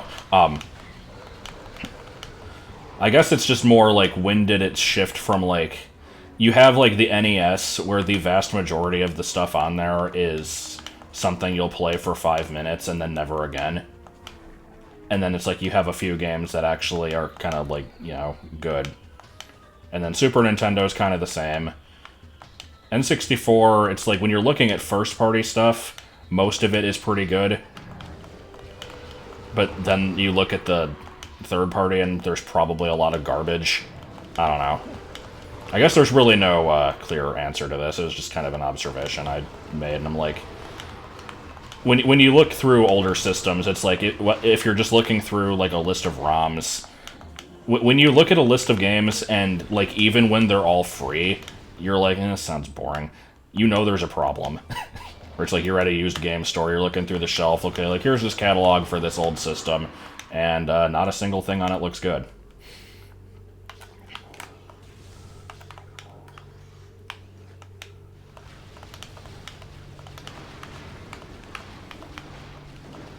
That's kind of how I feel about the Genesis as a whole. It has, like, maybe 10 games on it, and everything else is just nothing.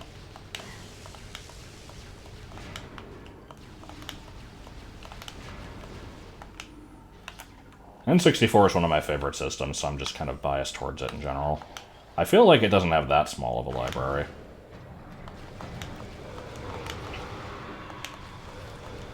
I mean, I know there's only like 300 games total, including all the bloatware, but, I don't know. The first-party stuff was all of pretty high quality, at least.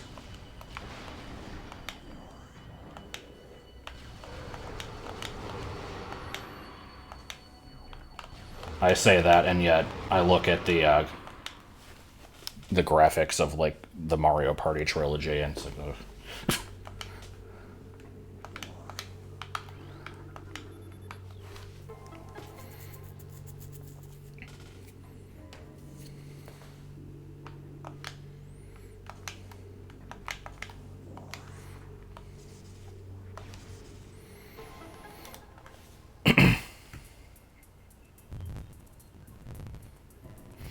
Why aren't the emulators shitty enough? I want lag and performance issues, damn it.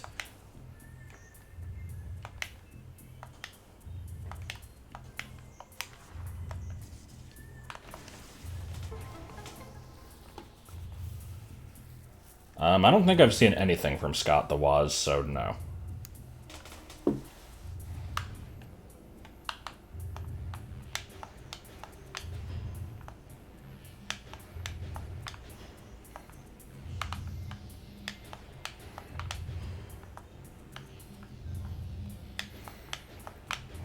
Alright, is this gonna be for nothing?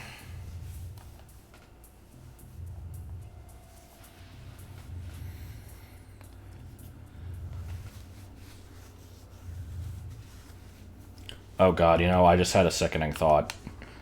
For a while now, I've had a lot of missiles. I could go back and do Tower of Light. God, what if the X-ray visor's there?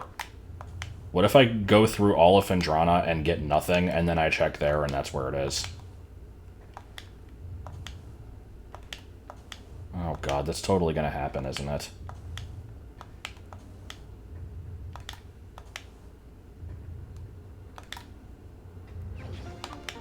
Oh, it's totally gonna happen. No. I know, that's the I don't want to backtrack right now. I'd rather clear out the rest of this area. Did I? I don't remember.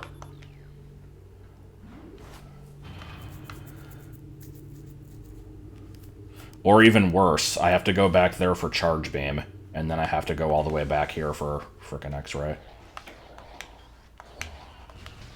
Oh, that's absolutely the case, but I mean, it's not even that I don't step outside of the comfort zone, it's that I don't play games within my comfort zone anyway.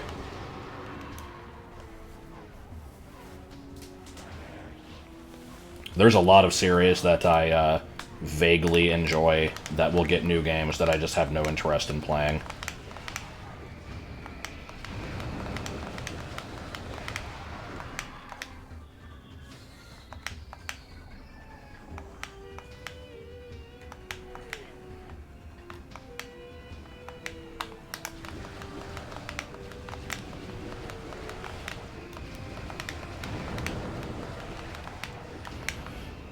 Well, let's think. It's 3 levels. Each one of them has 4 blocks, so 12 blocks. And each one takes 3 missiles, so 12 times 3. I need 36. I should be good.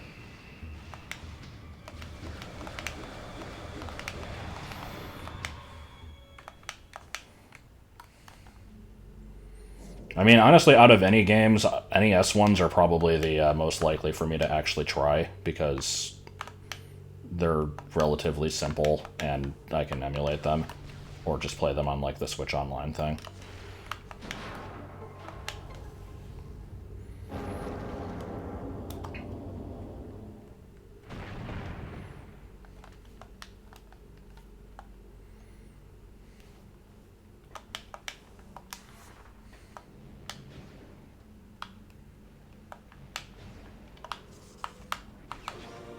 Well, okay.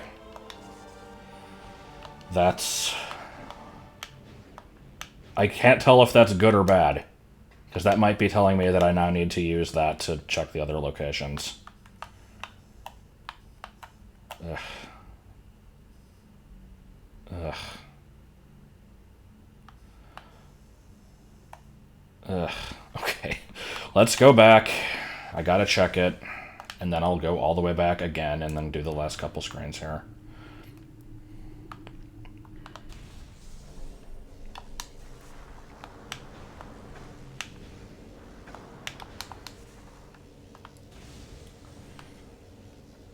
Yeah, no, not doing Kingdom Hearts. If I'm going to play anything that resembles an RPG, it's going to be Xenoblade Definitive Edition, or whatever it's called, the one on Switch. Because I've wanted to play that a few times. I was tempted to get it on 3DS and didn't. It's like... It almost has my attention, but just never quite enough. Because I know it's like 100 hours long and I'm not going to have the patience to play it.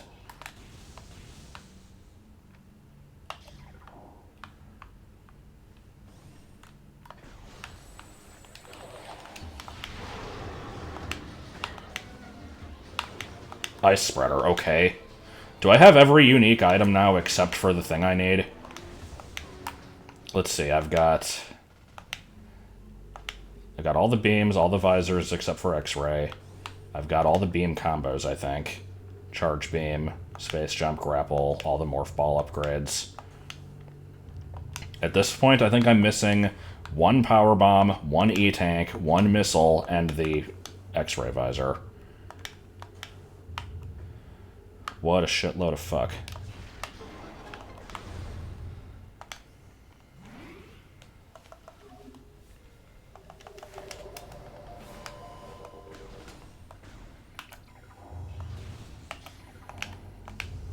Deponia. I don't know what that is.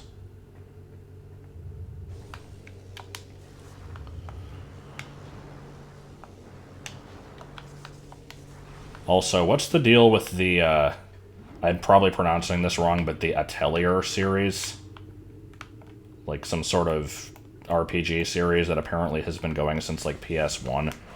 And I had never heard of it until suddenly the protagonist of the newest game became, like, the most likely Smash character, according to a bunch of people.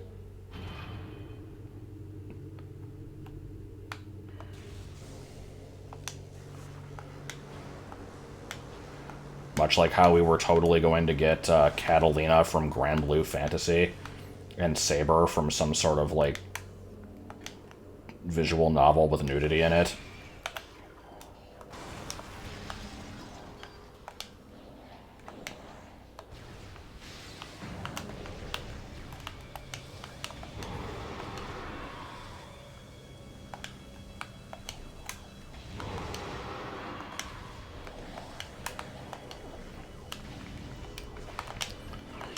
There it is. Okay, we can leave. There's another item on the screen. I might as well get it. But, alright.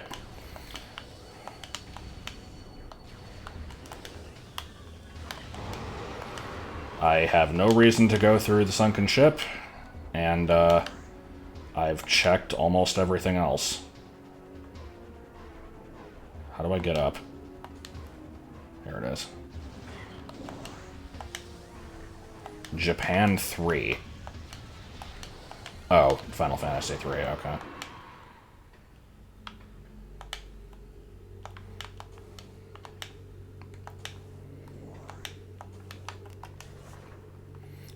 When you said Japan 3, I thought you meant, like, a sequel to Japan the Game, aka, Tokyo Mirage Sessions. I'm like, wait, there's a second one? How is there a third? Okay, I think the fastest way out of here, actually, is to keep going and then hit the elevator. How do I get to Phazon Mines?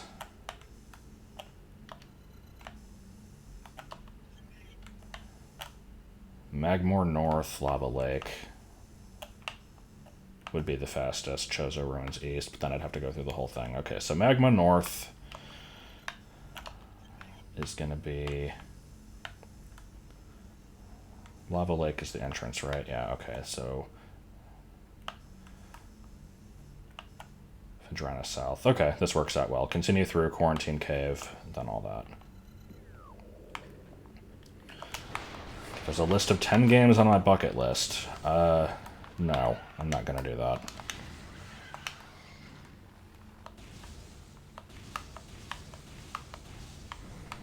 I am legally required to mention Ukulele and the, like, Dangerous Machine, or whatever the fuck it's called. The second game. Honestly, if we're going down that route, Tropical Freeze, too. I have it, I think. Do I have it? Hold on. Fuck it, I don't know if I do. But,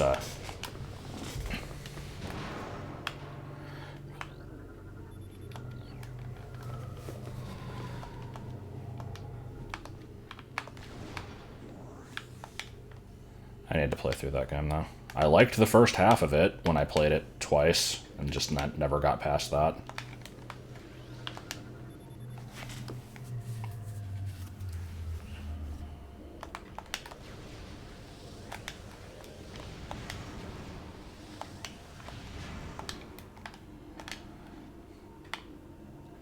What if I play Siphon Filter 3? I don't know why. It was just something random I thought of.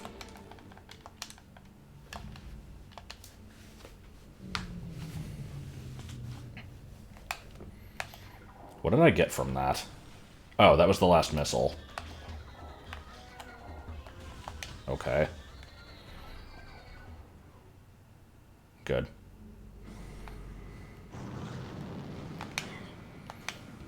I like Ukulele and the Dangerous Machine. That's what it's called now. Man, you're full of overly specific questions, aren't you? What qualifies as off-brand? Like, just... Oh. I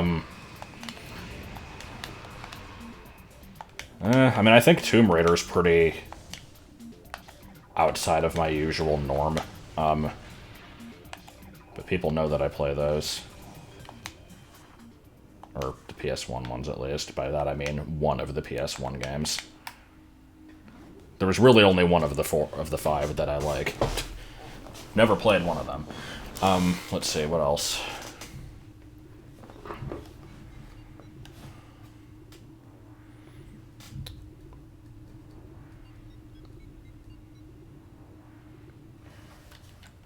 God, it's hard to think of much.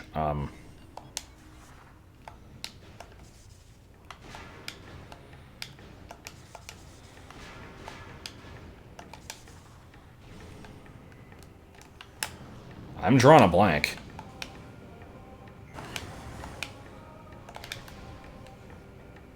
Open, please.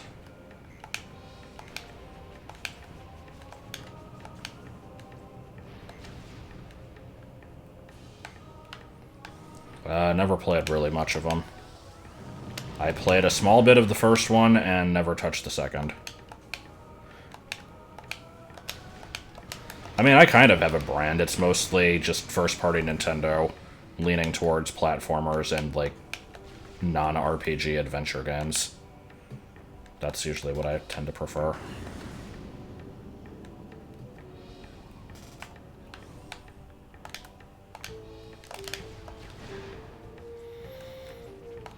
portals off-brand a little bit.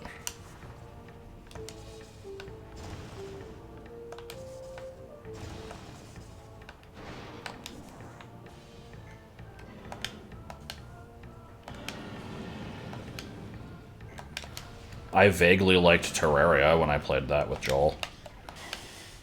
I'd like to go through it again, potentially, but I don't know what I would do differently. I guess let me explain this one. So, back around, like, April, probably, Joel got me to play that, and,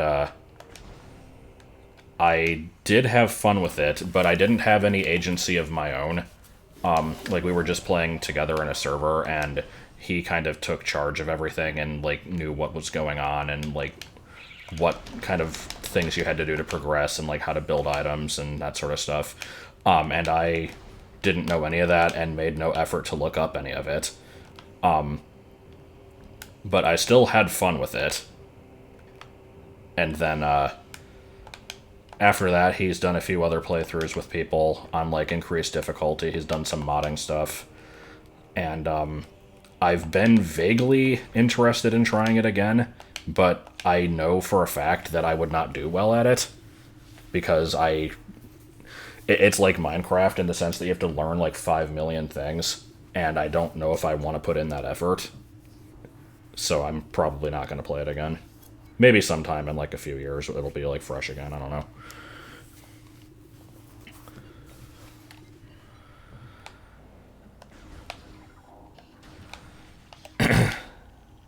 The only thing I've played in VR is Keep Talking and Nobody Explodes, which I like very much and would like to play more of, but trying to actually find people who want to play it and are readily available to play it regularly and not just like once is very difficult. Because that's another thing me and Joel went through. We for a long time, we're going through that, just trying every single one of the mods, kind of like in release order. And then he wanted to bring in a third person, and we've tried a few times, and oh, what the hell was that? Every time we try it, we play like once or twice, and then it's just impossible to have another session. So we've done like the first 20 mods probably a good 4 times now. And there's hundreds of mods.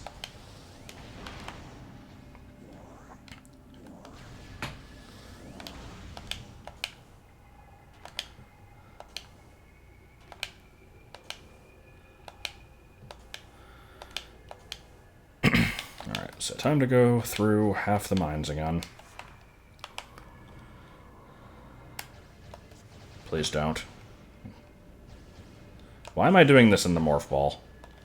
I didn't need to do it this way. Can you not, please?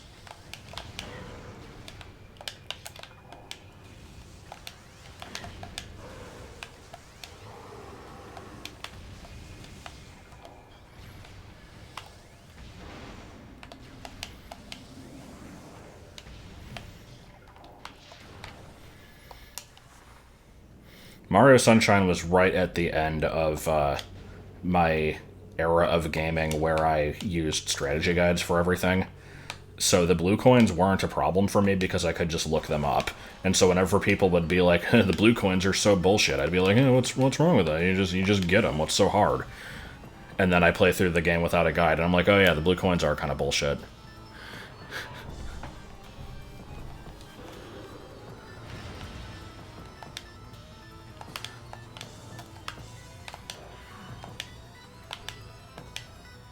I'm trying to remember what the last game that I specifically had a guide for was. Like, there's been more recent ones. Like, I randomly have a strategy guide for Pokemon Black and White 2. But, like, the period where I basically wouldn't play through a game without them. I think the most recent was probably Wind Waker. Because I know Prime 2 was, like, the first one where I actively played it without it. Like, made a conscious decision not to get a guide.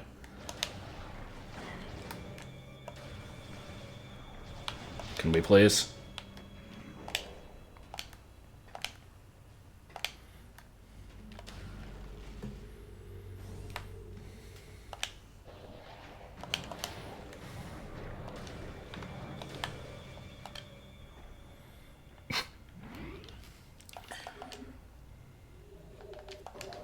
Oh, here's a good answer for the game that's off-brand for me that I like anyway. Shadowgate.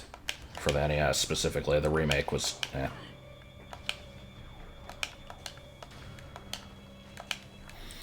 But then,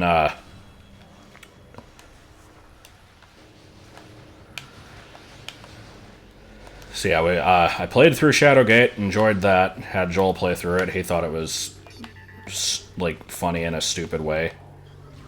And so we're like, hey, let's check out other games from this developer. So we played through Uninvited. My god, Uninvited sucked. Holy shit, did that game suck. And this isn't Uninvited Quest for the Red Diamond. It's the it was the NES version, but I think it was originally on like Mac or something. It was on a bunch of systems. Oh, right, I forgot. You can't use thermal visor. Oh my god. Okay. Hold on, I need to deal with this. I think if I choose ignore now, it'll be fine. I've had this problem before. Yeah, there was no, there was not an uninvited stream. There was a Shadowgate stream.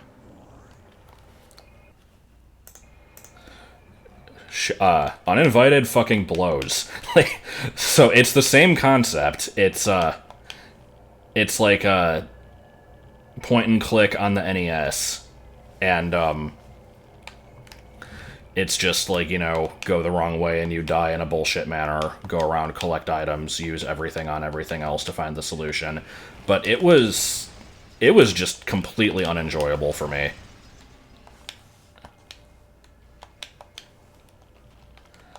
I don't know if I can put into words why.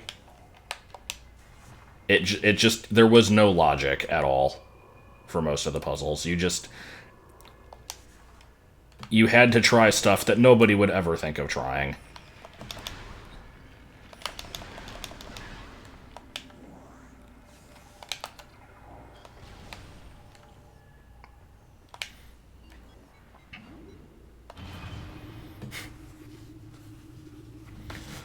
I like the part where the troll lifts up the bridge and kills you.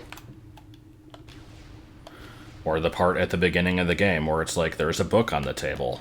Pick up book. It was the oldest trick in the book. You picked it up, and now the floor opened up and you fell into a pit and died. I hit the mirror that sucks you into outer space. That was also good.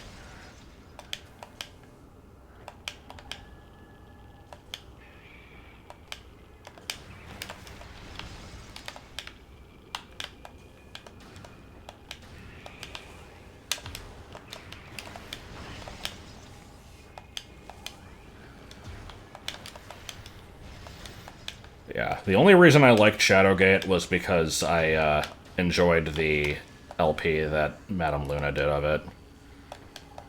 And so I, like, even though there's not really much of a point in playing through, like, a point-and-click adventure that you watch someone else play, because now I know all the answers, I did it anyway. And then I, like, played through it a few times for some reason and tried to make a guide for it, and GameFAQs was like, we can't accept this, it's too big. GameFAQs has done that twice. They've rejected images that I've sent in for being too big twice. One of them was a map of Shadowgate. Just, it was every screen in the game stitched together into a map. They said it was too big. And the other one was what I have referred to as Organized Thing 2. Let me actually pull that up. Hold on. I like Organized Thing 2.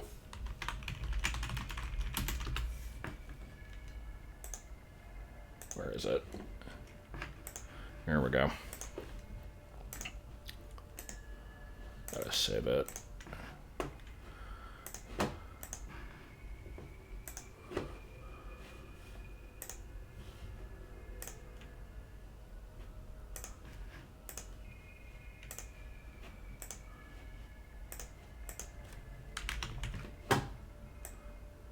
Okay. Here is Organized Thing 2. So this is a availability chart for Gen 4. as the top says. So this left section is just everything that you can get without having to worry about what game you're playing. And then everything on the right is kind of like broken up by version exclusivity. And so if you look at it close enough, it has these bars underneath all the Pokemon. So like the very first set on the left, you've got the Pidgey family. Underneath it is red, green, purple, and that's for Fire Red, Leaf Green, XD. And so there's like it shows that, and then like underneath Steelix it says trade, because like you can get it without trading in the Gen 4 games, but you would need to trade if you got it from Fire Red, Leaf Green. And then like over in the Kanto Johto section, there's like the squiggles underneath stuff like Kakuna, Sandslash, because those are the ones that you can get by like having the game inserted in the DS.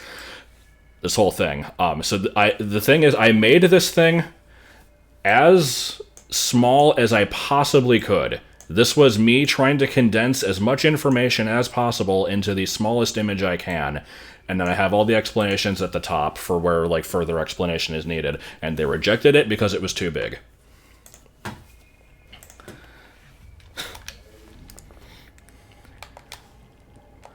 So, good stuff.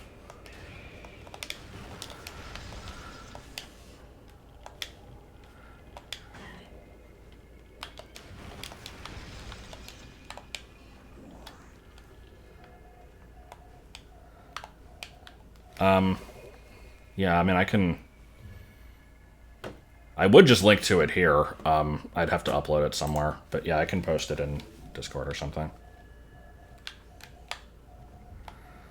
I mean, I've made a lot of Pokemon availability guides, some of which I finished, some of which I didn't.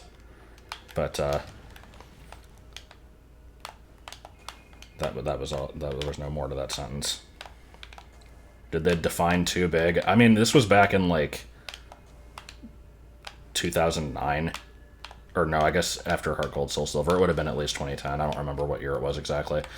But, yeah, I don't remember what their specific reasoning was. But, yeah, it was too big. Oh, what the hell is this shit? This is not how this visor's supposed to look. Okay.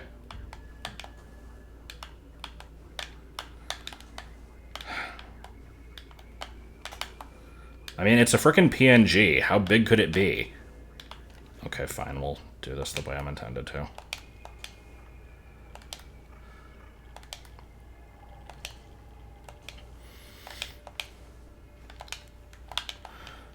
I do have an absurd amount of knowledge on Beanie Babies. I wish that, if it was a JPEG, it would be crusty as hell. But I wish that there were people watching who would be able to verify the information that I give on them. Oh my god. Because, like, anything from the first 5 generations, you can, like, throw out a name and I'll be able to tell you, like, a ton of crap about it. Like, its introduction, retirement date, like, if there's anything, like, if it has any variants, when those came out and stuff, like, generally how much they're worth, any other random trivia about them. I'd like to be able to just randomly bust that out in the middle of a stream, but it is not a topic that most people would know about.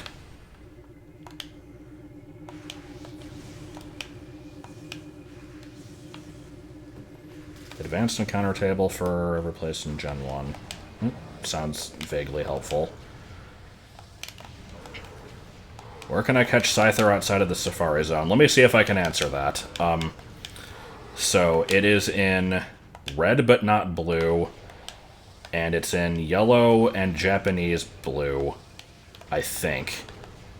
And it's only Safari Zone in all of those. In Gen 2, it's in the bug catching contest. All 3 games.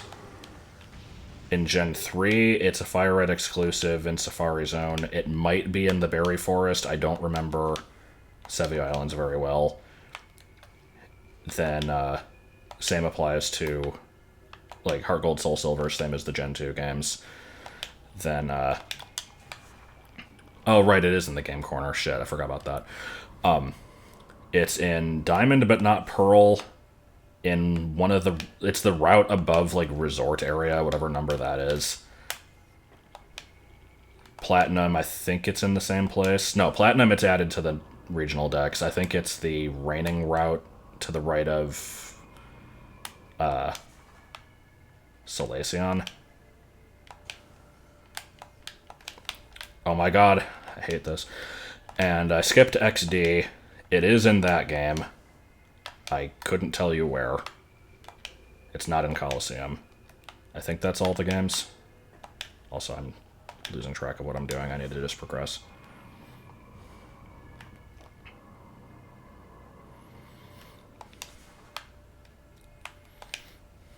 But yeah, I think it's Game Corner in Gen 1 and the remakes.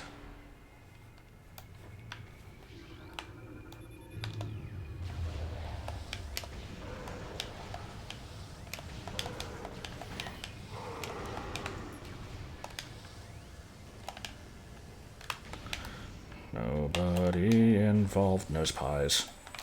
Nobody involved knows all of the pies. See, when I played through Red on the 3DS Virtual Console, the one that killed me was Tauros. I don't remember ever having that much of a problem with it before, but holy shit. I was able to get all the other Safari Zone exclusives. Like, I know Chansey's a real bitch. I got Kangaskhan, I got Scyther. Could not fucking find Tauros for, like, weeks. It was so bad.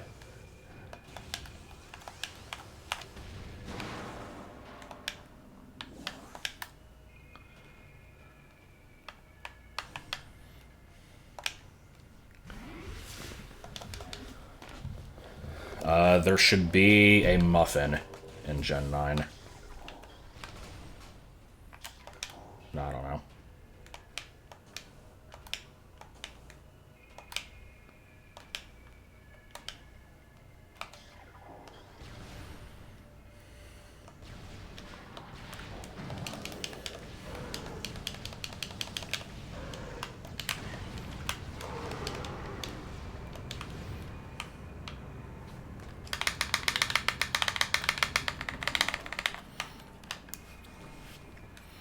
Organized Thing 2. What a title. I don't remember what Organized Thing 1 is.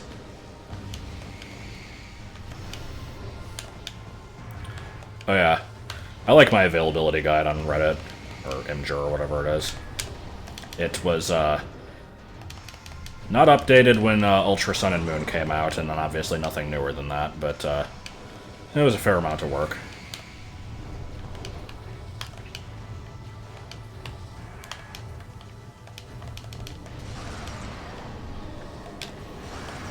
But if you want inane Pokemon information and, like, spreadsheets and stuff, I do have a lot of those, but I'm not the master of it. That would be Autumn. She has, like, fucking 90 of them.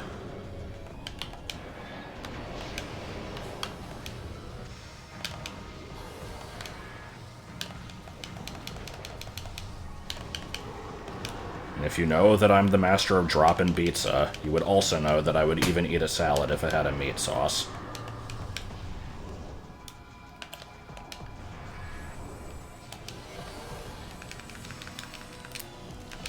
I never remember the optimal way to fight this thing. I'm just gonna do...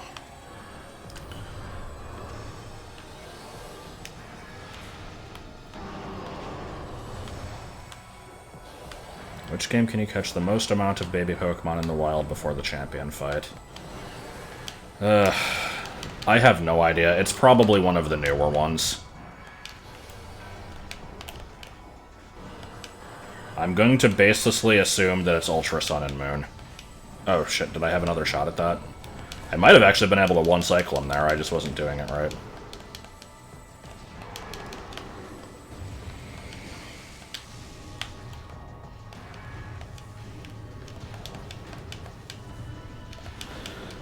I still never memorized Gen 8. I need to do that. I think I know, like, the first 20. Because you've got the starters, then it's... God, actually, I don't even know. I See, that's the thing. It's either the normal type, the flying type, or the bug. I don't know which it is. I'd have to look.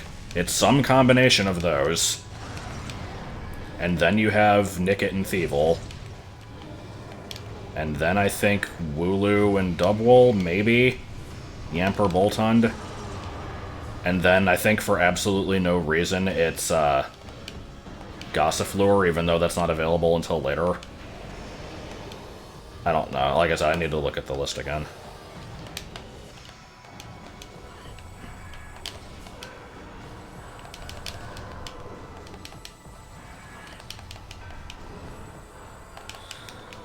Yeah, yeah, yeah.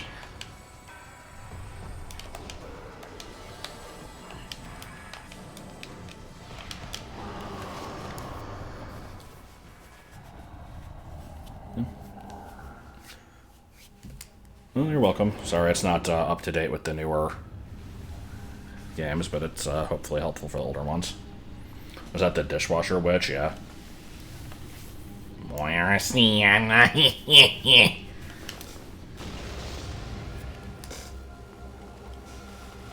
Someone randomly accused me once of not doing the noise correctly for that. They're like, why are you saying the same sound over and over? It was like some really weird complaint. And so I made it a point to memorize how it sounds, and it sounds very much like Moira sees Anna. So that's what I say. Moira sees Anna.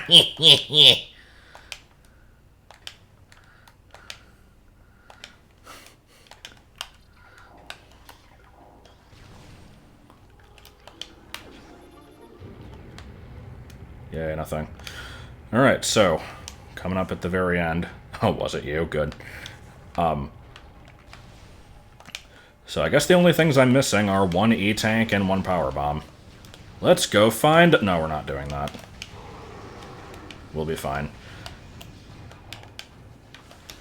I've beaten the game with worse.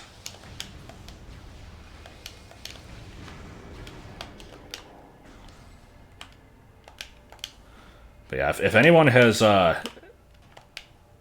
is wondering what the fuck the dishwasher witch noise is and hasn't heard my explanation of it before, it's definitely worth looking at. It's Louis C.K., like, witch in the kitchen, or, like, so I called the Batman, I think is, what it's usually referred to as. There's clips of it on YouTube.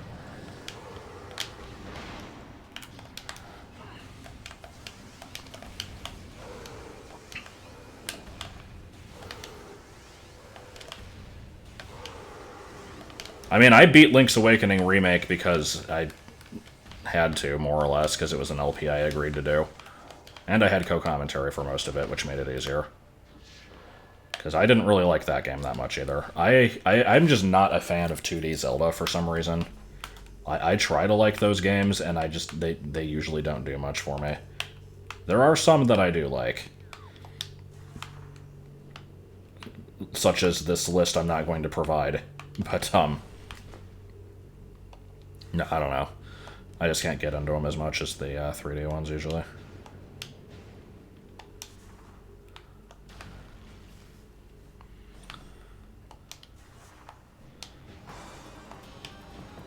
Can I still ignore you, or do I have to finally kill you?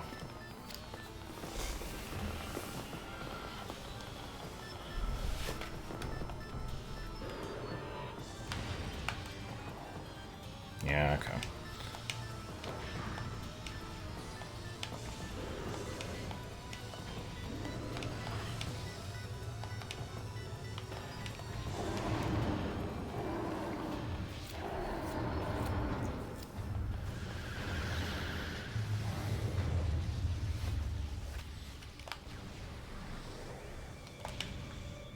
I would say the Awakening remake was kind of style over substance. It would have been more enjoyable, probably, if I was more familiar with the original game. I mean, I guess that's kind of stupid, because... reasons. The cutest-looking Metroid game, I guess, would have to be... Federation Force. But, Yeah, I don't know. I found Awakening. I found the overworld hard to navigate. I could never remember where anything was, and so that was weird. I think I was like clogging the elevator. Some of the solutions to things just seemed really needlessly cryptic, I guess.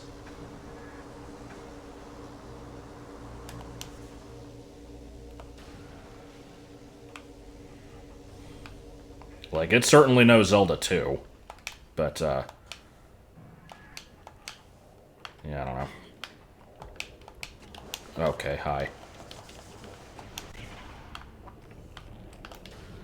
Can you not?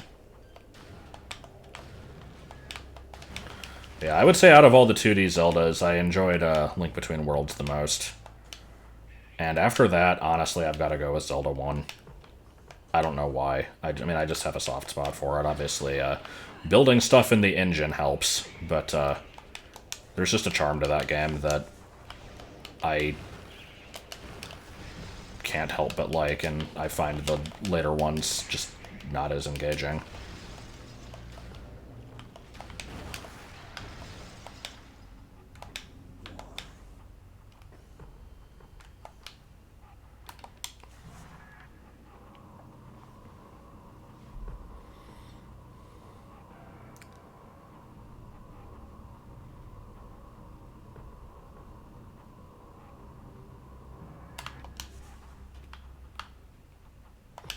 Alright, so this is the long trek to find a elevator that leads back to Talon Overworld. There might be a quick way to do it. I will check after I go through this next elevator here. It also occurs to me it might have been faster to take the one near Omega Pirate, but too bad. I don't like the praise that Mario 1 gets, because I just find that game fucking irritating and, like, impossible to play.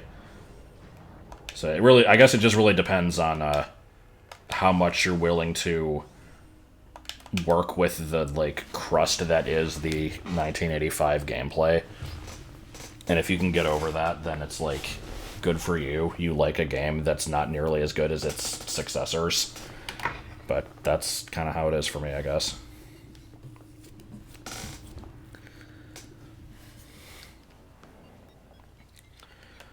Alright. Oh, that'll work.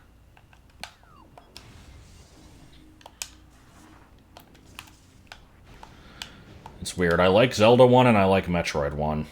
Cannot stand Mario 1.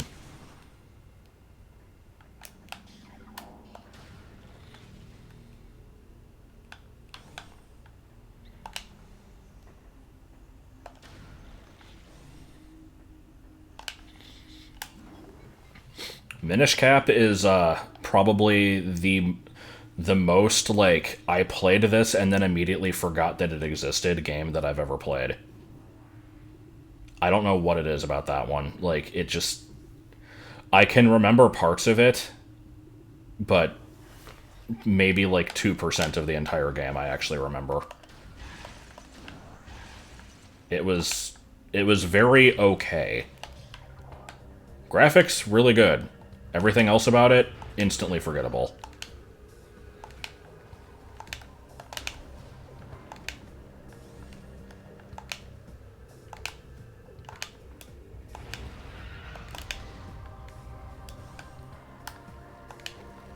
So, like I said earlier in the stream, this is just my shitty opinions, just for hours.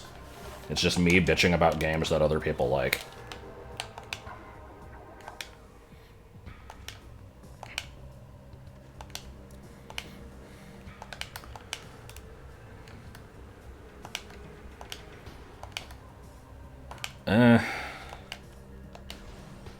People have asked me that before, and I think the answer I went with was Mario 64, because the DS version is not that good.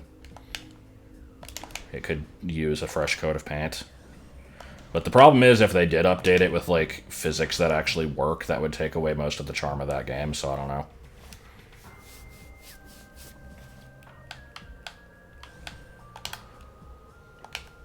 Pokemon Stadium, no. no thanks. Remember, I said I was going to play through that game and Stadium 2 as part of, like, my epic adventure to, like, 100% Gen 1 and 2. And then I abandoned that plan very early on because I did one stream of Stadium and it put me to sleep. So, yeah, no. Oh, right, I forgot. The Ridley fight randomly goes into letterbox format every few frames.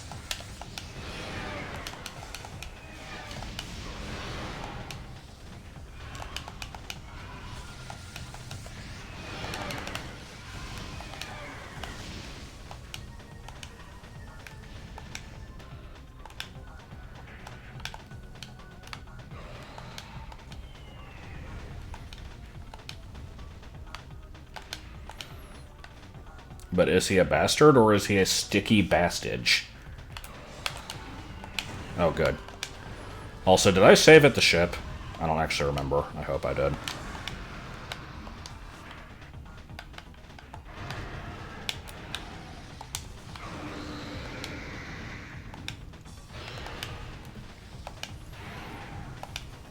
I love how you can just skip the first phase with Boost Ball.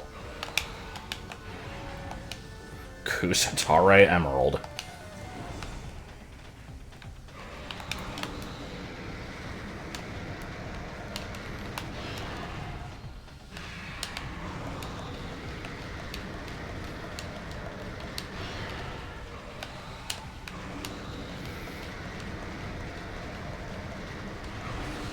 I could use Wave Buster, I just didn't feel like actually wave busting it out.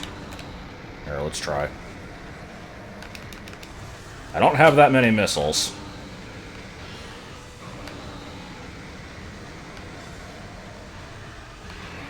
And there it goes.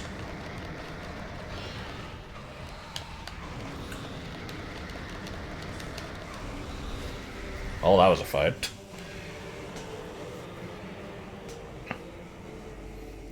Give me 10 games in a row without even referring to them. I think you need to take a minute and stop asking random questions now.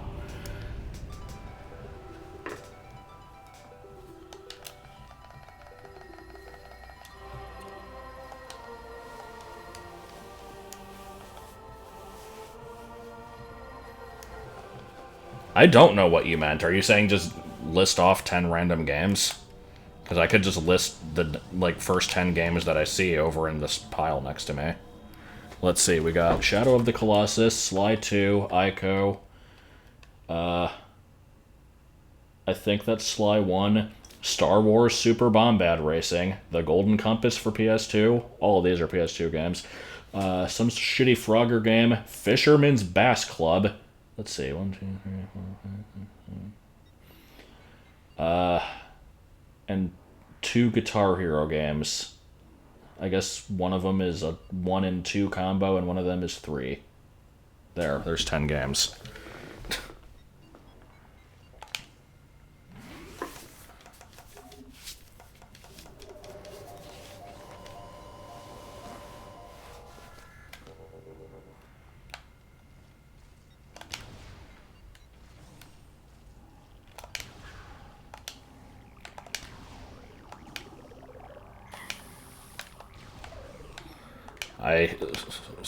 Yeah, I just have a stack of PS2 games, some of which are decent and some of which aren't.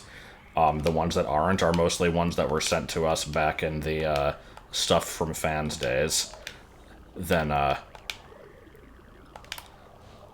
let's just ignore the fact that I don't ever play the PS2, nor do I actually have one, because I gave it to Joel.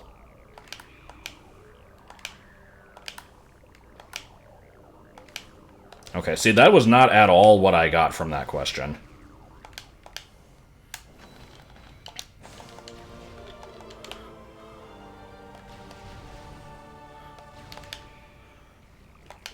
But yeah, I've got a stack of PS2 games, a stack of Wii U, and GameCube games, and then I think I only have like 6 games for the Switch. Let's see, I have Ultimate, Pokemon Shield, Let's Go Pikachu, Mario Maker 2, Splatoon 2. Okay, I have... Oh, no, there's a couple more. Mega Man 11, which I've not played. Mega Man Legacy Collection 1+2. Link's Awakening. Spyro Reignited. I think that's all of them. I have not played several of those, and there were not very many to begin with. Oh, hi.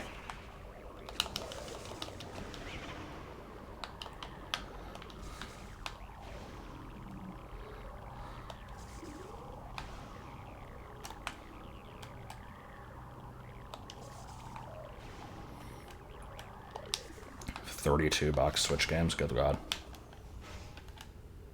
I mean, I don't even know if that's considered a lot, but for me it's a lot. I don't think I could find 32 games on the system that I would find to be worth playing.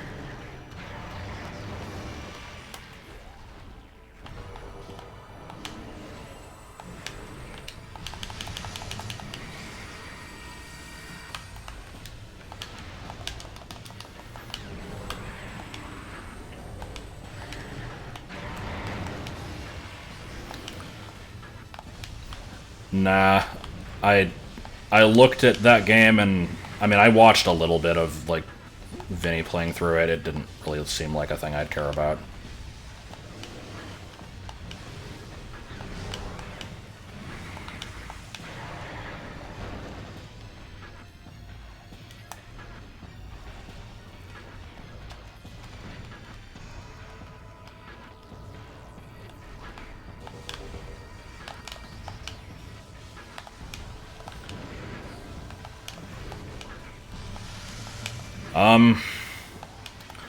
If you want a proper explanation of it, it's complicated.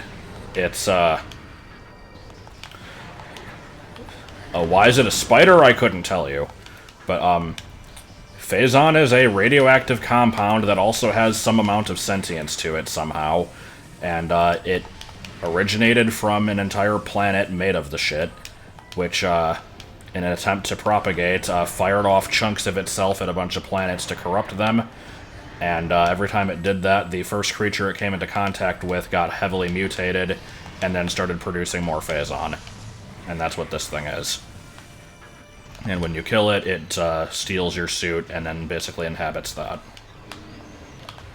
Now, the question is twofold here. One of them is, why is there, why did this thing come into contact with a Metroid in the first place, considering they were not native to this planet, and they weren't brought here until the pirates came, and the pirates didn't come until after the Leviathan hit, so that part makes no sense.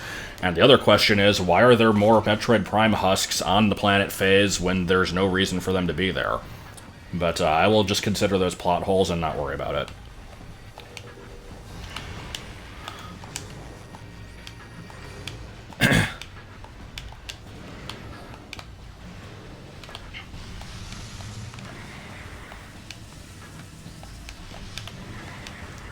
But yeah, it's one of those games where there's a pretty good amount of stuff going on behind the scenes if you read all the scan text, but the story is optional if you don't care about it.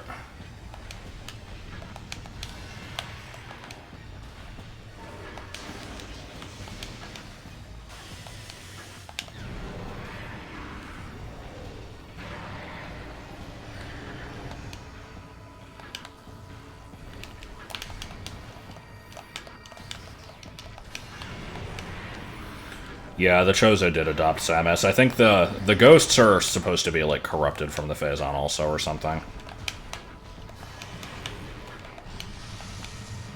The Chozo are fucking weird, because they colonized a whole bunch of different planets, and they have ruins on them, and they all have, like... They're like, okay, well, we're gonna take all these parts of this battle suit that we've made, and we're gonna hide the, like, components of it in various parts on this planet for no reason, just in case they're ever needed one day. But then every single planet they inhabited, they also either just kind of went extinct on or just fucked off. So, like, you never see them, but they're still always there. Like...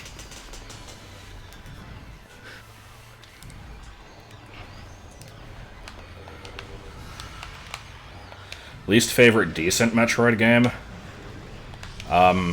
If Hunters counts as decent, then that one. If not, then probably Prime 3.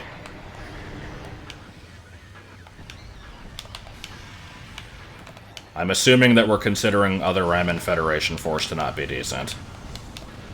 I've never played Federation Force.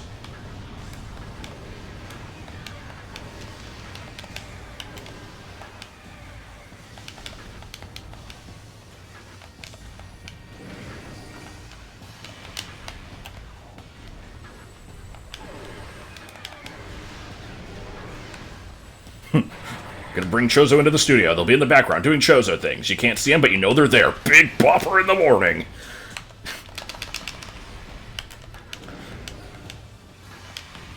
I don't think the series needs a reboot.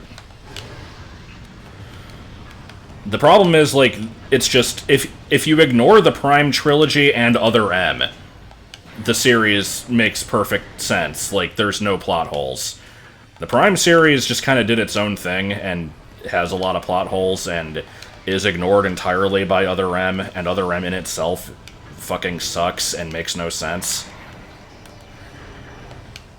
So it's like, if you ignore half the series, it's fine, and which half of it you ignore is up to you.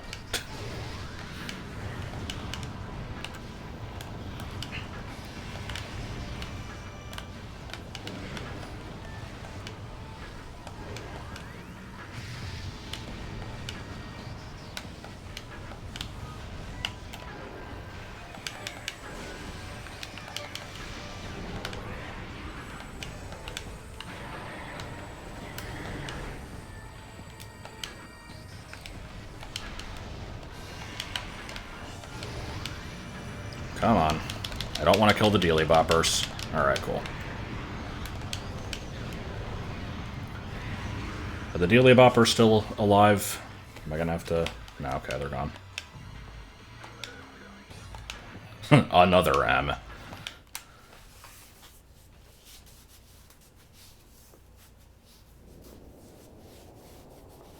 I mean, I'd be okay with that. I'm not the type of person who needs to have news on a game constantly. Like, it would be nice to at least see something of it, but, when it comes out, it'll come out. And I'm hoping it'll be more like the first two and less like 3. I'd be fine with the planet hopping of 3, just not the extreme emphasis on combat and, generic space marines.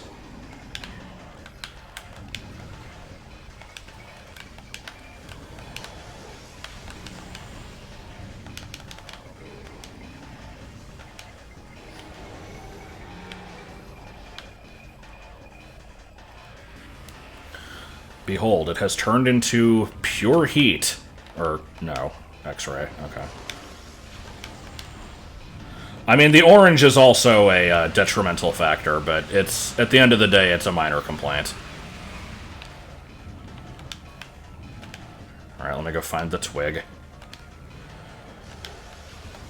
Yeah, twig.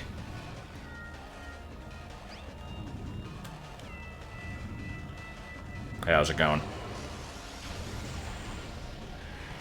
Okay, now it has become pure heat. And the emulator is glitching out again. It is not supposed to look like that.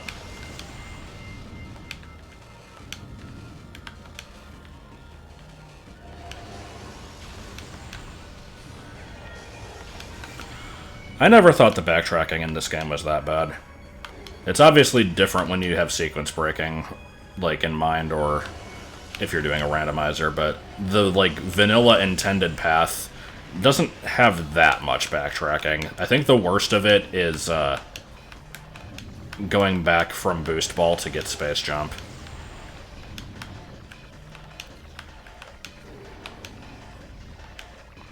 You want to make your pool?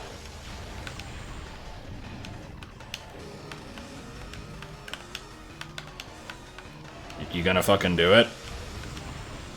Oh my god, what is this? Oh no! What the hell was that? Okay. Something's going on with the graphics here. What is this? Why am I ascending into the 12th dimension? What is this? Oh my god. Okay. I think we don't want to use X-ray. Where is it? There it is.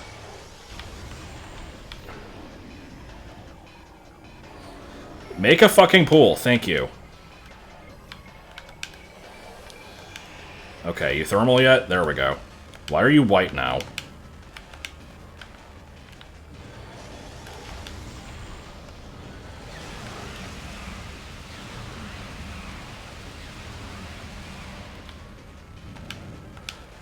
I mean, I don't think I've updated Dolphin in a while.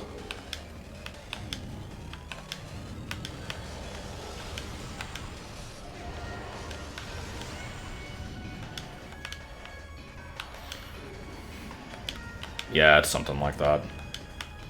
You can't just ask someone why they're black. The only reason I know any quotes from Mean Girls is because of Mark Reed's Harry Potter.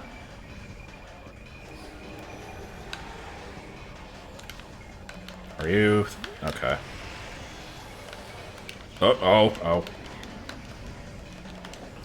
Kill the thing, please. Kill the thing, please. Okay.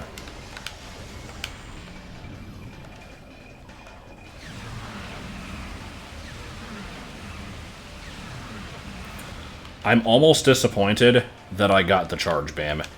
Having to beat this boss without it would have been a nice, like, cherry on top for this particular seed. This was a frickin' weird seed. It seemed to be pretty linear. Like, aside from the fact that, oh, I guess we're able to use this again. Aside from the fact that I, was technically able to do the frigate and just kind of didn't. Or no, actually, never mind, because I couldn't have gotten through it without gravity, because you need that for the last screen. But yeah, it's like, I think for most of it, I kind of was just pretty limited in where I could go. I don't mind that. I kind of prefer that over, okay, here's the entire game, just go wild.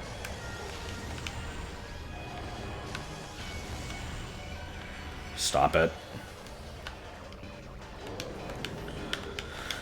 There's a way to, like, coerce this thing into making the pools more often. I think there's a reason why they usually just stand on the twig, like, in speedruns and stuff. I say this having not actually watched a speedrun of this game at all since, like, 2003. But, there's something about, like, its proximity to Judge Dredd having something to do with it. By which I mean how close it is to the shell. I'm gonna go with proximity to Judge Dredd, though.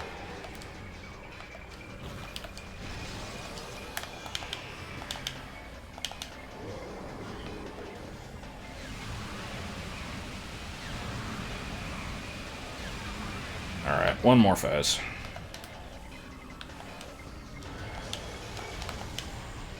Twig, let's go.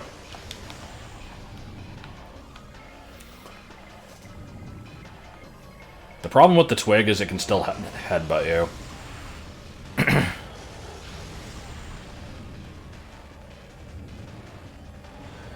Emulator functioning perfectly normally.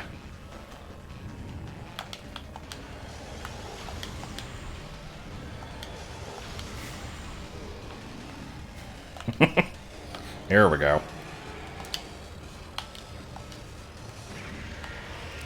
Alright. Can I use this without going into 2001 vision, thankfully?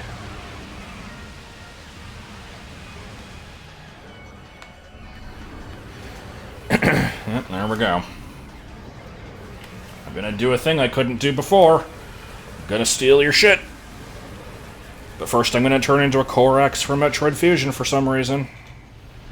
Even though that game was developed alongside this one and they probably didn't know about those.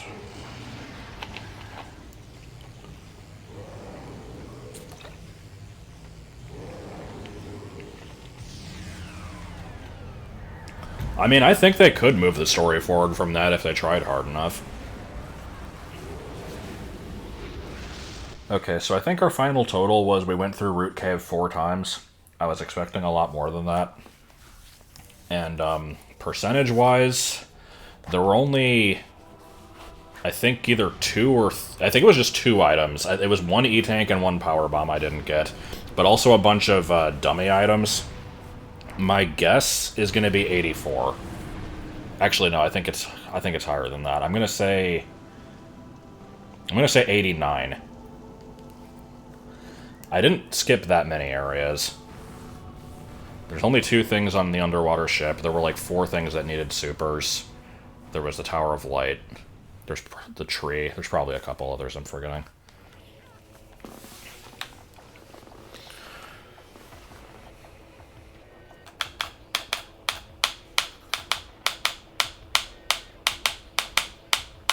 Okay, I should probably skip ahead.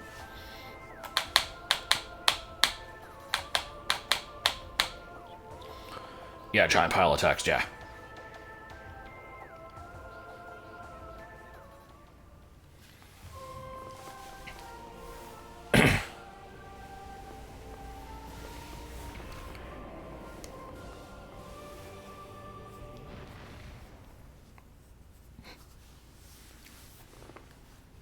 Alright, what was our percent here? Going with 89. What do you mean 39? I guess all the fake items didn't count. Okay. In that case, I have no idea how many I missed.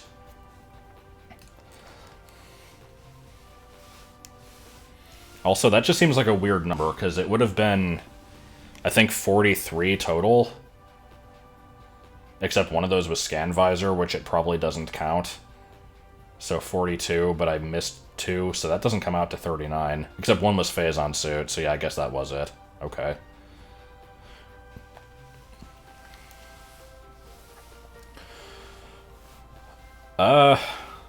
It probably doesn't count loading screens. I also sped up a bit, but that would actually increase the time. I don't know. I mean, there were reloaded save states. I don't think that would account for an entire hour, but I guess that's what happened. I don't know.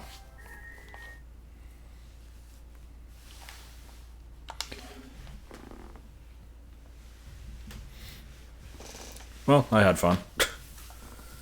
I do enjoy going through these. Not planning on doing anything else tonight.